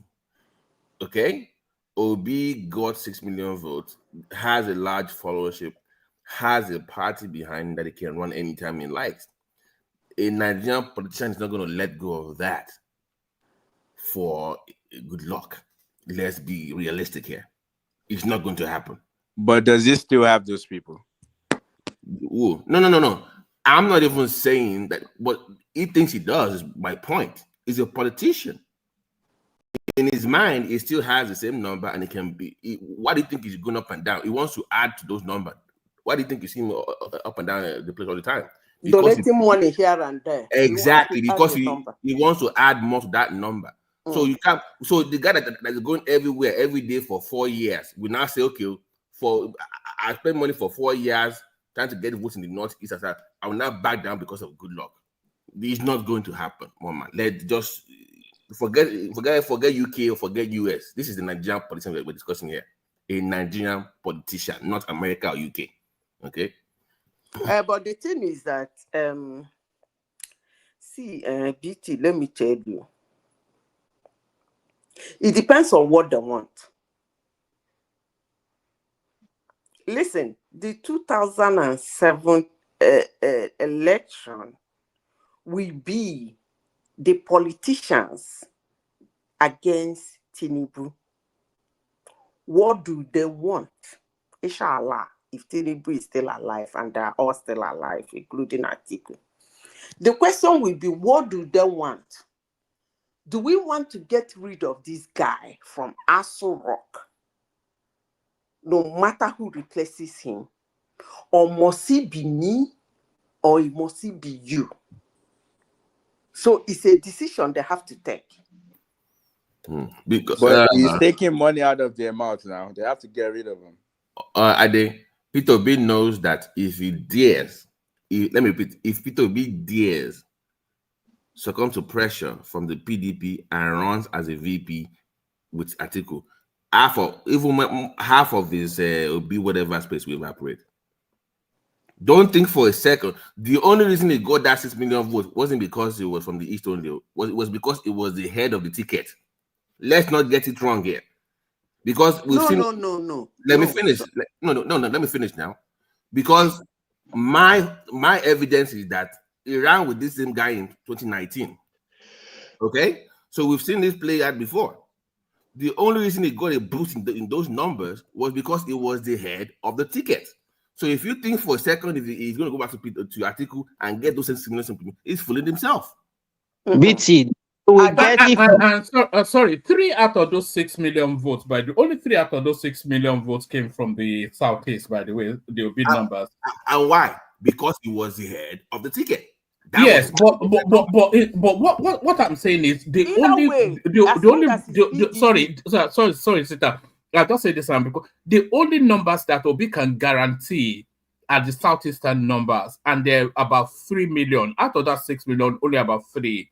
And that's the only numbers that you're can making guarantee. my point. I don't think he can get any 6 million anymore because those ones from the Southwest, they already left him. What about the Christian vote that he got also based on Muslim ticket? That has disappeared. That's not guaranteed now. The Muslim ticket is no longer, you can't play that game again. Yeah. Woman, see, Southeast is predominantly PDP. Although things are changing. So if Obi and Atiku or Obi agrees either to be out of the ticket or to be in PDP, PDP is still going to get the shock number of votes from Southeast. I agree with you, Zita. So I agree. the question, as I said before, you see, all these things that are doing now, Atiku this way, Obi this way, Kwankwanzo this way, I heard the other people are springing their heads. They want to contest against Tinubu. That is not the way to beat him. Tinubu is a very seasoned politician. When I say it, people don't like me because they don't like him. They don't want anything good or well done to be ascribed to him. But who cares? If something is good, you don't like it, and who cares? It doesn't overrule the fact that that thing is good. Anyway, so he is a seasoned politician. And as I speak to you now, if you look closely, he's closing out his 2027. Nobody is God. Anything can happen like that. But as long as he has life and he wants to contest in 2027, take your time. If you are a political analyst, look inwardly. You will see that the man is gradually closing his 2027. But most politicians in Nigeria, they don't know. Now, the question is, all this yaga they're doing everywhere, that's not the way to beat him. If you want to beat him, you have to take a decision. And the decision will be to beat him. That's the only way you can beat such a politician. Beat him. It doesn't matter who you use to beat him, but beat him. Let me come in after you. Do you know the funny thing, one man, Zita? Yeah. Do you know Shegun Showumi, who is coming here next Saturday, and Dele Momodu? They don't believe anybody stand a chance in hell to dislodge Tinubu 2027. Huh? They don't believe anybody can dislodge him. And these are PDP golden boys. They're working for him. Sorry, Zita. They may be right. The only person that can dislodge Tinubu in 2027 is indeed Goodluck Jonathan, because he only guarantees one term. It's only guaranteed one term. You see, the way I see 2027 is, as much as these people may detest or pretend to detest Tinubu or not, every politician has an ambition. So all of the political space in the north, the El Rufais, the vice president, the Babagana Zulum, the Bala Mohammed, all of them is making one mistake here. Hold on, let me land it and then you can correct it. All of them have presidential ambitions, and that presidential ambition can be fulfilled in 2031, and they're all young enough so they will stomach Tinubu for one more year, for one more term, and then take the power back. So that's their calculation. But if they get somebody that has 8 years complementing him, then that pushes. So it's pragmatism, isn't it? So the only person that can chase him out is Goodluck Jonathan, because that still follows their ambition, their career But path. you guys are missing the point. Right. Who is going to defeat Atiku in the PDP primaries? It's like you didn't general election. Forget that one for a second. Before you get there, there's a step before generals, right? So who is that individual that will show up in the PDP that that will defeat that guy in the primaries? No one. Right. Goodluck Jonathan PDP? can. Goodluck Jonathan can. Which PDP? PDP of Wike or PDP of Atiku? But or Wike PDP of the boys? But Wike is not. No. But PDP is not now on you're the understanding my point. No, let me finish. You're understanding my point. You said Wike and Maki this faction, but those factions don't subscribe. They're not allies of Goodluck. So allies of who? They are not allies. So if Goodluck goes back to the PDP, what voting bloc, power bloc in the PDP will then bow to him? None. Wike is almost APC. Wait, Betty. Combination of the Wike bloc, they have more value to PDP than Atiku. Atiku, as far as the generality of the PDP people are concerned, it's a spent force. You had what Commodore George said. Baba, are you talking about South or the North when it comes to Wike? Primaries, not all together. Wike is all over the place. No, it's not just in the South. Guys, hold on. Into my point. Even if he has more influence in the PDP, Wike over Atiku, Wike is not in the primaries. Is there to sabotage the PDP to favor Atiku, to favor Tinubu. So once again, I'm asking the question: who is going to defeat Atiku in the primaries? There's nobody. Let's be honest now. No, I'm saying Atiku will contest on one-third big PDP if they left it for him. Mm-hmm. But you understand? And the rest will go their own way. Because see, that's why I said, you are not getting beaten. You're talking about primary. You are talking about general election. What I'm saying is, that's before the election, even before the primary. Any party, Tinubu's haters, how do you get Tinubu out of Aso Rock? It's a question that should be asked all these politicians running everywhere donating money.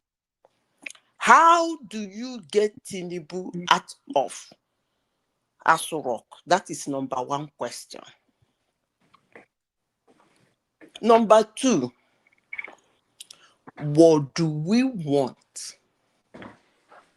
That is number two. Number three, how do we go about it? As I speak to you, they have not answered my first question.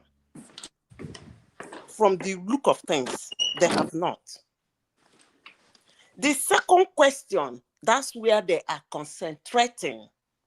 What do we want? What do I want? I want to be the president of Nigeria. That will not solve the problem. You can't kick Tinubu out by saying you want to be the president of Nigeria. And the third one, they have not really shown actions. How do we go about it to be able to kick him out? The first question is, if you really agree within yourself that what you want is Tinubu, this is a global platform, everybody is hearing my voice, Tinubu to be thrown out of Aso Rock, is going to be a collective action without interest, at least on the surface. Interest might come later.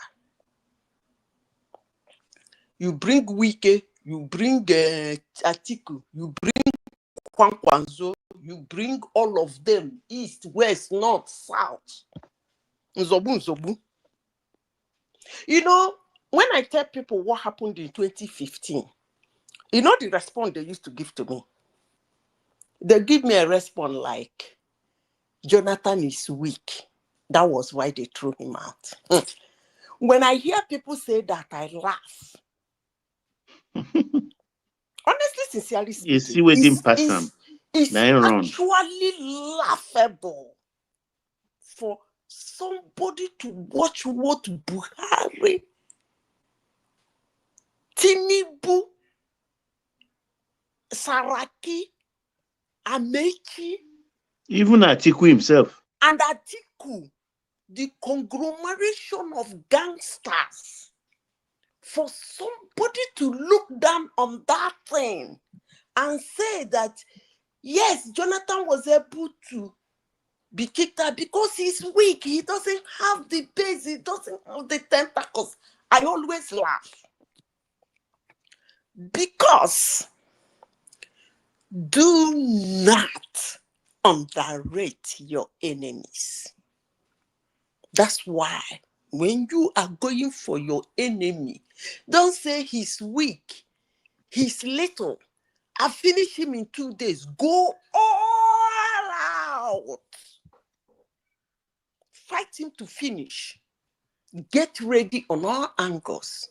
But for most Nigerians to look at what happened in 2025, that I always make reference, 2015, sorry, that I always make reference to, that thing was war. And they look at it and say, they were able to kick Jonathan out because he was weak, he doesn't have that, he doesn't have political. I laugh. After that election, that was when they say Nigerians spent billions of dollars in election. Money was burnt, left, right, center. They went to Obama. It was this guy. What's his name? This one that speak like now that he fell from heaven.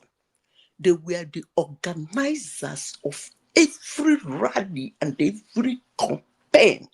Every inch. It was war. But if you people think it was nothing and you pick Jonathan now and say because Jonathan has done first half, and now he's at the 18. So let's put him at the 18. When he scored the goal, he get away. Not will continue. I wish you people luck. It doesn't work that way. Those people have to come together and ask themselves what they want. And they have to come together in oneness, bring out money. And they will fight. Well organized, because that 2015 was well organized. Well organized and well orchestrated. And they have to look for a situation that will trigger it, and they will start the campaign from there. They have to look for that situation. Not anyhow situation, because there was a situation in Jonathan that triggered everything. Everybody went mad. So they have to look for that situation in Tinubu's administration. Not all these ones, they go about suffer, hungry. People dying, food, dollar. Those are not situations. They have to look for a situation. Lush on that situation and start a campaign. Maybe ending of next year. And by the way, don't forget our big guest for Saturday, October Shegun Showme. So the link to that is in the comment section. Make sure everybody listening, make sure or watching, make sure you are available on Saturday. Shegun Showme, of course, you all know who he is. So yes. I don't see anything getting Tinubu out of office, and I think he might well even win by a wider margin in 2020. Yeah, I don't see the permutation. The way they're going, he might even win in unlikely places. You know, so I sabi talk rubbish. If I talk finish, some people will they'll abuse me. At the end of the day, mother will act. You see the way that you know that Tambuwal, he has presidential ambitions. He fought Atiku for that primaries to the bitter end. Saraki still nurses presidential ambition. Did you know that when they brought Yar'Adua in, it was actually El Rufai that they wanted to bring in, but he was being too arrogant, so he still nurses that ambition. Kasim Shettima, he sees this as his best opportunity. Zulum in Borno State, he wants to be president. Bala Mohammed, he's campaigning to be president. He even wants to vice Goodluck Jonathan. So all of these ambitions, if Atiku becomes president, all those ambitions are dead. They will never make him president. They will stomach Tinubu for 8 years and then have their turn. The one man, it doesn't work. But seriously though, everybody you just named now, who are they? They've done nothing. What does it matter? What did Yar'Adua did and he became president? Right, that's what I'm saying. Like, what did Goodluck Jonathan did? But that goes to my point, one man. You know that they're not going to work together. That would never happen. Because they are all there. Because if they don't get what they want, they're going to go back to their own. If Obi joins some kind of alliance with Atiku to merge, and once it does not become the head of the ticket, he's going to go back to Labour. So yeah, APC worked because when they are recruiting themselves, they all agree that the only person that will kick out Jonathan was Buhari. Right. That's why they're very smart. Yeah, they're very smart. Smart criminals. But this one's Atiku still feel like is the one to beat. That's the way he's acting. Like these guys just are playing games. It's still my ticket. I still own this party. Remember when they asked Atiku? Yeah, he has the right to feel that. Though anytime he turns up from Abu Dhabi, the guy even said it. They asked him from Dubai on the tarmac. Guy, just coming back now for the ticket. Are you sure you're gonna win? He said, "Do I ever lose?" Remember that interview on tarmac. Like, do I ever? Yeah. I'm going to get it. That is so in his mind. PDP, I'm going to get this ticket again. Who is all this riffraff? Doesn't rate all these guys that like you guys see them. He doesn't see them as anything. So he's not going to bow down to Obi or Tambuwa or Tambu Nuts, or whatever they call themselves. It was very clever of Tinubu to make that drunken man the mayor of Abuja, you know, because there's no way of healing relationships. So you're not telling me, one man, stay with me now. He put Wike that has that voting block in the PDP to make him mayor of Abuja, whatever. That one would now say, okay, I'm going to work against Tinubu. Let me go and work with all these guys in the PDP to unseat him. The hell are you talking about? BT. Yeah. If you look at Atiku is not actually even contributing anything to the party. He only comes for the election. Wike is one financing that PDP. You understand? So he's working for contributing anything to the development of that party. No, he comes to be the president. He has been doing that for 5 times now. You know what I think he will offer Obi? He will tell Obi that he will want just 4 years. And if Obi is his VP, he will hand over to Obi. But if Obi believes that, he should believe anything. Why would somebody tell somebody that? I heard him campaigning in Igboland that time. He said that kind of a thing, that he's only going for 4 years, and that's an opportunity for an Igbo man to be president. And the Igbo man he was talking about is Okowa. By the way, where is that one? He just left here. He's in custody now, isn't he? He's on bail now. He don't use money do Atiku campaign. I think that's what they are afraid now to tell Obi directly, but they are propping him up to make him malleable, so that they can put it to him. But Obi also is afraid of his followers, the obedience. I'm telling you, Baba, he's going to lose half of those people. Forget. Let me tell you, BT and Baba. Let me tell you. You know, 2015, which one is the 2019 election? Peter Obi versus and Atiku versus Buhari and Osibade. Osinbajo. You see, first of all, they were compelled to pick Obi.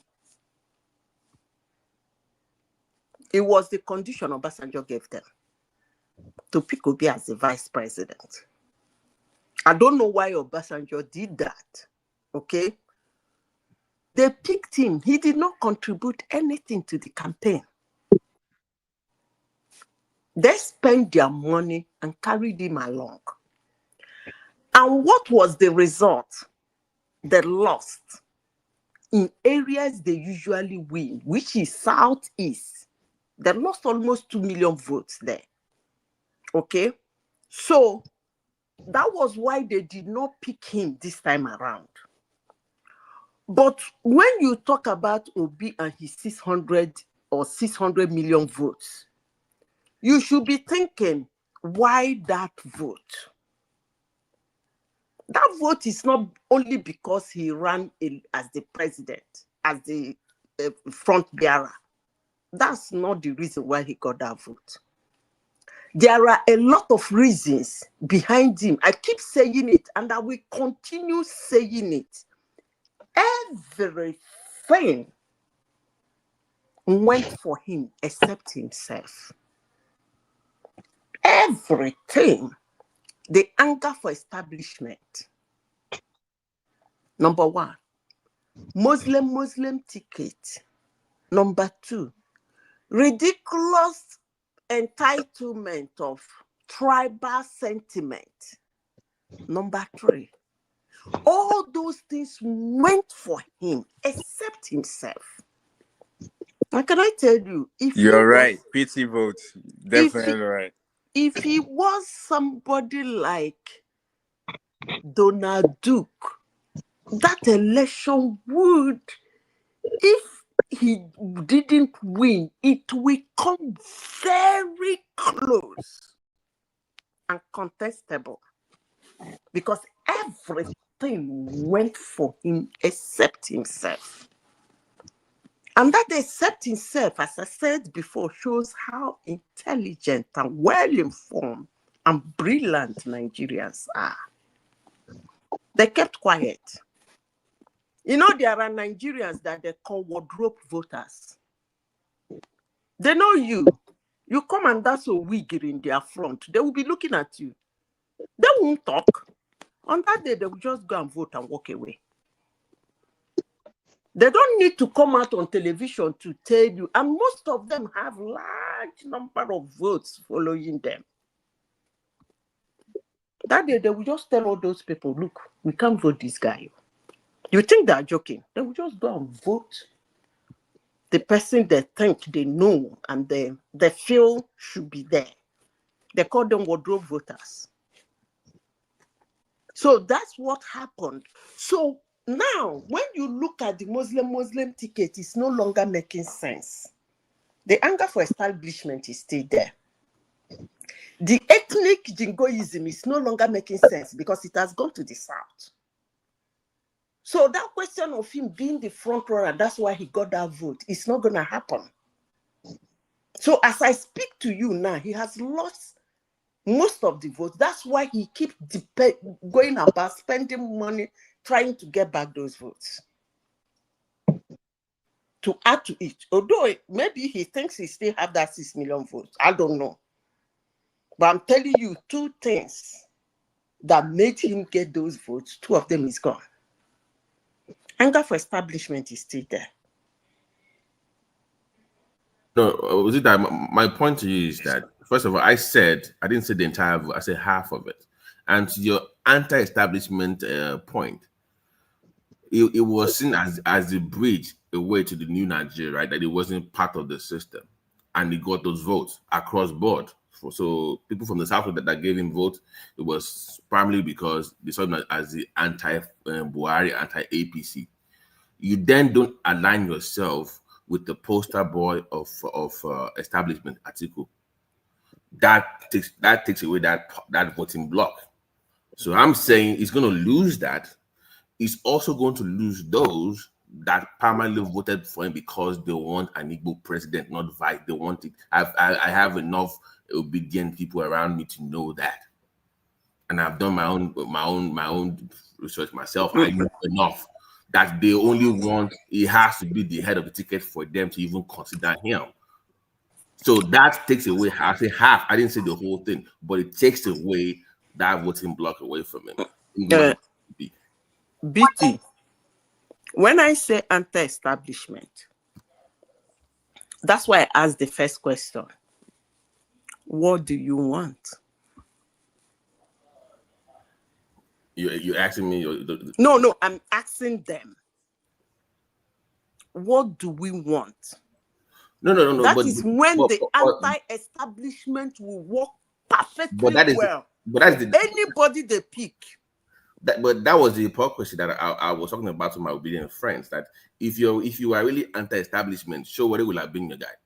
To be honest, so there was this ethnic coloration to even their own proclamation of this so-called anti-establishment. Because let's be honest, election is not won by one man doing showway. Running around. You are missing my point. Not the way you feel about it. When I mean anti-establishment, it's going to be conglomeration of gangsters or politicians using that anti-establishment to bring out somebody, even if it's Showore, even if it's Jonathan, even if it's Peter Obi. But one thing they have to agree on is that this is who we want to be there, not that he himself has the power to kick this man out, but all of us will come together to put him there just to kick this man out. That's how it works. Yeah, but that would not be an argument for that would not be an anti-establishment. They will now use the anti-establishment as campaign. Yeah, but that would not make any logical sense because we know those people are not anti-establishment. They've been in government. They're part of the problem. But I'm saying the hypocrisy when they were voting for Obi on anti-establishment, didn't they know that that man has been in politics since 1998? That was the hypocrisy I was pointing out. That if you say we don't want the establishment, we don't want this, and I ask you, okay, so who's the guy? And you tell me Peter Obi, I'm like, wait a minute, what's going on here? You see what I'm saying? But in their mind, that was the best thing that they could get. They liked Showore. They believed in everything, but they were like, we like Peter Showore, but we don't feel like he can win. So even though they like what he's saying, they feel like he didn't have enough support across the board to win. So they kind of picked Obi as like a default, like, okay, this is the best we can do. But those people, if he then goes and aligns himself with Atiku, they will not. I'm telling you for a fact, they will not go. At least those when I know, they will not do that because they really want to kick out the establishment. They don't want to, but they feel like he's the best that they can do. That is the reason they picked him. So he's going to lose those votes. The Christian-Muslim dynamics changes a little bit. I think we've kind of settled into that reality now. So it won't be as strong as it is now compared to 2023. So that one, it might still that. Sorry, Riola. Just 1 second. I say this. We'll be bagging and tagging it in about 10 minutes or thereabout. Anybody that wants to come in for the back end are coming, but we'll be bagging and tagging just on the hour or a little over it. Sorry, carry on, Riola. I think that people of his tribe, they won't care if that person, if Obi is entire establishment or not. Like, but you're right. Other people from other ethnicity might care. But I think people from his tribe probably won't care.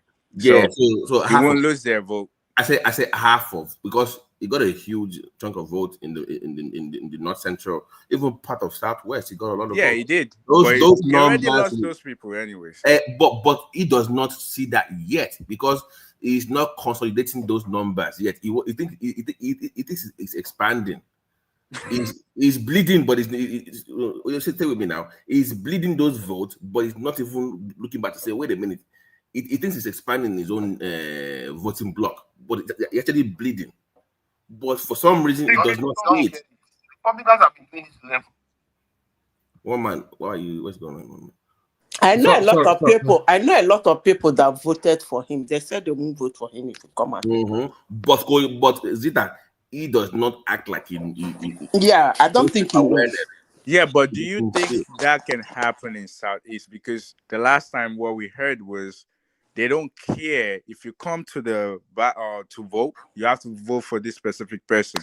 So even those people that you're talking about, they don't care. As long as they will be voting in Southeast, if Peter Obi is there, that's who they have to Some vote. of them do. See, Trust me. Oriola, Some of them, they want him to be the. I'm telling you, you keep thinking that it's because it's Igbo. No, some of them want it to. It has to be the head on top.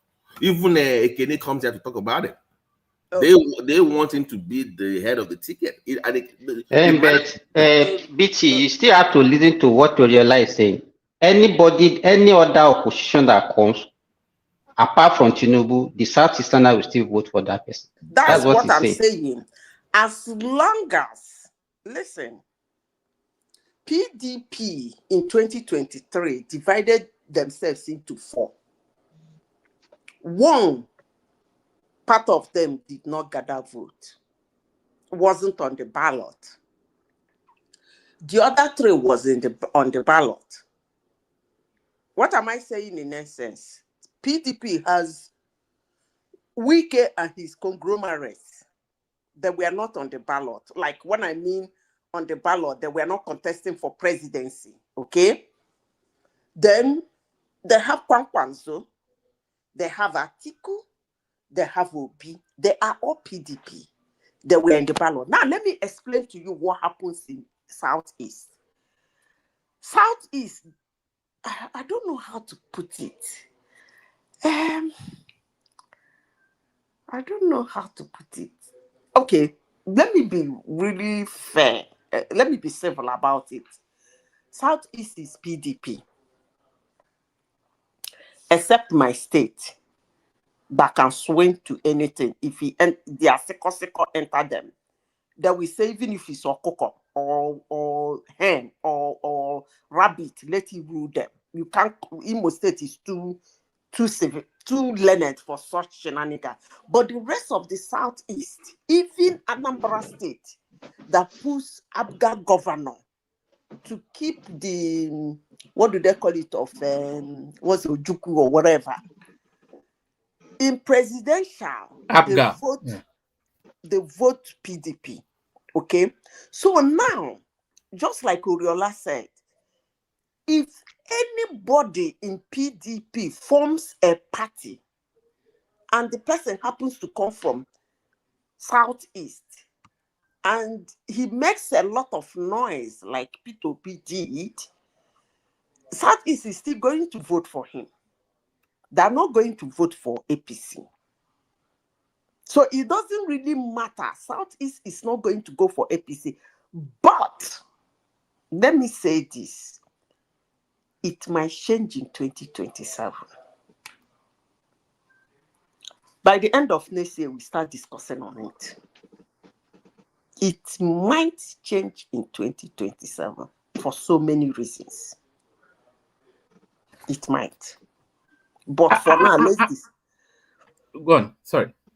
But for now, let's discuss based on the statistics of the past.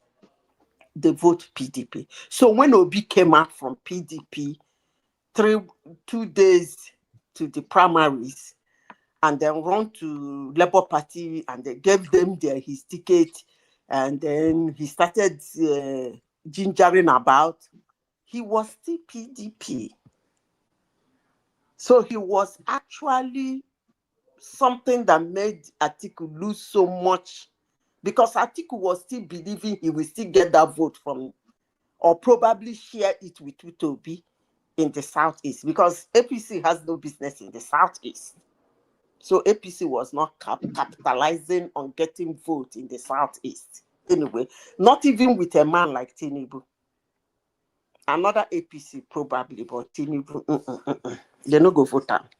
But that might change in 2027.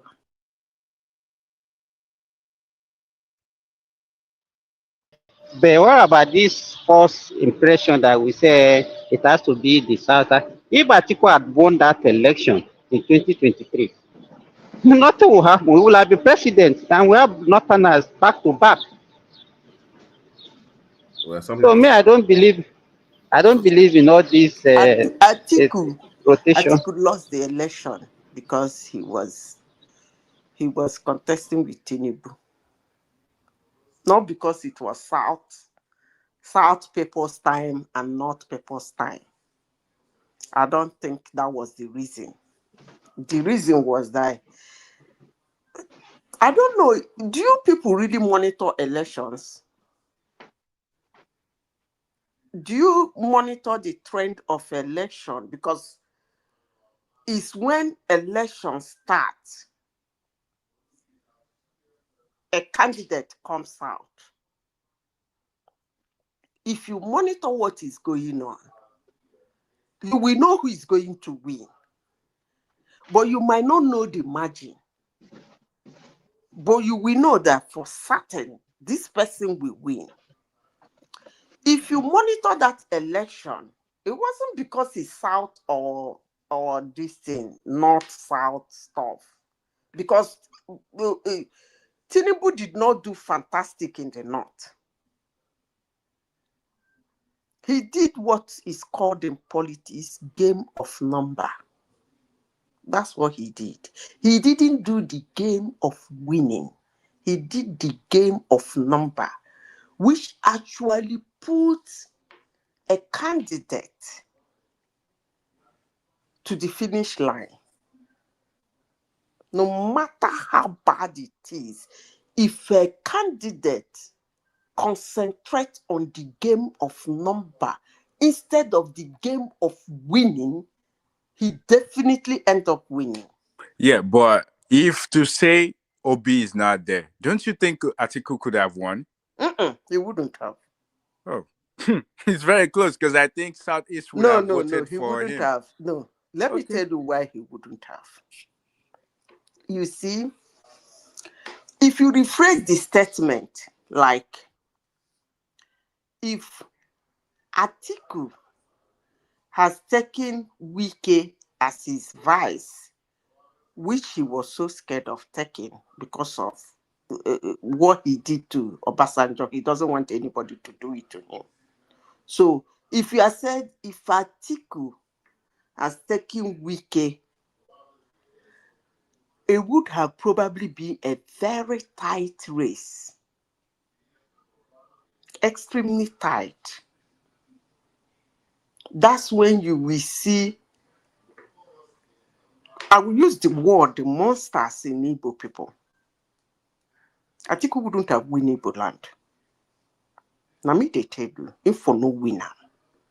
Had he been, he picked Wike. But saying, had he been, it would have been tight. But had he been used, if you're saying if he had contested with P2P, no. Let me repeat myself. You know, when I say something, people don't like me. I will say it again. They don't like me. And I don't want them to like me. There is this thing about P2P that gives the North a lot of concern. They wouldn't still vote for him. It happened in 2015. They claimed they did this, they did that. That was not true. They went to court. They lost. Although they're still claiming they won that election. I repeat myself. There is this thing about that guy that the North is not comfortable with. That's why he's going there every time to donate money to them. But Northerners are not actually people you buy with money. I don't know if he understands that. But maybe somebody will explain that to him in future. They are not actually people you come and donate money with. Among all the tribes in Nigeria, those ones are more politically inclined than in the rest of the nation. They are not people you come to give money and say, because you donate money to them, the personality which they know you for will be written off. Right. Actually, I understood what you're saying, but my point is basically what I think one person already said, to the fact that, you know how we said 8 years north, 8 years south. I was just referring to the fact that if Atiku had won, nothing would happen and would have missed the chance of having south for another 8 years and going back to north. So I was just saying that, assuming Article 1, like somebody already said, nothing would happen. And it shouldn't be that case, because it shouldn't. Why is Article running? It shouldn't be running because it's time of the South. Everybody should be, whoever is running should be from South. Why is it running? But Oriola, sorry, you don't understand. If Article run and a win, that solidifies the Southeast to go their own way. That would be too much in that country. A lot of crisis. So it's like. Are you sure? I'm sure.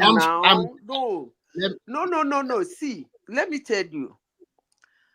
This is the turn of you should. There is what they call political rhetoric. That's why when people at the electioneering period, the campaigns, the things they say, I don't really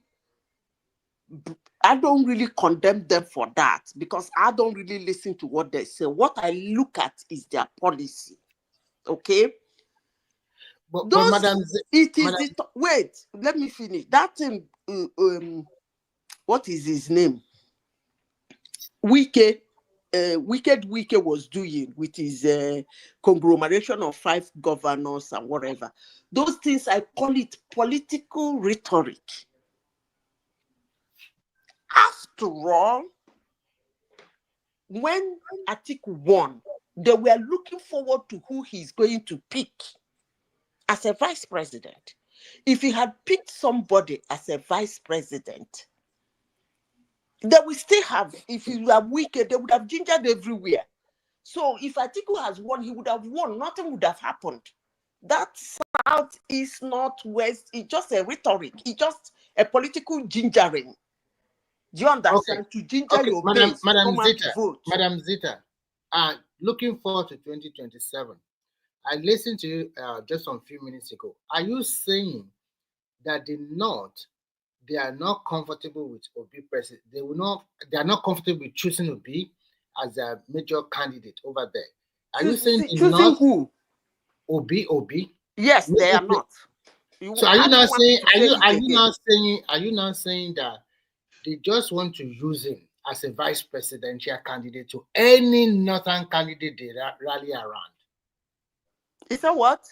I didn't get it. Are you saying that they just want to use him as a VP to any presidential candidate the North rally around? Do you understand me? I'm trying to understand the question. Okay. Do you understand me? I didn't understand you. Okay, what I'm trying to say is that if the North pick a candidate to be their presidential candidate and all of them support this candidate, so they only want to use Obi as a vice president to this guy. And let me tell you something. They don't want Obi to be at the top of the ticket. Hold on. Let me tell you something. You know, Northerners are people I call community-based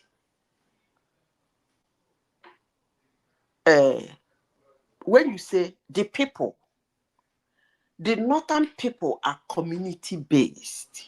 What do I mean by that?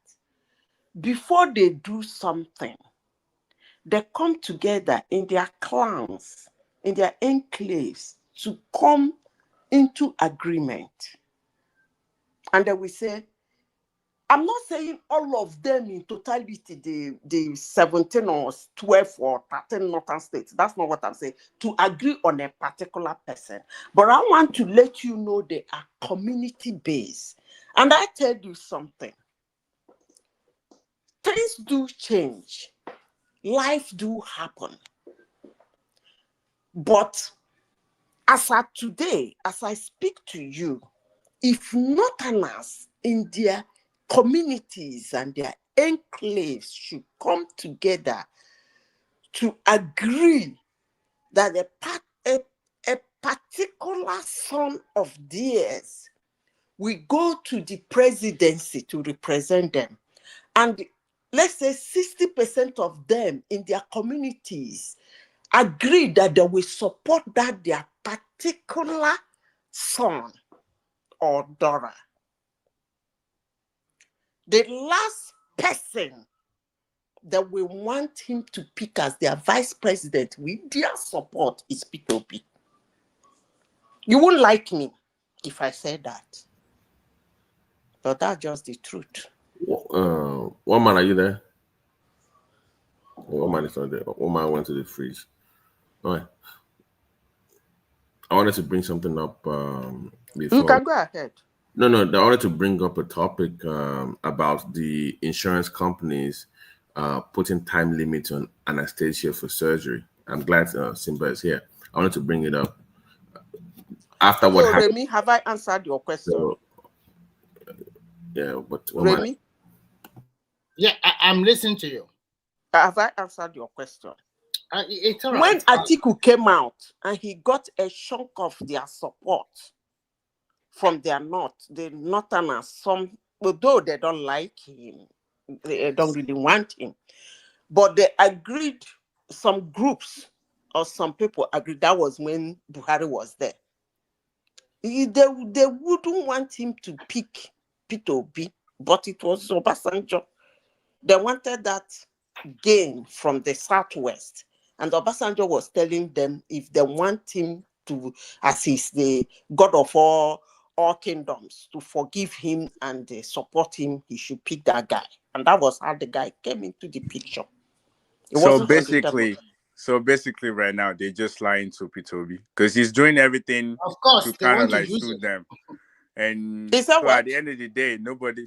So They that guy said is they just are wasting lying his to time. him. Let me tell you, he has unanswered questions. Oh, with yeah, them. about Biafra, right? And the fact that he has They have not asked said him that anything. question. When they did their forum in 2023, they had the opportunity to ask him some of those questions, which he still did not answer. They're not making, no, you know them. So basically, people around him, they're not telling him the truth. Because if you're saying now that He's they giving won't them vote for him. money. The guy goes and build borrowers and is giving people money. Nobody will say, they will make fun of him when he leaves, but they're not going to say no to when he comes around and with cash. Come with your money and spend it now. I'm always complaining. Yeah, actually, I thought that they're going to vote for him until now. No. Like, See, Odiola, those people, this is a global platform, and I will still say it. They are not like the Southeast. Neither they are like the South, or even the Middle Belt or the Southwest. I repeat, they are the people of community. So they have had the opportunity to ask him that question, and he didn't answer it. And it was an opportunity for him to clarify himself, distance himself. Whether they believe him or not wouldn't have mattered. But the important thing is that he would have used that opportunity to clarify himself. And they have not asked him that question once or twice. And they still get that same ridiculous response. And they are not people you give a ridiculous, in as much as we that are from the south side of Nigeria think they are stupid. They are the only one that are politically inclined in Nigeria. And I must continue saying it. When it comes to things of politics, Northerners are not the people to ask you questions and you give them a vague answer and then you expect them to vote for you. you know why I believe you? Because this guy Tinubu did the same thing. Like during Buhari's time, a lot of things was going against Southwest. Tinubu never say a word, but he was favoring the northern side, the northerners, because we can all see him. He donate money to them. He do all kind of stuff to favor them. But he's never doing anything for the West. I mean, he's not saying anything, so we don't know where he stands. So I mean, I could say that you're partially right. The fact that OB is coming out, and and saying he's still in support of his own people and all of that. Where I don't think he knows politics like everybody thinks. Obi said the IPOP, they are my neighbors. I know that. You're gonna have to explain yourself on that. They have not for this. You gotta think. See, political dynamics is different everywhere. It's local. The same politics is local, but he does not understand. Like it goes to the north now, and it goes to all this mosque and its borehole. No, in those areas, forget the people. Just one leader in that place will take care of those votes. That is what works in that part of the country. But he does not understand that. He thinks he's going to give them some schools money and give them, but it doesn't work in that part of the country. And then he doesn't get it. Baba T, do you know that? I think Obi is playing a game of what Do I you call. agree with the manner in which the federal government handled the case of the agitations in Abia State with the IPOP? Well, it's not like I said. The only thing I disagree with is naming them terrorists. You don't think they are? No, they're not. Again and again and again. That is not gonna. They're not gonna. When I brought up Tinubu not saying where are the cows, we all know why he was doing it, right? You know it was political. You know why. You know what I see Obi playing. Obi is playing a game that, if at the end of the day, this Biafra is successful, is putting himself forward to be their first president. Wow. So Really? I won't go that far. Remy, I will not go that far. Remy, I will not go that far. That is going really. That is a little. That's a stretch. To be honest. I am telling you, this is my own opinion. I might be wrong. It's looking at it that way because Let me tell you. Yeah. Remy, let me tell you. You see, I said something here. I said everything was going for Obi except his person. You see, I said, do you people watch election very closely? I'll give you an example. The Edo people were gingering for Obi more than. I apologize, Zita. African podcaster. I left a message in the private chat. I know you may not want to come on the screen, but I left a message in the private chat. For me? No, there's a guy in the background, African podcast. I told him to come in so I can give him my number. Was just one thing that doesn't. So carry on. Okay, so the Edo people were gingering for him more than even the Igbos. They did all manner of things, abused a lot of people, open all manner of websites, open all manner of YouTube channels, and then they will tell you they believe in him, they trust him, they trust his judgment, they trust he can do better, they just like him. Remy, I'm trying to tell you what you said about he's pushing himself to be the president of Biafra. That's not going to happen. Just forget it. But I'm giving you a typical example of what is going to happen. When that same man, they claim to like, believe in him, believe in his judgment, came to their state. Now he wants to be in their kitchen and in their support. He brought out a candidate. They don't want to have anything to do with him again. That's how most human beings behave. So that they support him to go far doesn't mean they support him to be in their house. So if you are thinking that he's doing it, that if Biafra comes, I don't even know where you got that one from, that he will become the president of Biafra. I don't know when that one is going to happen. Remy is crazy. One man, are you there, one man? One man don't run away again. Why is one man always running when I'm? No, I'm here. I'm just listening. When AI is done, I wanted to talk about it. You can go ahead. Go ahead. Oh, you done? Oh, yeah. I wanted to bring up this topic about insurance companies in America. that were trying to put time limits on anesthesia for surgeries. You know, You, after you, what you, you want me to put it on the screen? You sent it to the. yeah. You know that this guy got killed, right? Did you cover that story, woman? Which guy? The insurance. Oh, you didn't cover the CEO of one of the biggest insurance companies in America got killed on the street.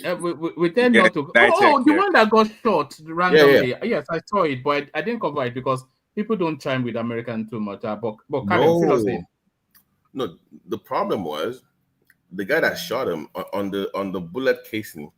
He had. They think maybe somebody in his family got denied health insurance, and that person died. So he took it out on the CEO and unalive that person, like we say now. The problem is insurance companies. I mean, how do you limit anesthesia for surgeries? I mean, are you the surgeon? Are you the anesthesiologist? Like they want to start capping. So let's say you go for a kidney transplant and it takes 10 hours. Insurance will say we can only cover anesthesia for 5 hours. Finish it within 5 hours. What if you have complications? So on one end, I feel bad for the CEO that got unalived. But on the other end, we need to address insurance in this country because we keep talking about we are the best country in the world. But insurance companies keep denying people. Yeah, BT, can I answer your question? Yeah, go ahead. You can come in. Yeah, both. Yeah. Can I say something real quick? So I think that of course they can. I mean, I think it's wrong, but of course they can cap it. The thing is, they're just telling you that this is how much they can pay. Then you have to take care of the rest. And the thing is, they're not forcing you to be on their insurance. I mean, there's so many different insurances out there that you can you can change if you want. So I'm not sure. No, it doesn't work. No. BT, let me tell you.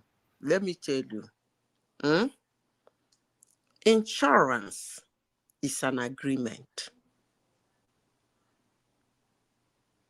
You put whatever you want to put in your insurance.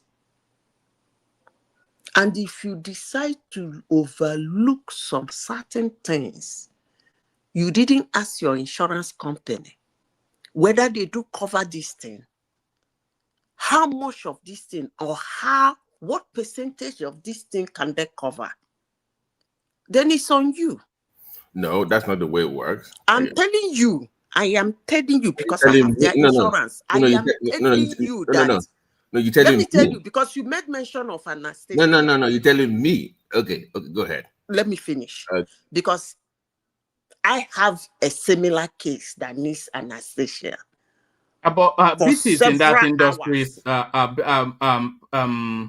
Zita, BT is in that industry space. That's what I'm. That's why I'm saying I am a patient of that thing he's complaining about. My insurance covered it.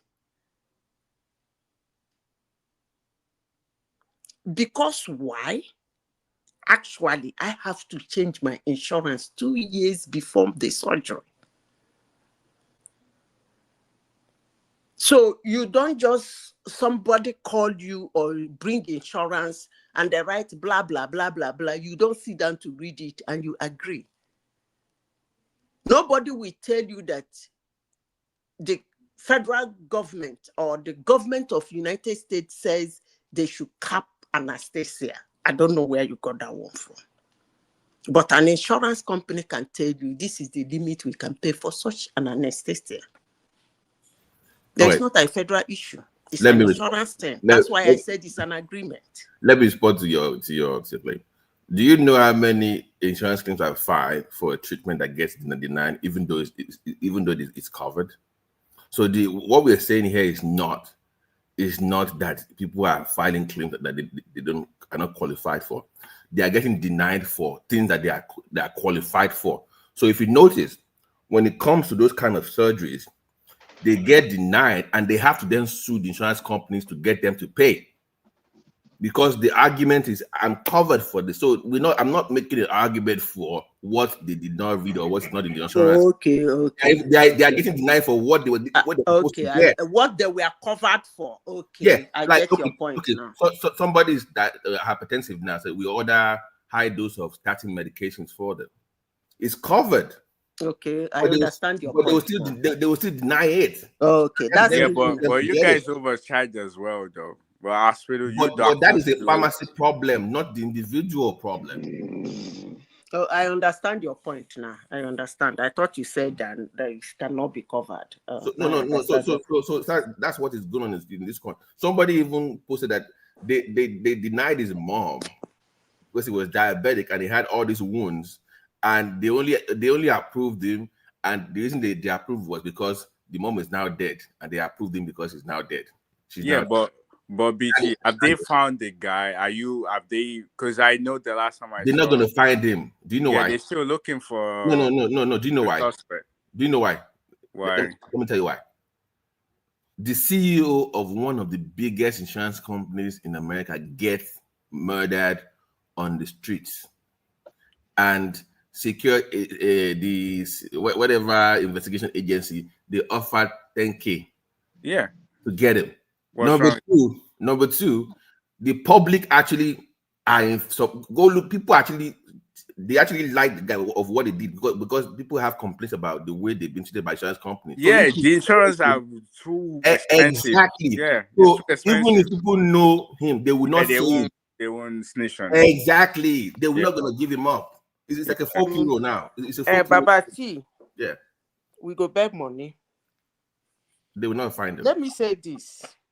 Let me say this. This is a global platform.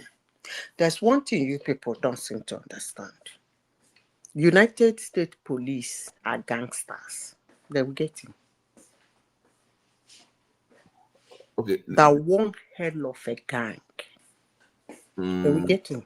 They still can't find DB Cooper until now. Are we going to bed Monday? Get him. Okay. And that's faster than you think. Do you know because the guy is not just, I think he's a professional because he had a silencer on that gun. There was no sound. A professional that dropped his bag. No, the bag. They didn't drop his bag though. That was Wait, I don't even think professional you. that we drink. No, I didn't think you follow the follow case, up on water and drop the in a trash can. AI, you did not follow. Professional. AI, wait now. You did not follow up on this case. That bag. Yeah, I don't think you follow up on it. Just look. If you look at the entire thing, this thing was well planned out. This guy, he was a pro. This thing was well planned. And I said, wait, the guy went into Subway and he hold on. Some of the stuff on him. A pro that will drink in Starbucks and drop the trash in the trash can. That's a pro for you people in the United States. Of all places. Where use and catch Osama bin Laden. Now I'm the pro for now. And how long does it take to catch Osama bin Laden?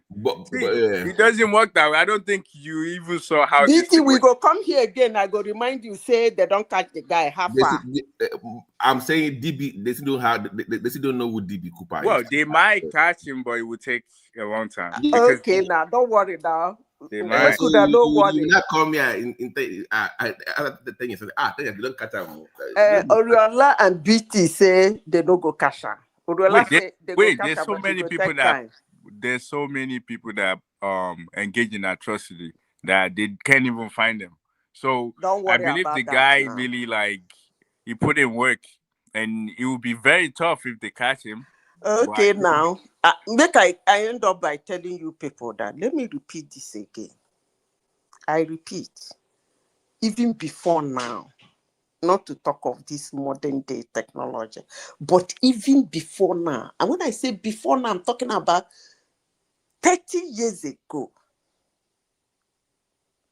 American police, this is a global platform, they're hearing me, they are gangsters. And they're one hell of a gangsters. What does that mean? I won't explain that to you. At least you know what a gangster is. I ended there. At least you understand what a gangster is. Do you remember this HBO TV series, The Judge? No, I've never seen the Judge. You know the guy that was doing this. So basically, what they'll do is, if they have any case that is so public and has public attention, they will cook up an individual and make it look like it's that person that they can move on with their lives. So if they can't find this guy over time, they just make up some shit and say we found him, he was killed somewhere, and they'll move on. That is what gangster is. Maybe that's what she's saying. But this guy, in my opinion, because there's this public, it's like a folk hero now. Even if you know who he is, they will not say anything. Yeah, but they might catch him. I believe that, but I think it will be very tough because the guy, he played it out very well, very smooth. Because it's more like, I mean, you can't literally see his face. He went into Subway. He tried to like plant whatever he carrying on him on somebody else. He planned it so well. Odiola, Like, by the time they catch him, I'll come back here and tell you how they make a stupidity of his action. Yeah. Not that they will catch him. Hold on. Not only that they will catch him. By the time they pick him, you people will understand that this thing you people are saying that he planned well. You will see how stupid he is. That's the only thing I will tell you people. I believe Let's follow the case.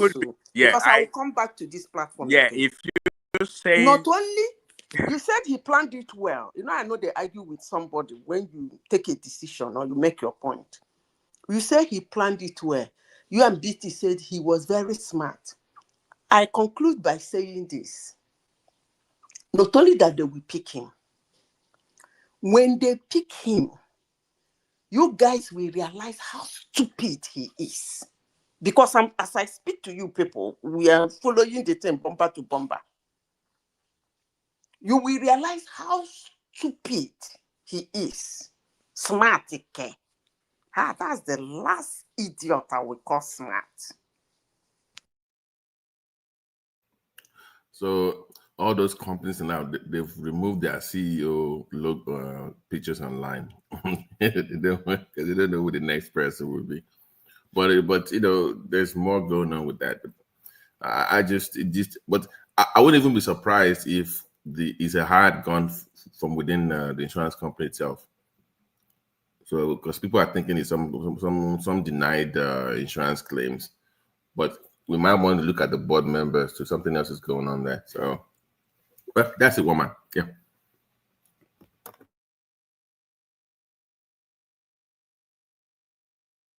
So who is African? Is it African something? Okay, he left African podcast. Who is that? It's waiting that happen for Syria. Syria. I don't know. I don't do Syria case. Well, I can keep you up to date. Taking over. Yeah. Assad is already in Russia. They gave him asylum. They will hand the Assad family 60-year rule or something like that. What happened? What happened in Syria? There's a government takeover. By the military. Yeah, by rebel, by whatever, by guns. People that revolt. Are they extremists or just regular extremists? Of course. It's going to be a Muslim country now. They took and over, immediately, and Israel is fighting back. And yes, they are Assad went to Russia. That's another front of war again. You see, you see, you know what I see? I suspect. You see those people, you know when Saddam Madman Hussein was holding those people. What? Saddam Madman? How? You see, as at the point he was doing all those things he was doing in Libya, they see him as an extremist, somebody who is brutalizing his people. They went there, they did what they did, they got the guy out. It was like, who let the dogs out? The whole world was littered with terrorists. I hope that's not what is going to happen with this Syria madness. It will, Madam Zita. It will. Because it's like, who let the dogs out? Yeah, but Trump already said he's not going to engage in anything Syria or whatever. He already said that. He posted on his X that he's not engaging in anything that has to do with Twitter. It's not about that right now. That whoever took over the government, they should figure it out.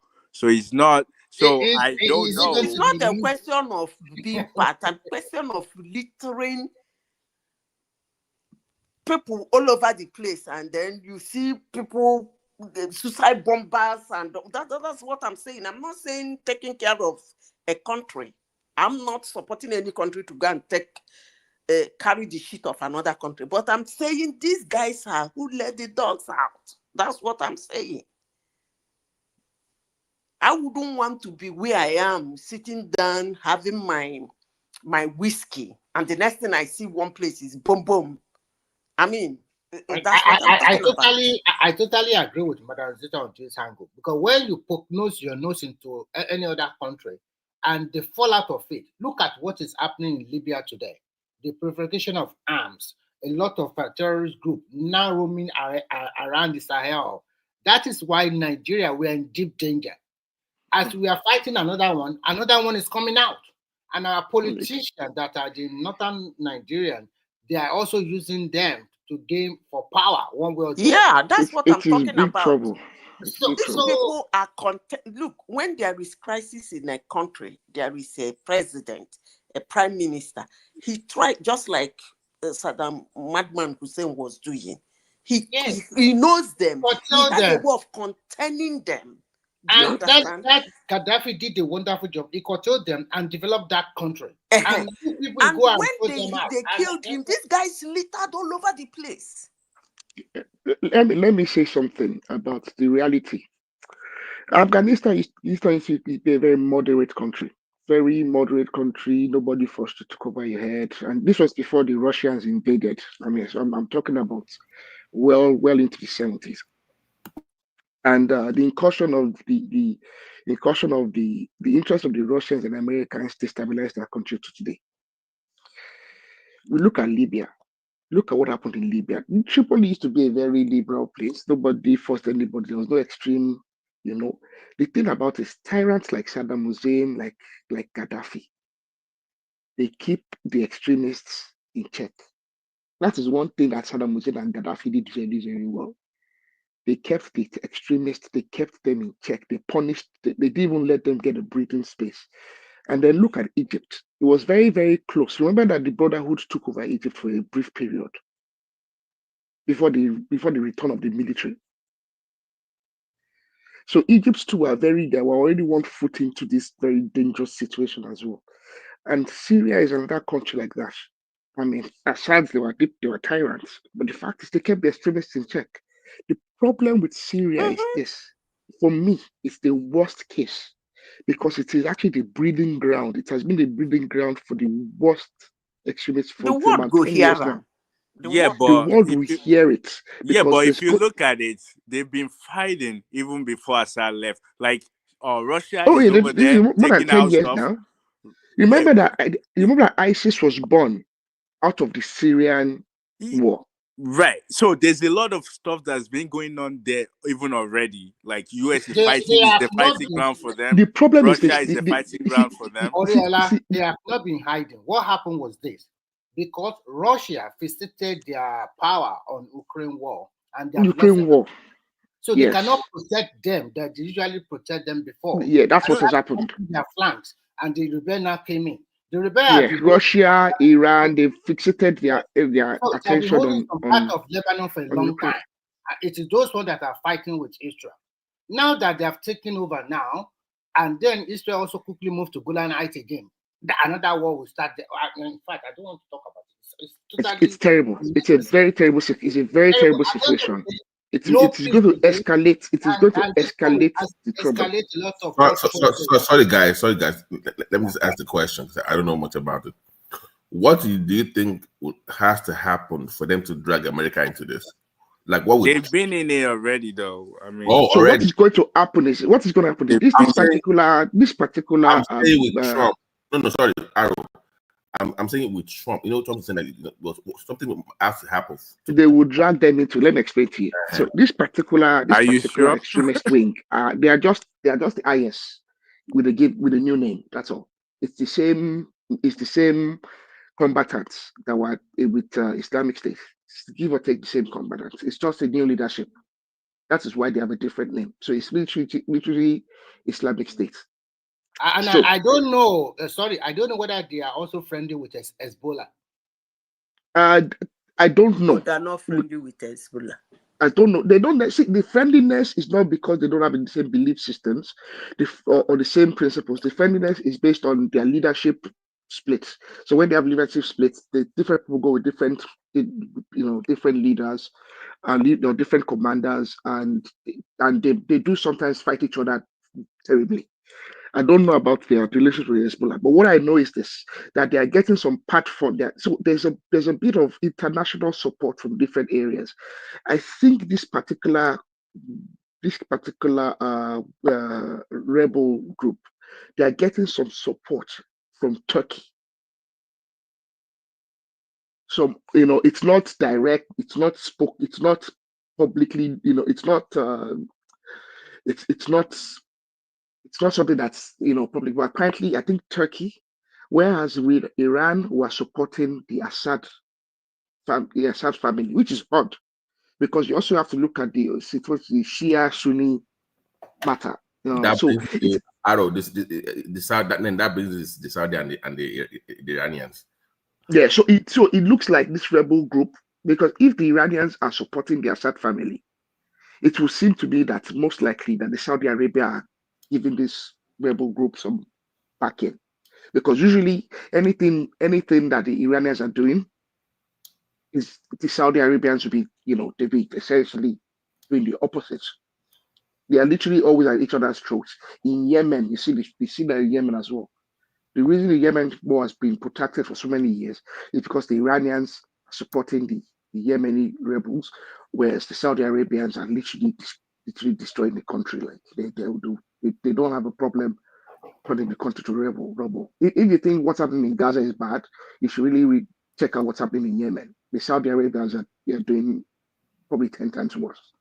And they've been doing that for So we can all conclude that that place will never have peace. No, it wouldn't.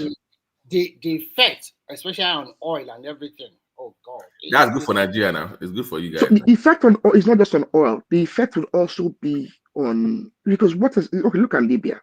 There wasn't a migration problem before the fall of Gaddafi. But since the fall of Gaddafi, there's been a crisis. Yes. As we see in Europe. Mm-hmm. And the faction is up to 4 or 5 or 6, and everybody is carrying gun everywhere. Exactly. And they now use that way they also sell their stuff to all these extremists. They're selling. So to control the Sahel region. Libya is the gateway of all the of the vast majority of illegal arms flowing through. The problem is this: this is going to cause conflict in Iraq, this Syria situation, because this rebel group, the next place they are targeting is Iraq. Why? Iraq has been stable for a while. Yes. The next place they're going to target is Iraq, and from Iraq they are going to try and invade Iran. Syria is border to Iraq. Remember that IS, when they were chased out of Syria, where they went to Iraq. Yeah. This is ISIS with a different name. Really, this is it. This rebel group is just ISIS with a different name. So where's that funding coming from? What do you think it is? Turkey and Saudi Arabia, most likely. Are you sure it's only talking about Saudi Arabia? Don't you think the US will also have a hand? Who knows? So I know the US were funding. So what happened is the US were funding rebels at the start of the Syrian war. They were funding rebels and they were giving them arms. The problem is it's just the same way as when you look at Afghanistan. If the US were funding what ultimately became Al Qaeda, the CIA were funding them to fight the Russians. But Russia is doing the same thing in Syria. They're supporting, and they also have military presence. Even in Libya, look at Libya as well. What happened? The US were funding these different combatants to fight Gaddafi. Ultimately, once those funds finish fighting Gaddafi, they have their own ulterior motives as well. Because usually what you find is to destabilize that country, and they left them after the whole episode. And then it's the same thing that happened now. It's the same thing that happened. It's the same thing that happened in Afghanistan. In Afghanistan in the 70s, when Russia tried to invade, it was the US that were giving Stinger missiles to the Al Qaeda, to all ultimately became Al Qaeda. They were giving the Stinger No, missiles it's to not. down It's not Russian Al-Qaeda. It's the helicopters. Taliban. It's the Sorry, Taliban. Taliban. Sorry, not the Al-Qaeda. Sorry, Taliban. Well, Taliban, Al-Qaeda ultimately was born out of Taliban. No, but Al-Qaeda was born in Iraq. He wasn't born Yes, in Afghanistan. It's they just the were Taliban ultimately. in Afghanistan. So the Taliban, I'm mixing up, but I'm telling you that they were ultimately born because these combatants move across, So and then what they do is they build training schools. Okay, I know, but how do you think this plays out? That's what I'm trying to figure out here. This is going to impact Iraq. I think they're going these Syrian rebels are ultimately going to invade Iraq. And do you think US is gonna let them? It's going to then that's where I answer this question about I'm how sure are the Americans going to get pulled I'm into sure it. Trump daddy is happy. They're going back to Yeah, go and because land. it's gonna stop the United States from getting oil from Iraq. I mean, stealing kind of. They can't Well, afford not to. necessarily. I think They can't what's afford, they can't gonna afford. happen is They can't afford to have Iraq fall. Nah, they're gonna go back. They cannot afford that. what you need to understand is this. They're also gonna ultimately build a force within Syria to attack Israel. Yeah, but So don't you think Russia is also going to be on the attack as well? Or no, you think Russia. I it's gonna think go? once Syria falls and it falls to the rebels, unless Putin has given So Assad a promise that he's going to get him his country back, I think Russia will just probably let. Russia really don't have a strategic advantage No, but keeping Syria. they have mercenary there already. Yeah, they will just withdraw their mercenaries. They don't have a strategic advantage in having Syria. Really, there's no strategic advantage to them in Syria.